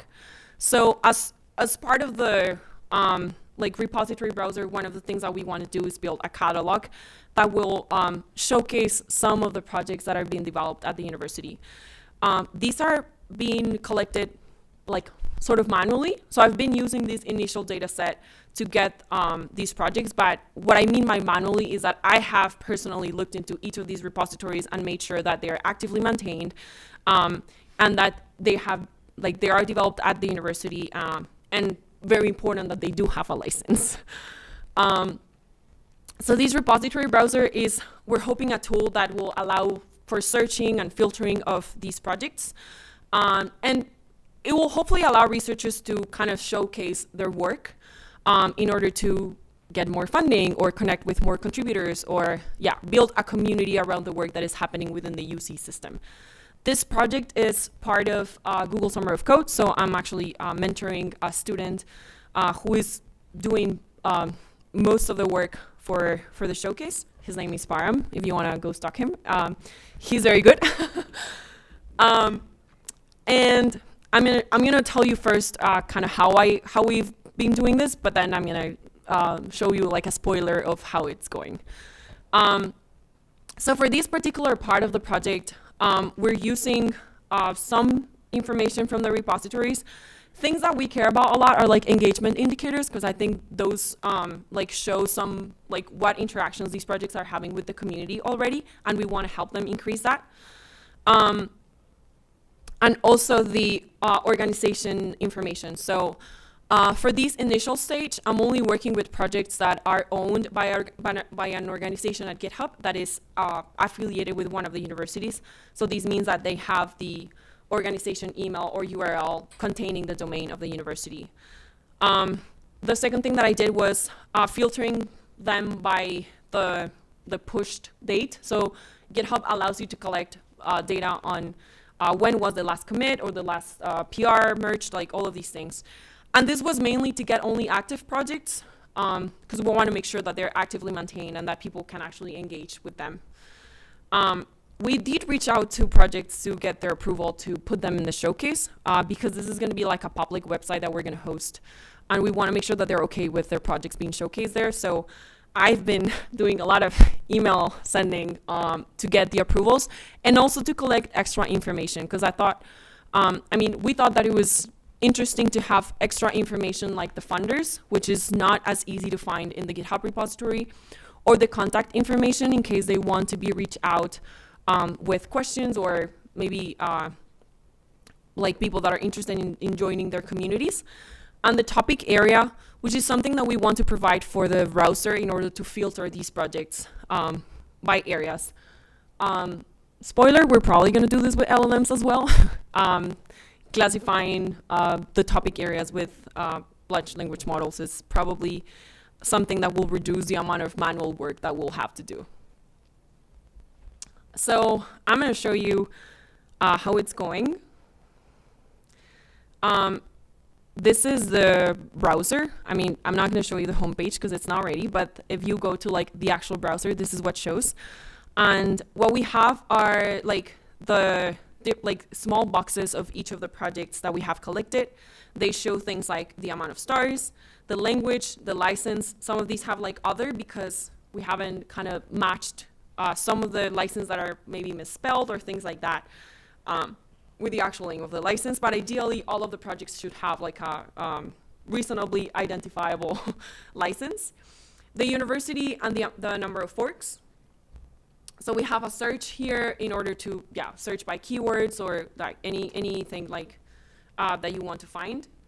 And then we also have these other filters. So for example, in this case, we only have projects from 4 universities, but we will have projects from the 10 university in here. So for example, I filter by Santa Cruz, and this gives me like all the projects from the University of California, Santa Cruz. I picked this one because this one is the one that has the most projects. Not because they have more projects, but because this one was the first one that I started reaching out just because I'm there, so a lot of people already kind of know me. And then you can also filter by languages. It has also multi-filters, so you can like put as many languages as you want, and it will show you like everything that matches any of the languages. And then we also have like filters by license, development team. So this kind of, the idea is for us to also show who's doing this work. So if you want to see all the work that has been done by the group VLLA at UCSC, then you can just kind of filter by that. And the last are the topic areas, which I told you that right now we're doing kind of like just manual asking questions to the people about their areas, but hopefully we'll have some automated way to classify them by areas. So if you go to one of these project pages, you'll have here like a one-liner description, which right now it's actually being generated by AI, just because some of the descriptions of the projects that we found are either too long or not like specific enough. So with the context of the description and the README, we've asked one of the models to create like a sort of short description. We also want them to have around the same amount of characters, so it's sort of consistent. And then we have here other indicators, the stars, again, the forks, the views. And then we're able to render the README from like, this is the README from GitHub. And then the license also, so that people can take a deep look at the license if they want to. And then on this side, we also have extra information, again, like the license, the university, the language, and the link to the GitHub repository in case people are interested in contributing or kind of finding more information. Okay, back to the slides. Oh, that was a screenshot in case the link didn't work. So what's next? So the code for finding repositories and classifying them, the affiliation, the project type, all of this is already on GitHub. I will share the link in a bit. But my goal is to make it a tool. I want this to be something that anyone in any institution can use to find the open source that has been done at their own institution. So I'm probably going to package it and hopefully get a lot of feedback from the community on how to make it better. There's a lot of limitations. It takes forever to scrape a lot of the data because of the GitHub's like limits. So yeah, just kind of like improve it, make it a tool. Enhancing the data collection. Right now we're only focusing on GitHub, but there is a plan to increasing that to either GitLab or Hugging Face or other places where people store their open source repositories. We're gonna have to deal with like new APIs, or if they don't have APIs, figure out how to like collect the data in a automated way. And also refining the data classification.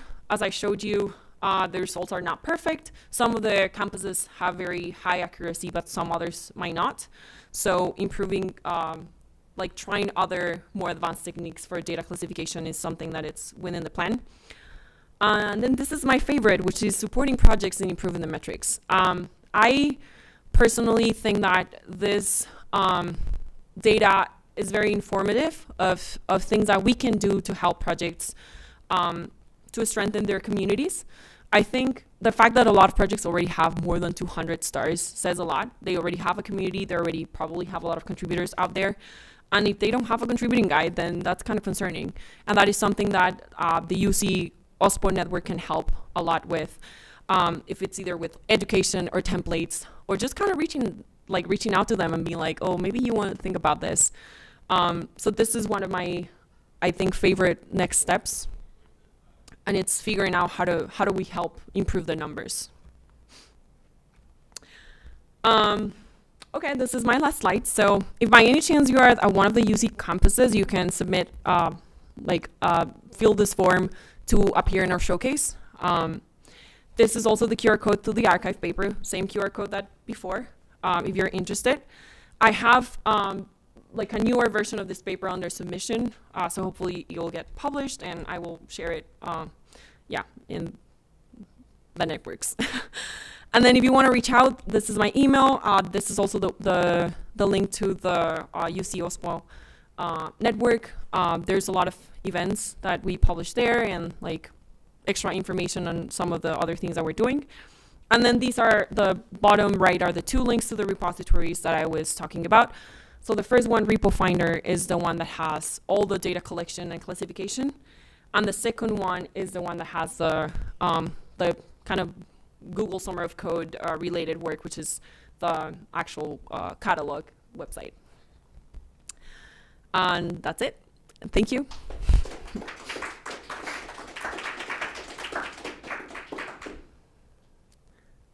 I think I have like 3 minutes for questions. That was a lot. Yes. Not a question, but just a comment. Like, as someone who, like, I'm coming from the Bloomberg OSPO, and sometimes we want to like actually provide funding for open source projects.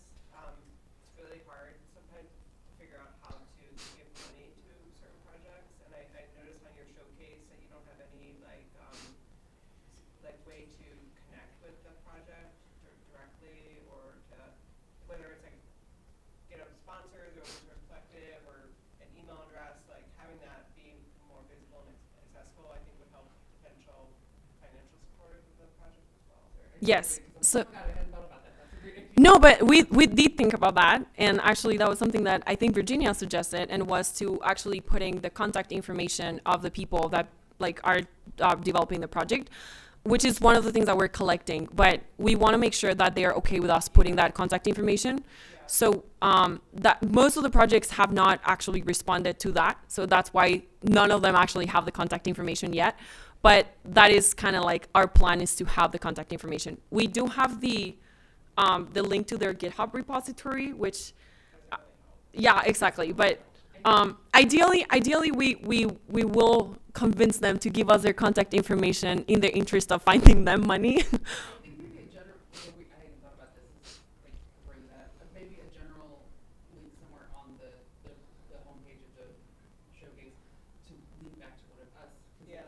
Because obviously the funding would likely go through the OSCE would be the one that would help identify how to do that, because it's not like you can go through the GitHub sponsors or something. Yeah. Most of them. So it's actually easier to go through the OSCE. So that's actually a thing that I didn't think about. But yeah, that was. Yeah, I think ideally it would, the network, I mean, the OSPO at each campus could serve as some sort of like bridge between whoever is interested in helping the projects and and the projects themselves. Because if for example we put like a student email and then they receive an email from a company like, oh, we want to give you money, the student probably doesn't know what to do with that. So maybe having like a formal way of connecting with the actual network would be a better idea. Yes. So is the goal here to identify affiliated repositories or open source repositories? Both. So I divided actually the talk into two different things, because we are thinking about two different products. So the first product, which is kind of like the database, we're hoping to have some way to explore this data, that it's kind of like a big comprehensive data of everything that is out in GitHub, whether it's open source or not.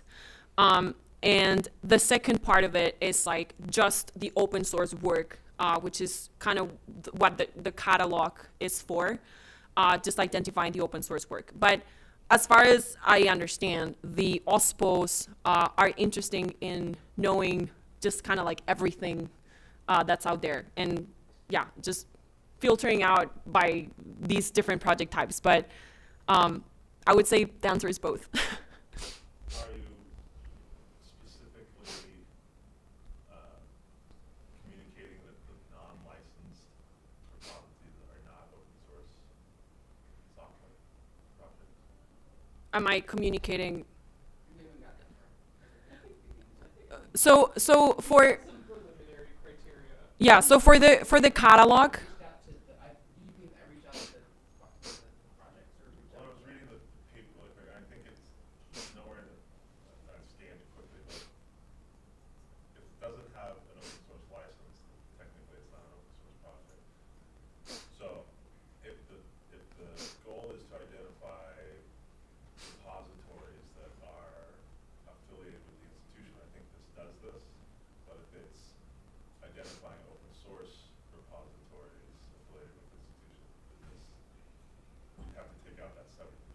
Yes.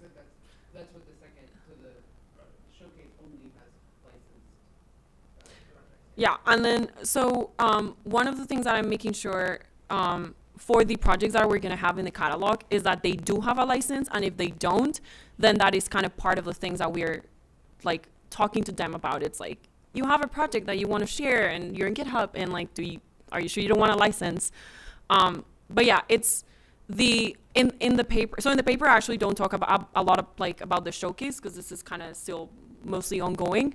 The paper only talks about the all the data, like all the data that was collected, and the fact that the that projects don't have a license. I wouldn't dare to say they're not open source, because I think a lot of people might are missing the license for whatever reasons, or for example, GitHub doesn't identify the license for whatever reason. But I do think it talks about the nature of the projects, like what people are doing in the GitHub. But the OSPO is interested in everything. So I'm just kind of like keeping the data and figuring out how to filter out more things so that it's more useful. Yes. I missed the first half of this because I was at the Open Source Summit one, and then I realized later that I don't actually remember some of the stuff the Open Source one. So you may have addressed this. But is there any thought as to, is this going to be sort of like an ongoing striker that would just be running and collecting all of this data, and you have some sort of database and like ongoing maybe outreach and things like that, or is the idea that this is going to be sort of a point in time survey of this and just for this paper? Like, is this something that you're planning to continue running as an ongoing thing? So that's a hard question.